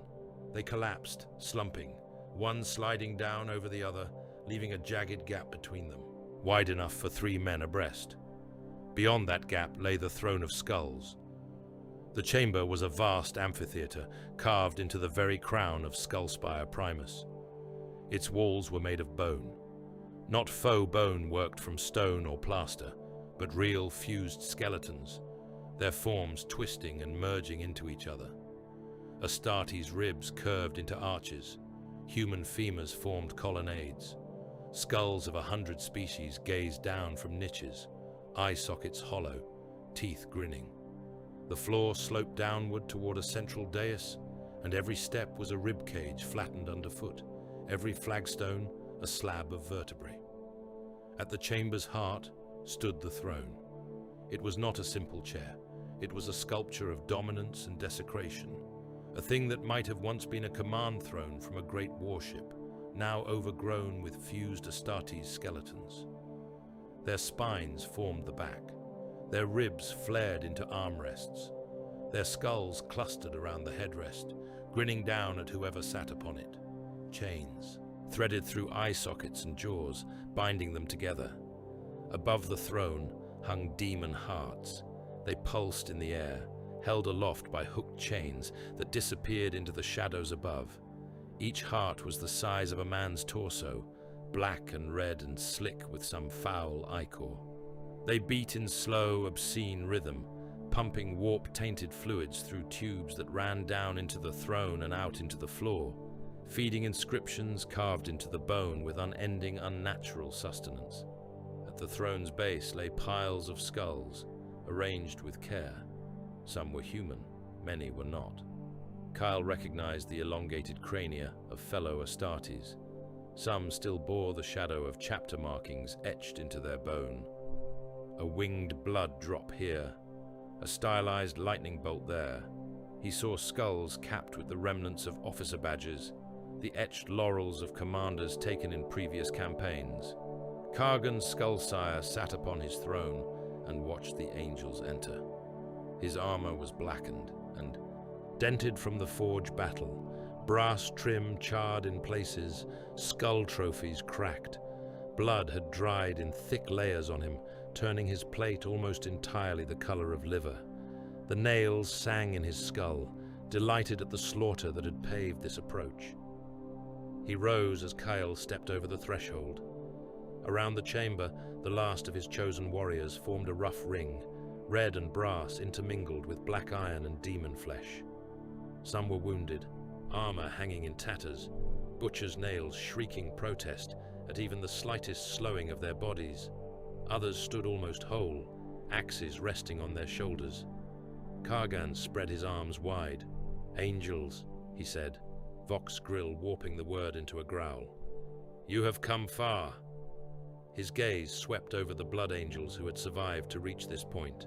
He saw their scars, their missing limbs, the dried blood on their armor that was as thick as his own. He saw the hollowness in their eyes, the weight of the curse, sitting there.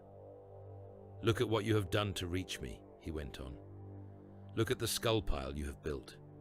10,000 dead at every landing, hundreds of thousands crushed under that god engine's feet, billions screaming in the trenches.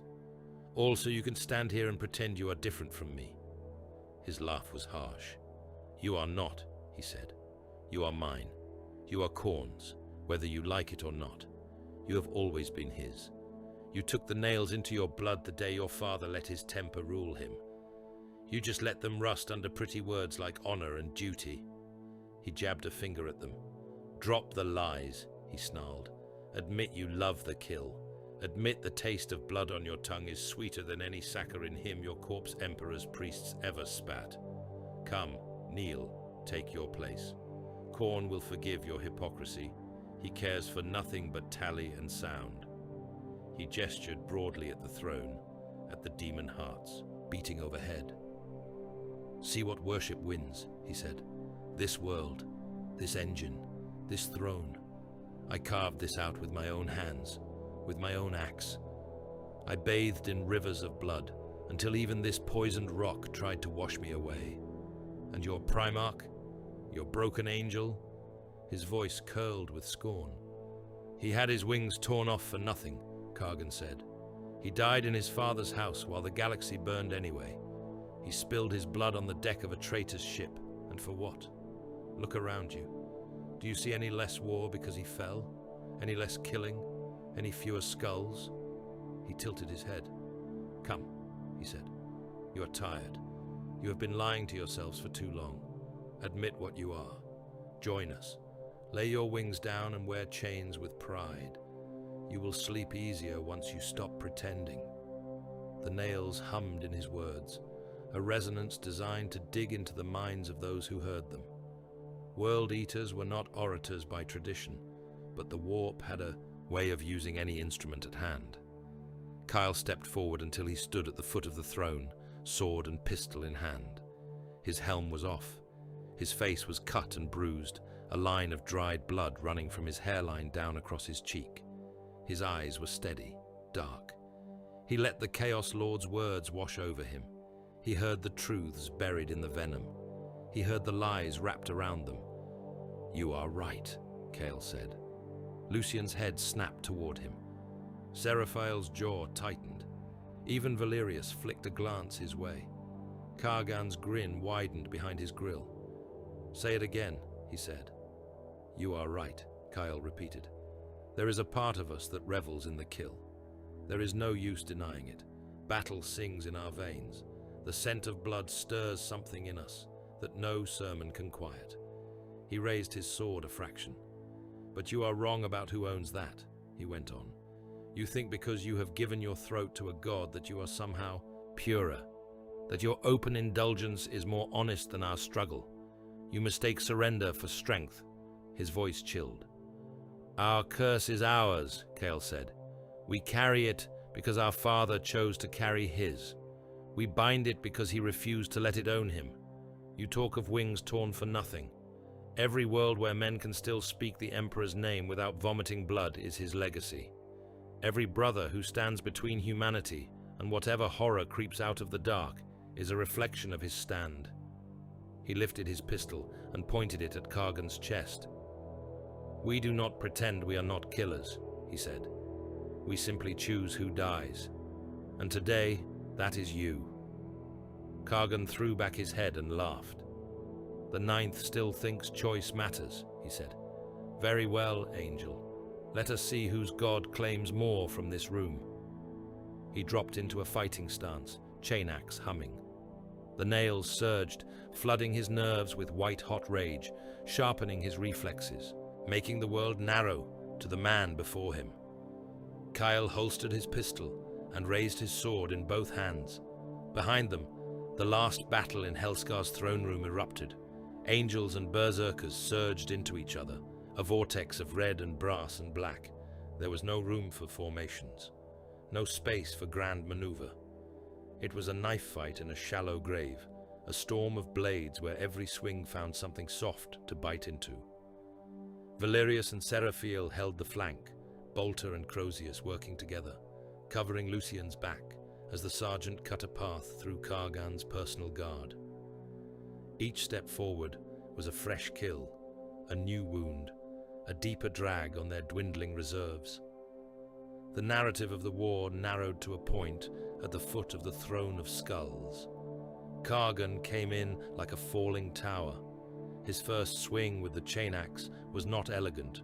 It did not need to be. It was a brutal overhead chop meant to split Kale from helm to groin. The angel stepped aside, the axe biting, into the bone floor, sending fragments of vertebrae spinning. Kale's countercut was smooth, a rising diagonal that traced a line from Kargan's hip toward his ribs. The Chaos Lord twisted, the blow skittering off brass trim. Sparks flew. The nails rewarded him with a pulse of pleasure for avoiding the strike. They circled. Kargan's style was what one would expect from a warrior whose mind had been gnawed by nails for millennia. He hit hard and fast, relying on endurance and sheer violent momentum to carry him through. His blows were heavy enough that when they struck Kyle's guard, the captain's arms jarred to the shoulder. Kyle fought like a man walking a narrow ledge above a chasm. Every movement was controlled, measured. He let Kargan's axe slide along his blade, redirecting instead of stopping. He stepped into and out of the Chaos Lord's reach with footwork that would have looked like dancing in any other context. He bled speed from the wild swings, then slashed in with short, precise cuts aimed at joints and weak points. The nails screamed in Kargan's skull. They punished every moment he tried to think, every heartbeat he spent gauging instead of simply attacking. They drove him toward abandon. He gave them what they wanted in bursts, throwing himself into flurries of vicious strikes, battering aside Kyle's blade, forcing the angel to give ground, to block, to duck. But the rage came at a cost. It ate at his focus. It made him overextend. It made him chase the satisfaction of a hit rather than the value of a position.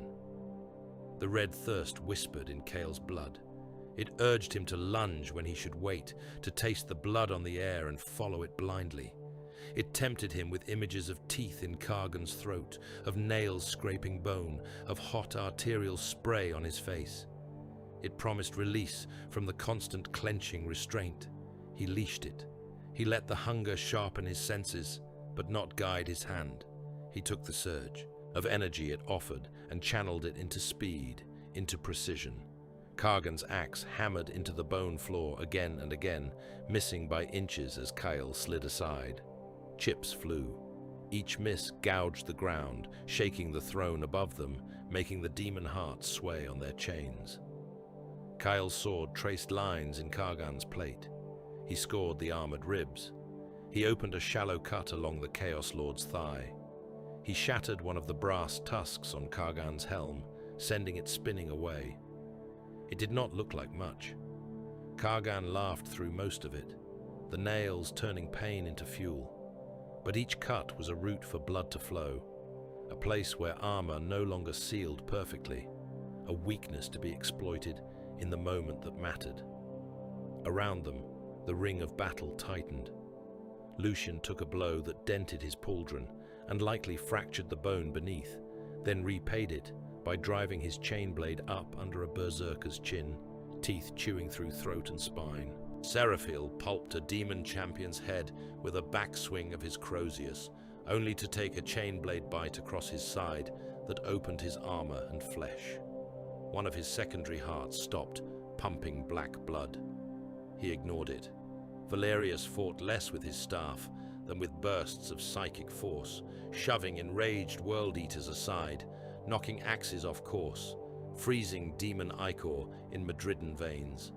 Each use of power added to the strain, pulling at his mind from the Titan and the warp storm, but there was no room left for holding back. Kargan roared and launched himself at Kale in a final, all-in charge. He overcommitted. His axe came down, guided more by nails and rage than by any remaining skill. Kale stepped inside the ark, his body screaming protest at the proximity, every instinct howling to get away from that whirring edge. He did not. He slammed his shoulder into Kargan's chest, feeling ribs groan under the plate. The impact knocked the Chaos Lord back a half step. Enough! Kale's sword drove up.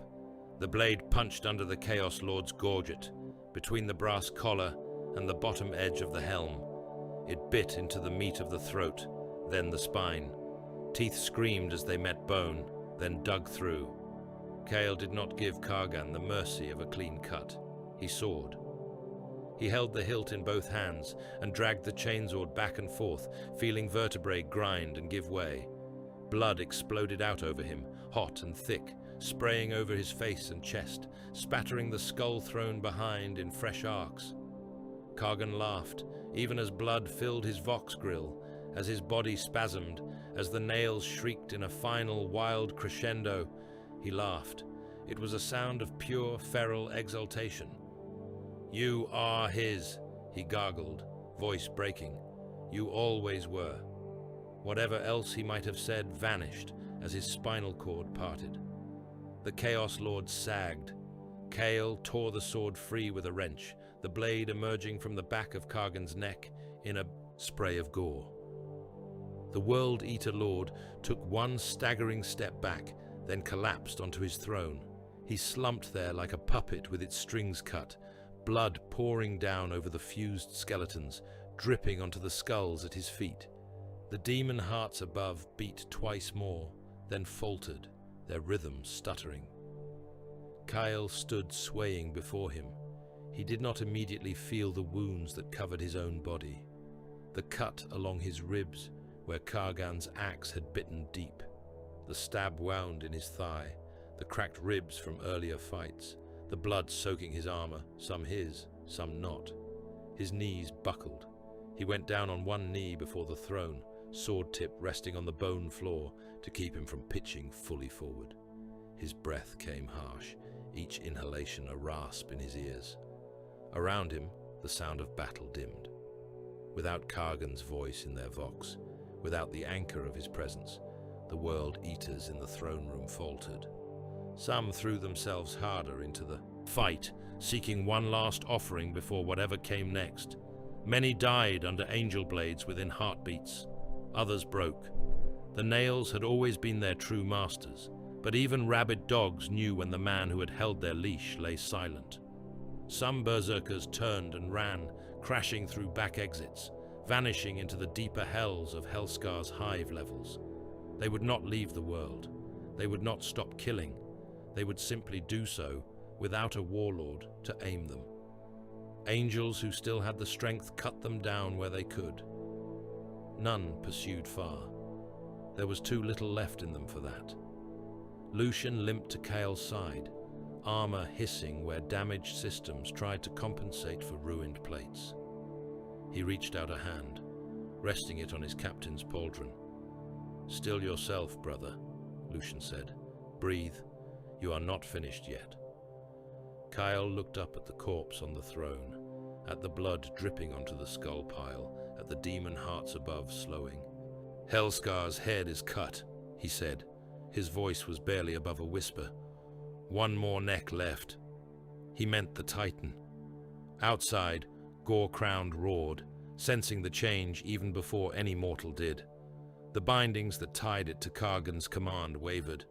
The God Engine bucked against its chains, hungry, untethered. In the throne of skulls, among the bones and the blood and the last echoes of Kargan's Skullsire's laughter, the angels of the Ninth gathered their ragged strength for one final blow. Gore-Crowned bellowed, as if it felt its master die. The sound was not a simple mechanical groan or the whine of overtaxed servos.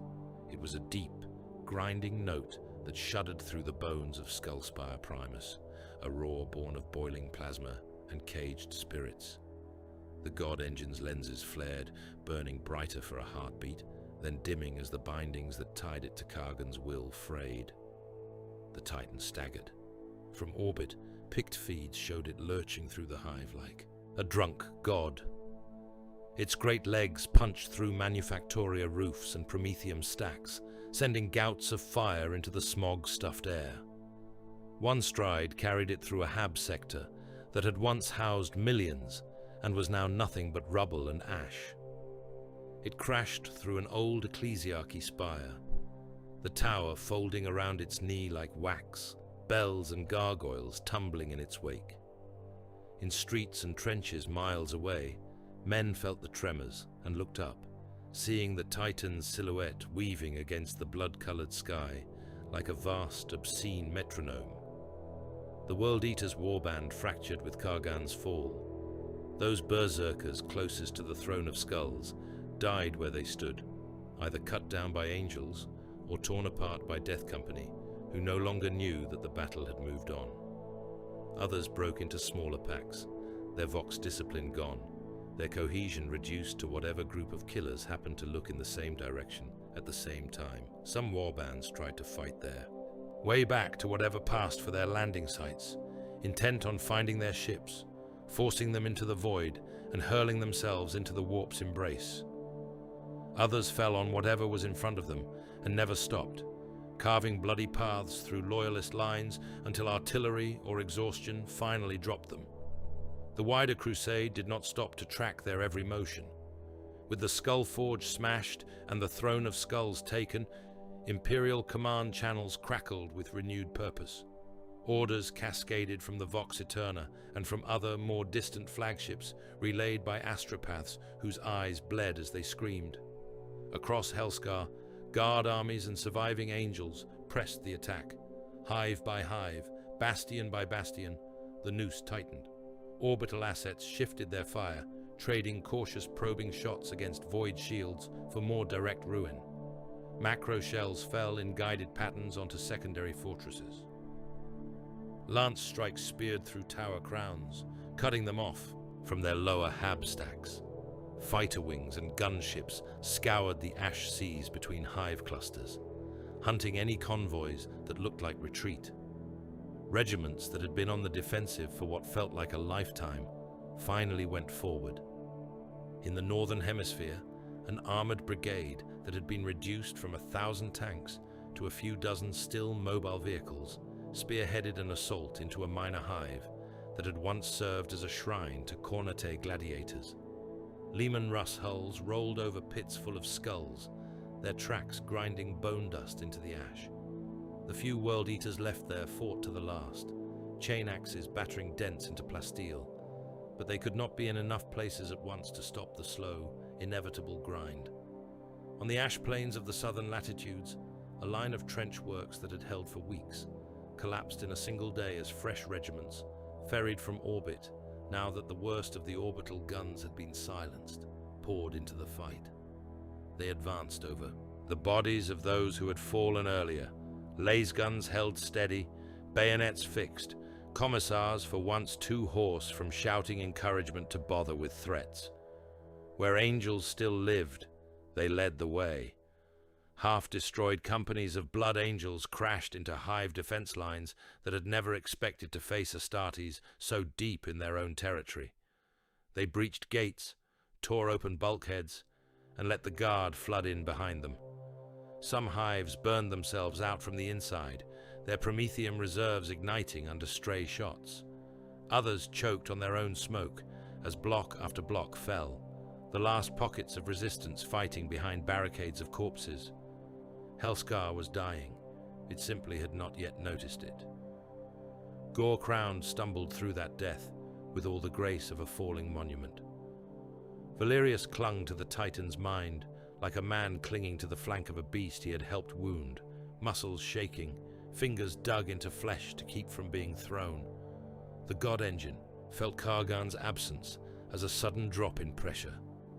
The familiar flavor of command had vanished from its circuits, leaving only the raw, howling voices of the bound souls and the buzz of its weapon protocols. It wanted to run free, to fire at everything, to stride until its legs snapped and its reactor boiled the world. Valerius would not let it choose its own death. He forced its gaze. When its sensors tried to track a knot of retreating berserkers, he shoved them aside, making it see a cluster of its own structures instead. When its weapon-targeting subroutines tried to prioritize distant guard formations, he slipped errors into their calculations, feeding it phantom void signatures closer to home. "Here," he whispered in the warp. "You want to burn? Burn here." On the ground, Kyle and Lucian dragged their battered companies out of the throne of Skull's base and into the open air above the forge.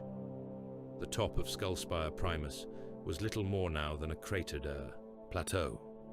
Defensive spires had been shorn off by orbital fire. Promethium towers lay in twisted heaps, still venting flames in lazy jets. The air up here was marginally clearer than in the forge below, the wind managing to scrape some of the smoke away and reveal the blood-colored sky. Gore-crowned loomed over it all, swaying. "Target its legs," Kale voxed, voice rough but steady. "Bring it down where it stands." The angels did not have much left to throw at a Titan. Bale predators, with cracked hulls and half-smashed sponsons, limped into firing positions and poured auto-cannon rounds into the God Engine's knee joints. Devastator squads, their ammunition down to the last few belts, lined up their lascannons and sent beams of searing light into the same scars again and again. Their fire alone would not have been enough. From orbit, the fleet watched the Titan steps through Auspex and picked capture. On the Vox Eterna's strategium, hololithic projections showed its power levels spiking and dipping, its reactor flux rising. "Now," Aquilian said, "while it stumbles, while it is blind." Navy captains and Mechanicus liaisons argued in harsh whispers about structural damage, collateral zones, acceptable losses. The Inquisition observer on the bridge said nothing, merely fixed the Titan's hollow with a gaze like a blade. Orders went out. On the ground, artillery batteries received coordinates and fire patterns that made their cogitators whine. Basilisks and manticores slewed on their mounts, barrel elevation changing as gunnery officers muttered corrections. "Concentrate on the structural seams," one tech priest voxed, Binharik crackling. "There, and there. Do not try to kill it with one shot. Cut its knees, strip its plating, let its own heart finish the work." Barrage after barrage thundered up from the battered plains.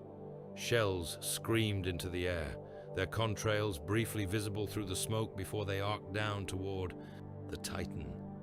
The first waves splashed against Gore-crown's legs, detonations chewing more armor away, exposing structural supports and cabling. The God Engine swayed, staggered, one leg buckling for a moment before it locked. Valerius dug his psychic fingers deep.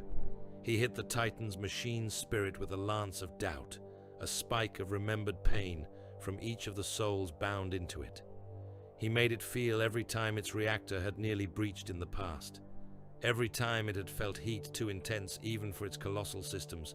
Every time a warpsmith had clamped its will in iron and told it to stand still and endure while they rewrote its entrails. Fear, even in something as vast as a Titan, was still fear. The God Engine hesitated. Its plasma destructor, already drawing power for another shot, flickered. The beam it had been about to birth died in its barrel, the energy going nowhere. The strain melted conduits and slagged control nodes. Warning spirits shrieked in its circuitry. "Now," Aquilian said again. The final barrage came from above. Cyclonic warheads were not meant for precision work. They were the hammer blow at the end of all arguments, the tool of exterminatus, the decision that a world was better as ash than as a vector for contagion. On Helscar, the Mechanicus had adapted their use with brutal creativity, feeding targeting data into their guidance systems so that the warheads would not dig deep into the planet's mantle, but instead bloom closer to the surface. One such device screamed down towards Skullspire Primus, its descent masked by the ongoing rain of lesser shells. Its casing burned away in the atmosphere. Its machine spirits sang in Binharic and warped hymns. It hit Gore-crowned square in the spine. For a heartbeat, there was nothing visible. Then the Titan's reactor let go. The God Engine's back split open like an overripe fruit, a column of blue-white plasma punching upward, tearing through armor, through shrines, through demon hearts, welded to its carapace. Its internal structure vaporized faster than heat could travel, metal and bone and bound souls all turning to incandescent plasma in the same instant. The explosion ate the Titan from the inside out. From the ground, it was as if a new sun had been born at the heart of Skullspire. Light poured out, bleaching color from the world. The shockwave that followed knocked men and angels flat, flinging tanks onto their sides, tearing Prometheum towers out of their housings. Gore-crowned did not so much fall as disintegrate. Chunks of armor the size of hab blocks scythed outward, tumbling through the air. Some were still glowing, molten on one side, cold on the other. They smashed into buildings, into streets, into anything that happened to be in their path. Towers that had somehow survived the siege up to that point were simply swatted aside by flying wreckage. The reactor fireball climbed. It punched through the hive's upper superstructure, turning gantries and armored ribs into slag. It tore into the sky, a blossoming mushroom of fire and smoke that spread wider and wider until it became just another dark wound in the already wounded firmament. From orbit, the explosion was a bright flare on the planet's night side. Valerius was hurled out of the Titan's mind as it died. For a heartbeat, he felt everything the God Engine felt as its systems tore apart. The sudden total release of pressure. The ecstatic howl of souls freed from bondage, only to be ripped into shreds by the violence of their exit. The final, wordless scream of a machine spirit that had been warped and bound and made monstrous, and now, at the very end, knew that it was ending. Then there was nothing. Silence slammed into him harder than any shockwave. His knees hit the deck. His staff clattered from his fingers. He gasped, breath ragged, suddenly aware of the physical world again, as dust and ash rained down around him. Gore-crown's carcass burned. Where once a God Engine had stood, there was now a crater of fused glass and molten slag at the core of Skullspire Primus. The remains of its legs lay on either side, severed at the knees, each one a broken monument, half buried in rubble. The forge's upper levels had collapsed, pouring their own debris into the wound. The fall of the Titan did not end the war. Isolated World Eaters packs continued to fight in the ruins for days. Some were trapped under collapsed structures, their armor pinned, their limbs broken, but their voices still strong enough to howl challenges at any who came near. Angels had to dig them out with the patience of butchers, knowing that the first thing those berserkers would do when their arms were free was swing. In one shattered manufactorum on the edge of the Skullforge district, a single World Eater squad held a staircase against an entire guard regiment. They fought on, knee-deep in the bodies of the men they had, killed until only one of them was left alive, both arms broken, axe head shattered. He still spat curses at the guardsman, dragging him into a line of fire until a commissar put a bolt through his skull. In a half-collapsed chapel, 3 Death Company survivors and a handful of berserkers tore each other apart in a fight that no one else dared approach until it was over. By the time the last one fell, bleeding out on the steps of a defiled altar, no one could tell which shards of armor had borne winged blood drops and which had borne 8-pointed stars. No quarter was asked, none was given. Prisoners, when they were taken at all, were taken not out of mercy, but out of necessity. The Ordo demanded meat to question, to dissect, to study. Cultists who survived interrogation rarely survived what came after. Astartes who fell into inquisitorial hands did not leave the black ships again. For most, the choice was simple: kill or be killed. On Helscar, the concept of surrender had long ago been bled out of the soil. In the aftermath, the real culling began. The Inquisition and the Mechanicus walked Helscar's charred corridors and ash plains with cogitators and auspex, and eyes that had seen 1,000 worlds die. They studied the warp readings. They recorded the lingering taint in the air. They counted the number of sacrificial pits in a given radius, and listened to the echoes that whispered from them. Their verdict made even some angels flinch. Large swathes of Helscar were declared beyond redemption, not just hives but continents, not just districts but whole landmasses where the cults had burrowed too deep, where the Titan's bindings had burned scars into reality. No amount of trench clearing or shrine smashing would scour those wounds. They would fester. They would call. Cyclonic torpedoes were prepared, their warheads blessed and cursed in equal measure. Virus bombs were loaded into tubes, their payloads sealed behind layers of adamantine and engrammatic locks. From orbit, in carefully calculated patterns, they fell.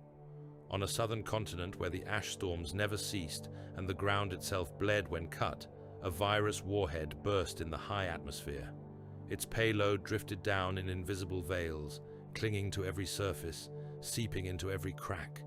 Life shriveled wherever it settled. Flesh melted. Plants turned to slime. Promethean rains followed. Firestorms rolled across the continent, feeding on the viral sludge. The air burned. The ground boiled. When the flames finally died, nothing moved there except the wind and the occasional rock slide as vitrified strata cooled and cracked. Similar fates met other designated zones. The exterminatus was controlled by the standards of such things. Helscar as a world was not broken into slag and vacuum. Its core still turned. Its remaining hives, those deemed salvageable, still stood, black against a red sky. What lived on them would never forget what had been done elsewhere. On the Vox Eterna, the angels counted their dead in the quiet between bombardments. Seraphiel stood in the Apothecarian, helm off, data slates stacked high around him. The chamber stank of antiseptic, sacred oils, and gore. Bionics gleamed under surgical lights. Brothers lay on tables, some still in armor, others stripped to genhanced flesh, their wounds exposed to the cold air. He recorded the casualties with a precision that had nothing to do with cogitators or tally slaves. Names scrolled past his eyes, each one tagged with notes. Fate on Helscar. Some were simple, killed in action at Skullforge. Others had more words. Succumbed to black rage during battle for Titan's legs. Final actions directed against enemy. Gene seed unrecoverable. Still others carried the mark none of them wanted to see. Fell to the red thirst, contained by brothers, terminated with honors. The count for the third company alone was staggering. He had started with a full complement when they left Baal. By the time Helscar's hives burned, More than half of those names had been moved from active roles to ossuary ledgers. Many more had been flagged for Death Company reassignment, their behavior on the Forge marking them as walking toward the same doom in the next war. Valerius sat in a darkened alcove off the main chamber, his psychic hood unplugged, his staff leaning against the wall. He said nothing. He simply breathed, in and out, each inhalation an act of will. The psychic echoes of Gore-Crown's death still rippled in the back of his skull. The warp around Helscar was quieter now, the worst of the storm spending itself in the Titan's demise. But it was not calm. It would not be for a long time. He could feel, faint and far, the last flares of death still occurring on the surface as guardsmen and cultists and berserkers found ways to kill each other in the ruins. Their lights blinked out one by one. He did not reach for them. He let them go. Kyle watched Helscar burn. He sat in a restraint throne in a recovery bay adjacent to the strategium, his armor peeled away in layers, bionics replacing what battle had taken. Half his ribs were now ceramite lattice and plasteel. His left thigh had been replaced entirely, the new limb still slick with unguents. Tubes fed blood and stabilizing agents into his veins. Painkillers hummed at the edge of his perception. He ignored them. His gaze was locked on the picked feeds hovering in front of him. They showed Helscar's hives from orbit, each one a different wound.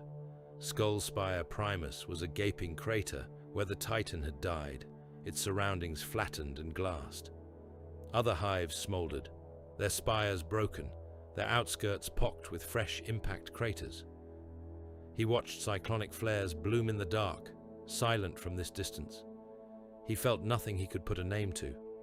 Duty had been done, objectives achieved, costs incurred. Those were the words that came most readily. The deeper things, the grief and the pride and the exhaustion waited somewhere below, behind a wall built by necessity. A junior serf hovered nearby with a data slate, hesitant to interrupt. Kyle spared him a glance. Later, the captain said, when the tally is complete. The serf bowed and withdrew. On the planet, in the shattered remains of a former administratum complex pressed into service as a field interrogation center, Val sat across from an inquisitorial scribe. He wore a clean uniform for the first time in what felt like years. It hung loose on him.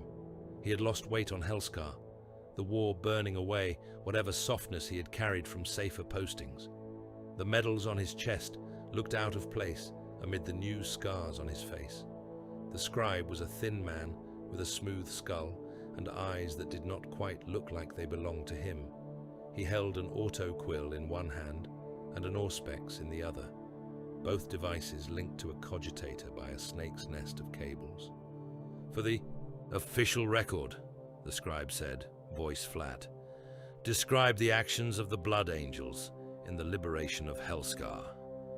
Val considered his words. They broke the World Eaters, he said at last. Without them, we would not have reached the hive's outer walls, let alone their hearts. They took the worst of it. They bled for us. They died by the 100 in places where 1,000 guardsmen would have barely moved the line. They killed Kargan. They brought down the Titan. That is the simple truth. And in your personal assessment? The scribe asked. Off the record, between one servant of the throne and another.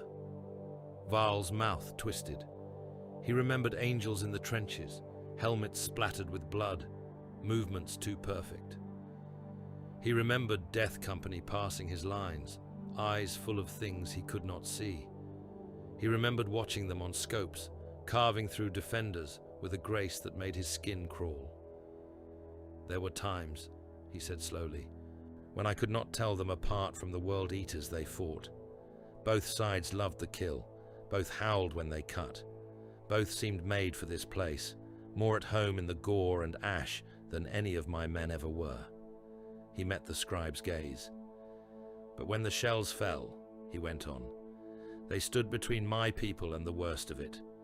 They bled for us, even if they enjoyed the bleeding more than is comfortable to admit. They are saviors and nightmares in the same skin. I do not know what that makes them in the Emperor's ledger. I only know that without them, I would be dead, and you would be taking this statement from some cornate priest. The scribe's quill scratched. "Understood," he said. The file that eventually held Val's testimony was stamped with sigils of classification and buried deep in inquisitorial archives. It would be read by a handful of grey-robed figures, debated briefly, then filed away among a million other accounts of wars no one on any civilized world would ever hear about. On the Vox Aeterna, the angels honored their dead. The ossuary chamber had been empty when the campaign began. It was a long hall lined with alcoves, each niche waiting for a helm or a relic, for a plaque naming the brother whose remains it represented. The ceiling arched overhead like the inside of a cathedral, ribs of metal painted with scenes of Sanguinius's life and death. Now those alcoves began to fill. In a solemn procession, helms were carried in by battle brothers, each one cradled in both hands. Some still bore the scars of the blows that had killed their owners, dents and scorches and cracked lenses. Others had been cleaned and polished, the damage buffed away out of respect. Each helm was placed in its assigned alcove. Beneath it, a small plaque of gilt metal had been affixed, the brother's name etched in flowing high Gothic. Beneath the name, only a few words: Helscar. Date of death in chapter reckoning. Role in the campaign. Sometimes a single notable act. A separate hall, more shadowed, received different trophies. Here, the armor was painted black. Suits that had once borne the red of the Ninth were now lightless, their plates oiled and polished until they seemed to drink in what little light the lumen globes offered. Chains hung from them, empty now. The helms were skull-like, the eye lenses dark. Each harness stood upright in a niche, as if its wearer might step into it at any moment and march. These were the brothers who had burned out in the black rage on Helscar, whose last acts had been to hurl themselves into the worst killing grounds so that others might stand a little longer. They were honored as martyrs. Seraphiel moved among these halls when the formal rites were done, fingers brushing the plaques, lips moving in silent recitation of names. He took no pride in the number. He took nothing from it but weight. Valerius joined him there. "Has your tally finished?" The librarian asked quietly. "It never finishes," Seraphiel said. "It just pauses between wars." They stood in the hall of the Black for a time, listening to the ship around them, the distant thrum of the engines, the faint hiss of air through ducts, the muted tread of brothers going about their duties, each footfall a reminder that someone still lived to make it. "Helscar proved nothing we did not already know," Valerius said at last. Seraphiel looked at him. "That our curse is eternal?" he asked. "That we are monsters," Valerius said. "So are they. The difference is not that we are spared. It is that we choose where to point it." He nodded toward a black armored suit whose chest plate still bore a ragged gouge from a World Eater's axe. "They surrendered to the nails," he went on. "They called it freedom. They threw away leash and collar both and ran, and it carried them here. It will carry them to other worlds after this, until someone finally kills each of them in a ditch or on a shrine step." He turned his head, meeting Seraphiel's eyes. "We chain our hunger," he said. "We lash it to duty and throw it at the enemy. That does not make us good. It just means that when people look up and see red giants coming, there is a chance, however slim, that we are there for them and not for their skulls." Seraphiel exhaled slowly. "And how many Helscars can we endure?" he asked, "before those chains wear through?" Valerius's smile was thin. "As many as we must," he said. "As many as the Imperium needs. That is the curse. That is the gift. It is both, and we do not have the luxury of choosing which to call it. Later, alone in his cell, Valerius dreamed. It was not a vision in the way lesser psychers might describe it, a clear, precise prophecy. It was more a flicker, a taste, a sense of something that had happened before and would happen again. He saw a world whose name he did not know, its sky, wrapped in storm. He saw red armor and red armor collide in the ruins of a cathedral, the symbols on the pauldron different, but the blood the same. He saw the nails flaring in skulls that were younger than Kargans, but no less mad. He saw Death Company charging through a sea of cultists toward a knot of berserkers whose laughter sounded like echoes of Helscar. He saw more, a dozen different battlefields, all blurred around the edges, a fortress caked in frozen blood under a pale sun, a jungle where the rain fell crimson and never stopped, a void station hanging in the dark, corridors choked with the bodies of angels and traitors alike. In each one, the sons of Sanguinius and the sons of Angron met. Sometimes the latter wore different colors, having pledged themselves to other warbands in the long years after Helscar. Sometimes the former bore different sigils, successor chapters far removed from Baal. It did not matter. The shapes of the fights were always the same. Red on red, blade on blade, hunger on madness.